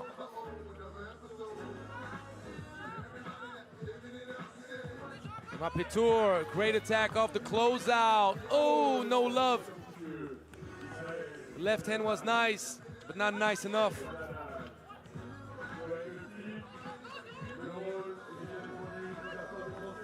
Alexandra Cohen up and under right before the end of the shot clock. Sweet shooting touch. Saint-Montpierre can't get it to go. The back door, Haddad. The foul from 16 McKay. 3 seconds left on the possession.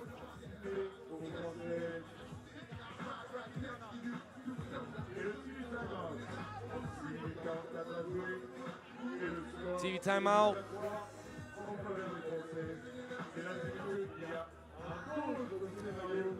If the score would stay that way, right now both Israel and Team USA would go through. Team USA would finish first because of points scored in the tournament. 6 minutes and 44 seconds left. As I told you, Team USA is keeping an eye on this game for sure. Alexandra Cohen forgot her luggage on that trip, but she stays with it. And she has a nice shooting touch. She ties this game to 4 apiece. 16 McKay. Sweet English on the ball. And Drew Ederman. She sealed right under the basket. 16 McKay could not help but foul.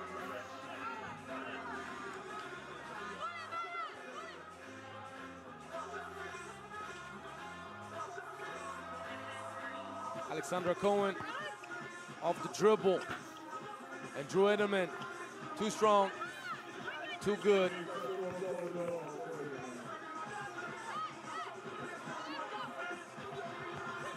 Emma Petour, great change of pace, great hesitation. And Sar is looking to give it to Alexandra Cohen down low. Emma Petour fought for position, did not make it easy.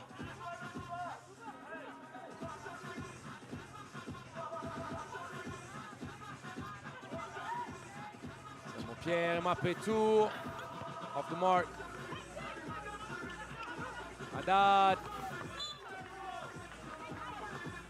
trying to find Ederman. And Ederman tells her, like, throw it higher. Don't worry, nobody's helping behind. She was right.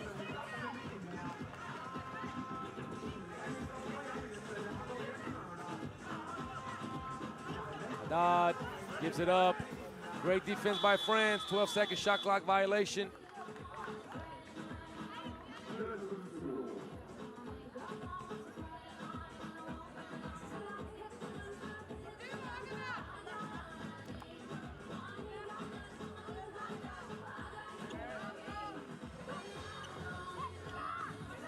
Mapetour. Short.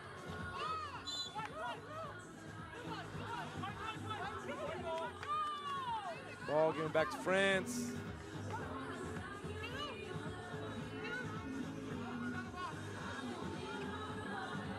Right now, Team USA is the one benefiting from this game.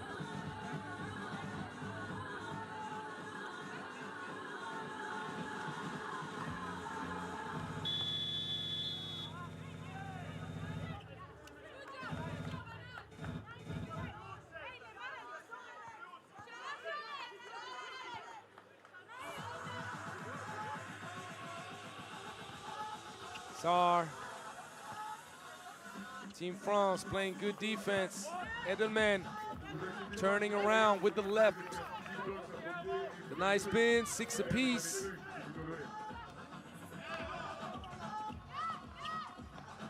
Mid-range, Ewodo missing.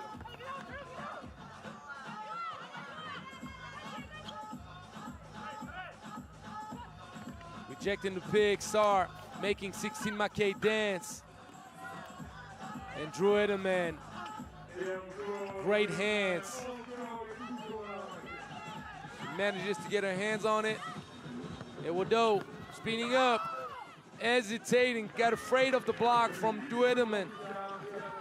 Dissuading force down there. Oh yes, situation with the 3 ladies connecting. Edelman was sitting on Mackay, but Alexandra Cohen anticipated a little bit too much.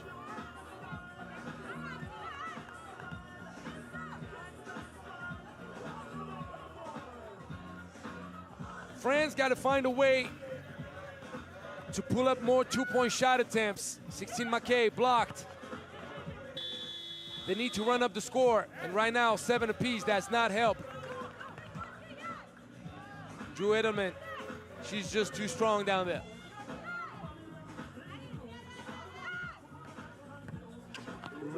Good take by Ewodo. 8 apiece. 9-8. As long as you can't match up earlier with Drew Edelman, she's gonna murder you down there. Once again, locking up, great low pass with the foul. Easy money. The main thing for France is they need to put ball pressure because Haddad can read the game way too easy. And if you allow for Sar, for Cohen, for Haddad to read the game, the moment Drew Edelman locks up in the paint, there is absolutely nothing anybody can do at that point, especially playing 3x3. You have so much more room to operate. You don't have help side defense on the other side. So now Israel taking control back of this game.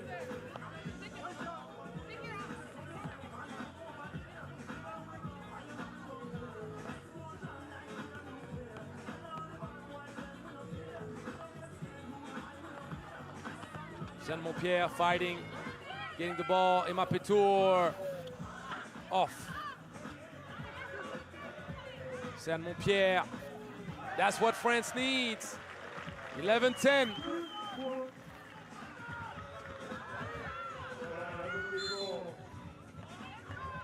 And Haddad commits the foul on Ewodo. 13th foul against Israel. So right now, Israel is 4 points away. Actually, 3 points away, 4 points away, yes. 4 points away from finishing first in the group. Saint-Montpierre almost turned it over. Mapetour triggers long range, no. Saint-Montpierre. France pretty much understand the assignment. They have to put the game on fire. They need points.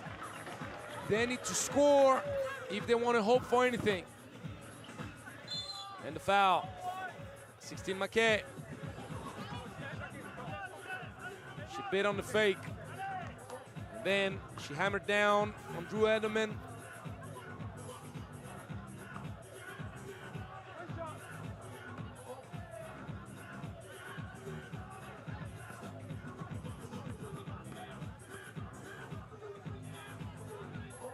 Drew Edelman knocks it down. Ewodo speeds up, kicks it out. 16 Mackay, way too flat.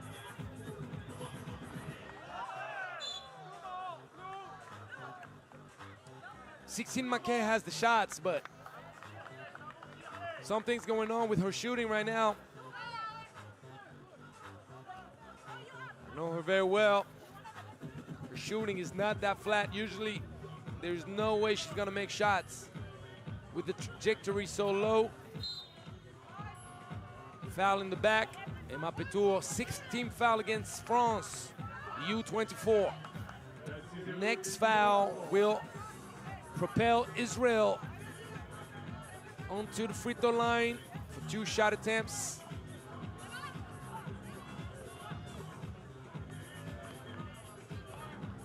And Sar was a good take. Alexandra Cohen strong with it.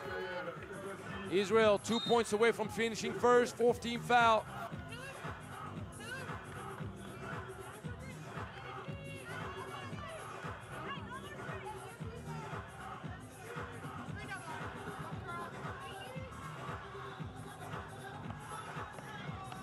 Mackay turns around, Drew Edelman not going anywhere.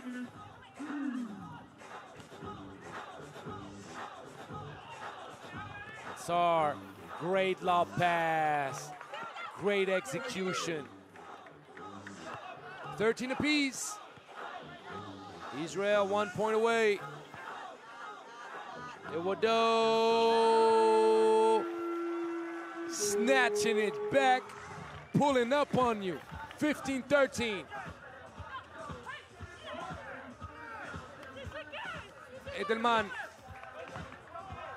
15-14. 15 foul against Haddad and Team Israel.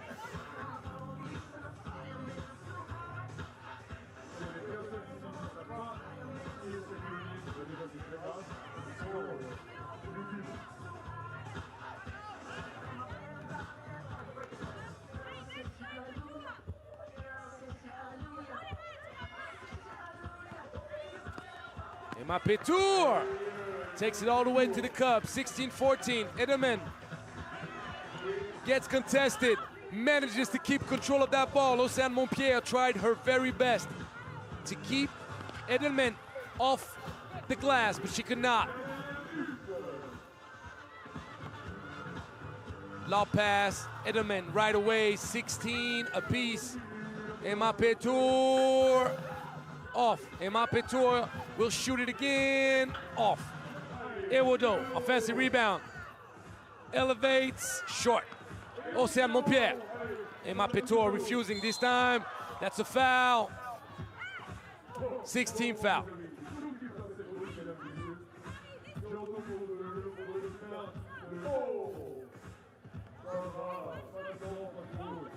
So no matter what happens, Israel will finish top of the group. The question is, can France pull off the upset in the sense of beating Israel and scoring 22, which means they would finish top ahead of Team USA.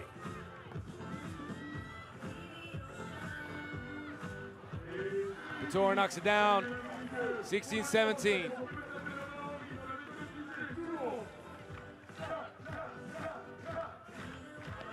The lob pass, turnover.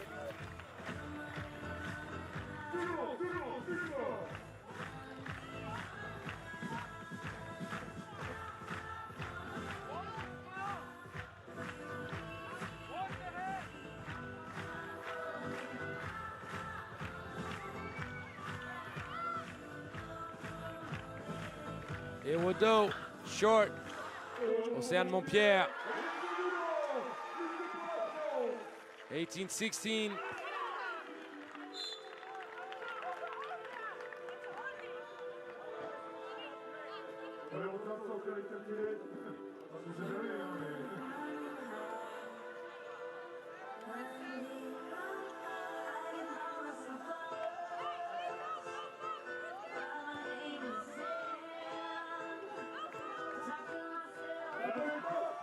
Emapetor missing the layup. Haddad. This game is over. France U24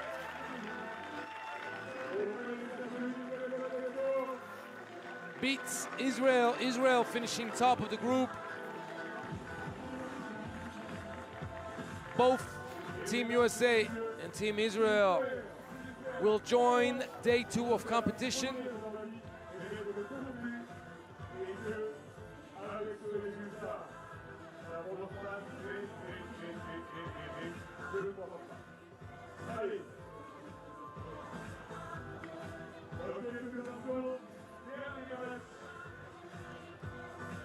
Coming up next, the last game of the day.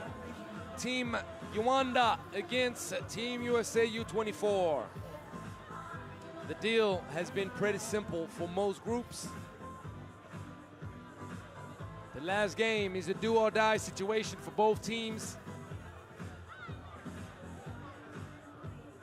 It's still the case right now for both Team Yuanda and USA U24. Coming right up.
Messieurs, c'est parti pour la dernière présentation de cette journée.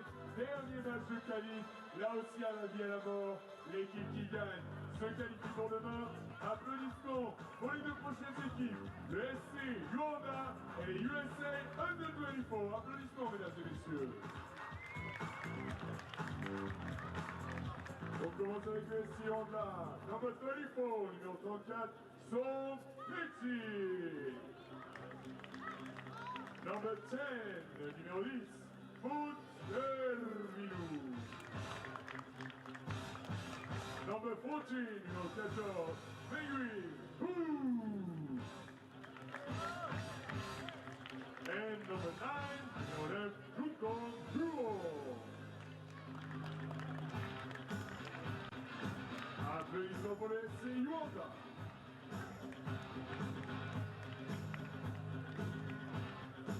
Et maintenant, on accueille les U24 des États-Unis.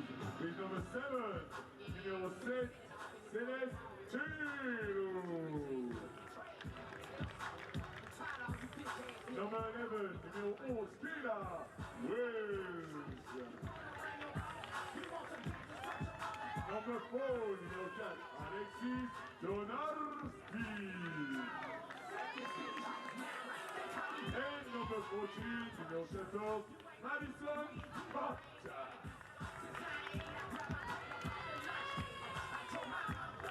Mesdames et messieurs, applaudissements pour les USA U24.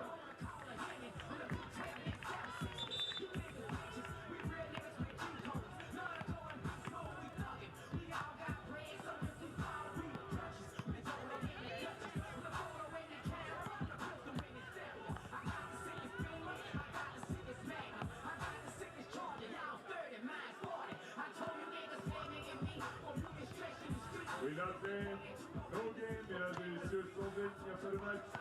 Je vous demande d'applaudir et d'accueillir nos arbitres. Yasmina Gyoras et Veronika Machekova. Merci à toutes et à tous pour votre attention et à l'agréable match.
All right, all right, all right. You see the lights are on. It's the last game of the day. I know this atmosphere out here quite well.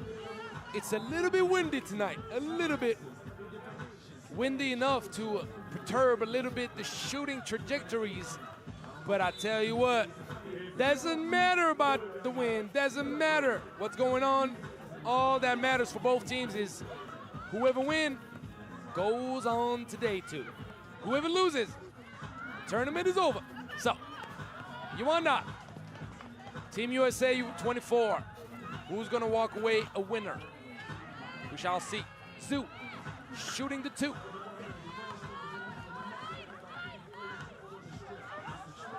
Scott, a power in his first game. Nice patience, nice touch. Kayla Wells, finishing.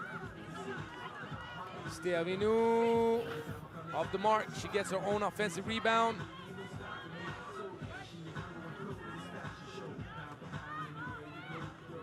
Song.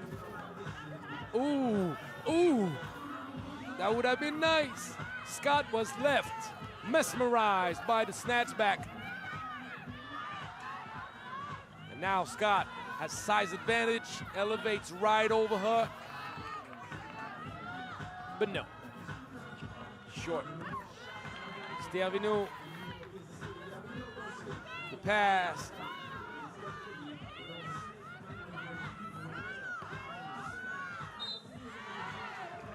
Stylatoi gets called for the foul.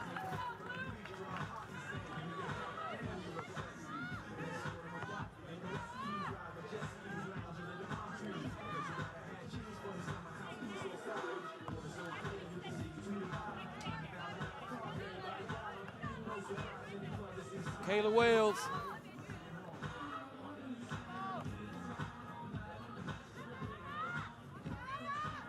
Too long. And the ball given back to Team USA.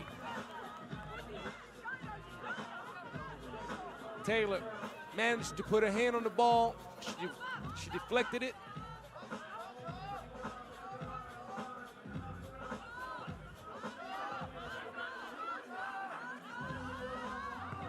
Great position, Wells. Good job. 2-zip. Yuanda needs to find a solution quick. Whoa. Can't put the finishing touch on it. Scott. Fade action. She knocked it down the first game. Not this time around.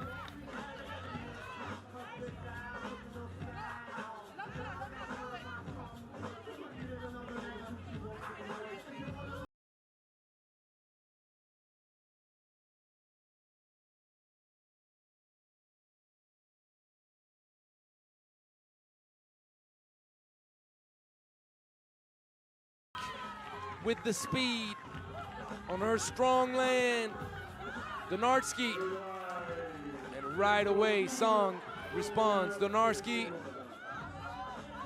reverses it. She flashed. She didn't get seen though. Through the middle. 1 second. Wells blocked. Whoa. keeps possession of the ball. Motstelvinu. No foul call.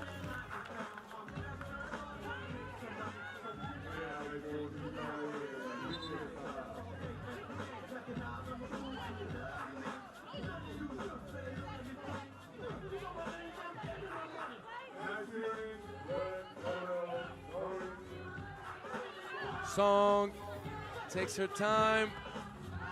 Taylor locks up the rebound.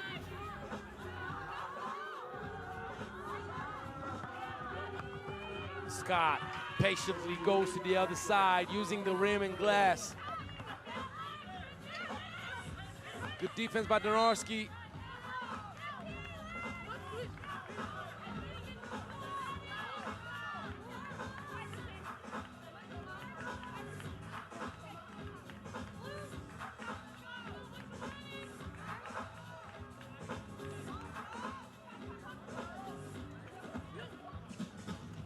Taylor off the triple threat. She's a bit short. Motstelvinu had the right idea, even though she needs to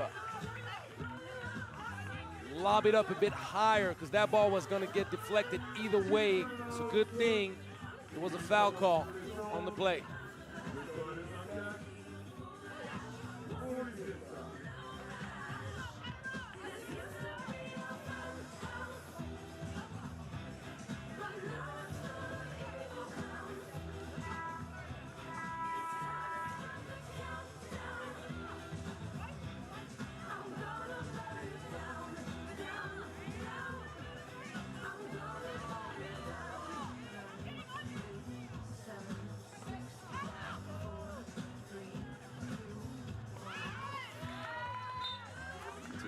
Say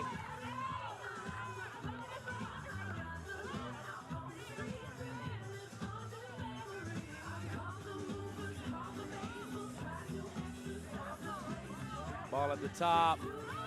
Scott finds Taylor. Low post. But Motstelvinu is tough.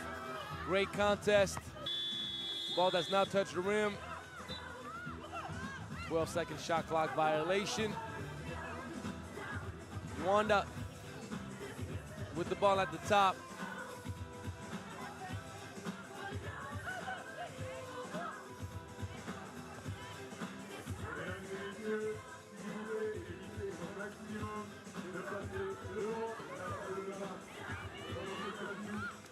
Song, ISO mode activated.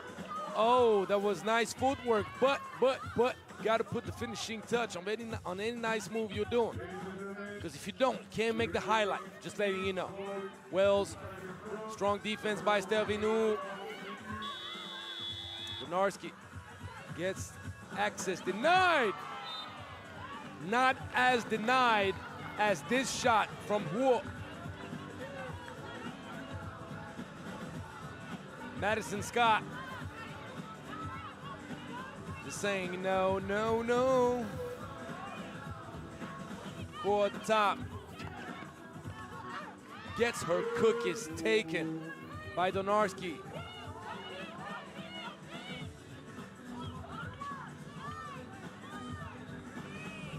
Taylor using speed, but not fast enough.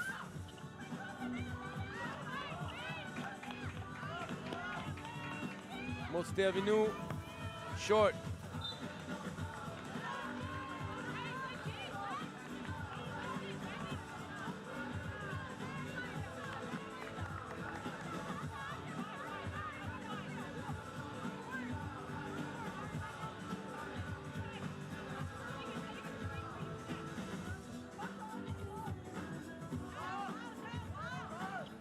Elbow action, Wells draws the foul.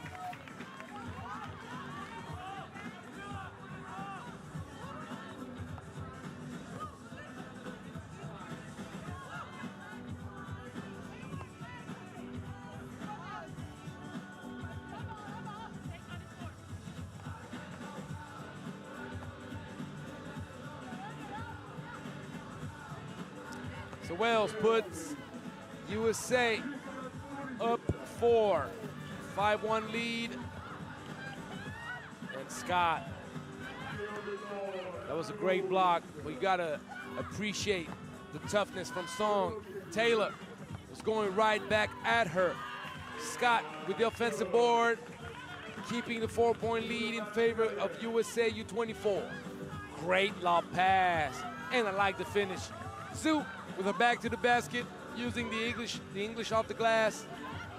And Scott, that was a nice take, but you got to finish tougher. Cool. Turns around and makes it. 6-4.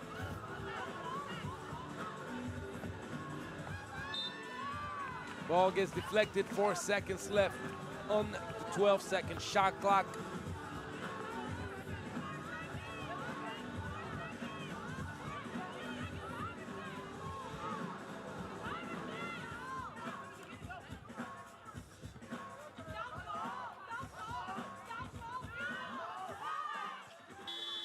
Taylor, she got it off in time, and Donarski almost had the offensive board.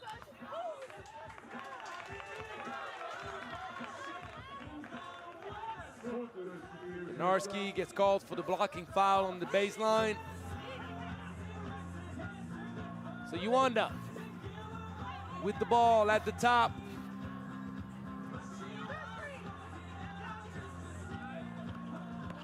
Montstervinu. No love. And Taylor turns it over almost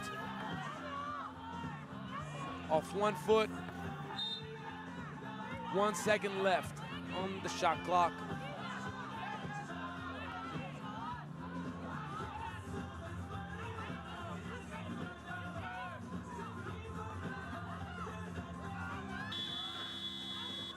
Montstervinu gets the board.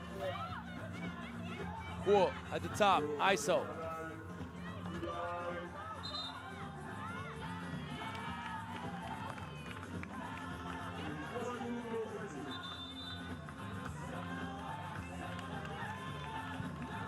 TV timeout.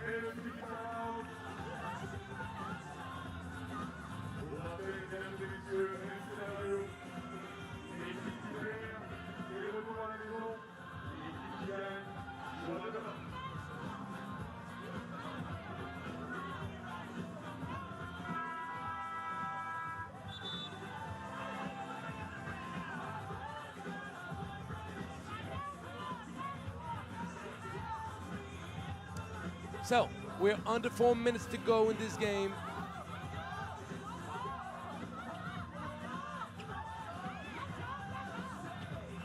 Step back action, Donarski can't connect.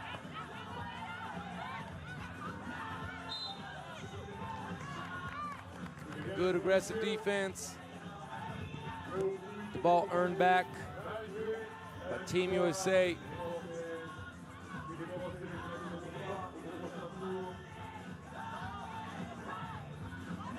At the top, Taylor almost stepped out of bounds. And the foul on Gyor.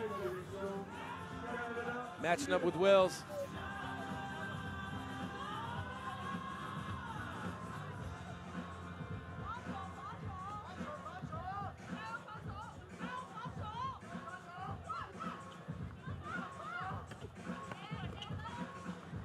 Wells staying with it, gets denied the second time by Gyor.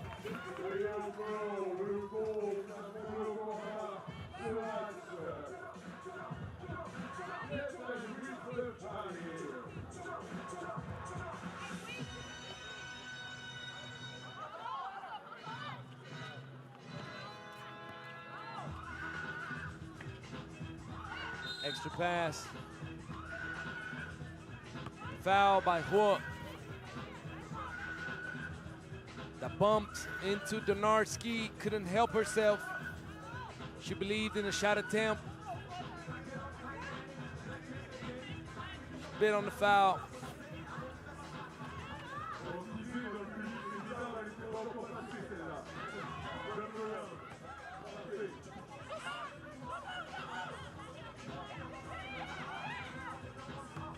Nice take by Song. Managed to get it over the block attempt from Scott. Great touch. Donarski, mid-range. That was a break. Mostelvinu, short.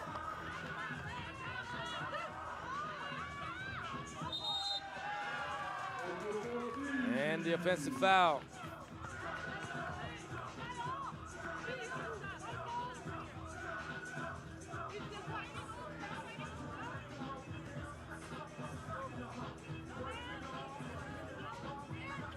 Mostelvinu close out. Great finish on the other side. 6 apiece. Very, very low scoring game. But you know what's at stake? A spot in the quarterfinals. Quo gives it up. Mostelvinu is thinking about it. And she's not thinking about it anymore, but that's the second blown layup in the same game. You got to finish your breakfast when you get down low. What's going on now? Taylor, short. Scott, defensive board. Goes back the other way, and one.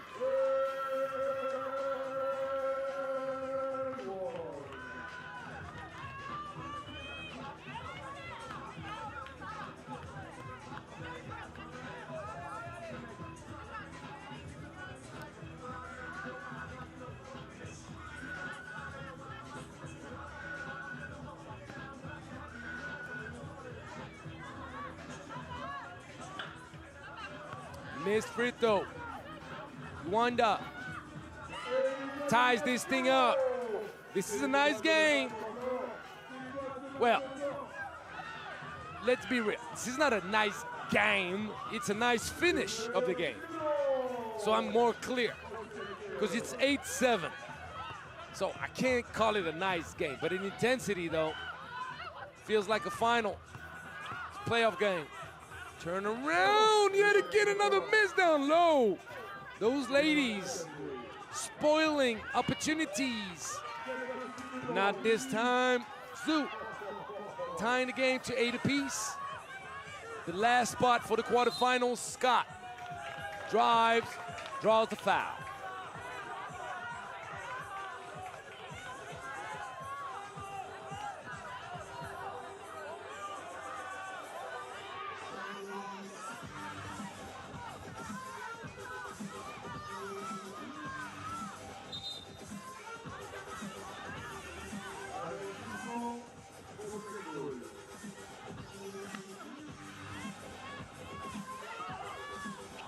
The great execution of the back pick action at the top. Wells with an opportunity to shoot 2 free throws.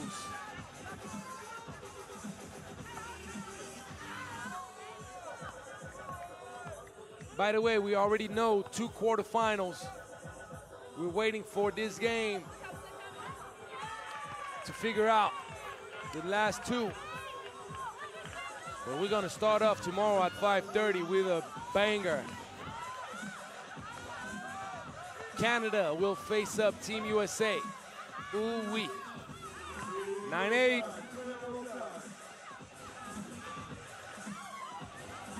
Song speeds up. Song try to draw the foul. Won't get a call.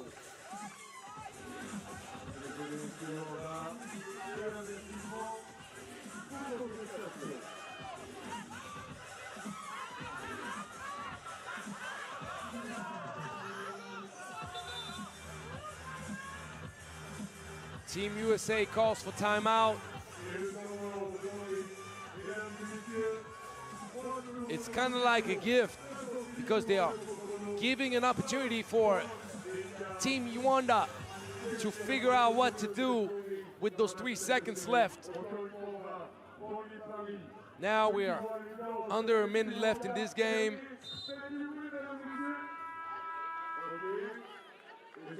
And I remind you,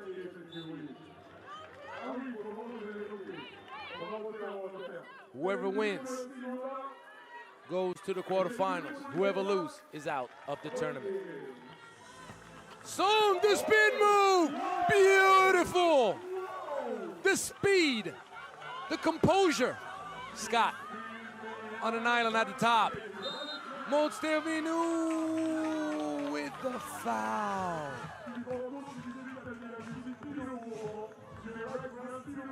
Why pressure the ball so high?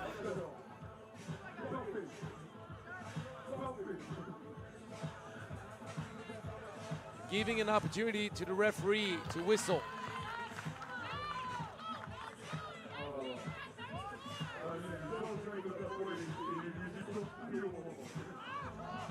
One for two. Song with the ball. Monstevinu thought about it. Great left-hand pass. Song with the playmaking late in this game. 10 apiece.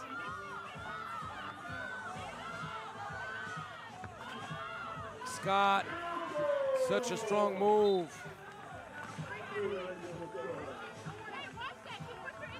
Such a strong finish.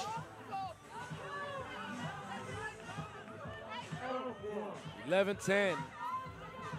A little bit over 22 seconds.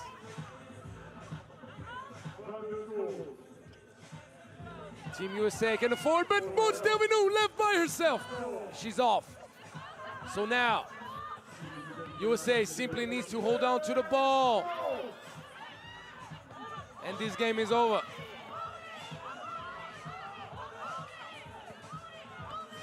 Now, USA U24 moves on to day 2.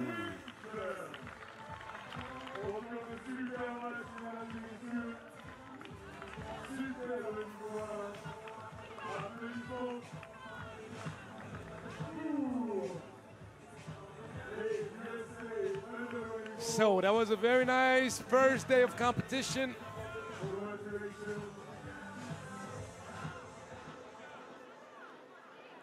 The quarterfinals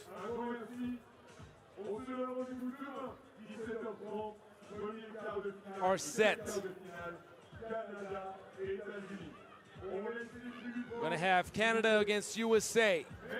Then we're gonna have Lithuania against Gyor. China against USA U24. To finish up the quarterfinals with Israel against Italy. There you go. Thank you, baby. Whatever I was saying, you can now see with your own eyes. So, I want to thank everybody for staying with me all day. We had 12 games in day 1 of competition here at the Stylatoi Poitiers Women's Series stop.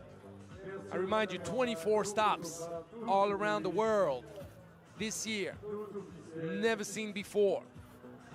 The ladies getting opportunities to display their talent, getting opportunities to push forward sport of 3x3. So anyhow, have a great night, great morning, great evening, wherever you are in the world. I know we have time differences, but we do not care. It's all love. I give you the rendezvous. Tip-off, 5:30 p.m. Paris time, because we're in France out here in Poitiers. Don't want to miss it. I'm counting on all of you.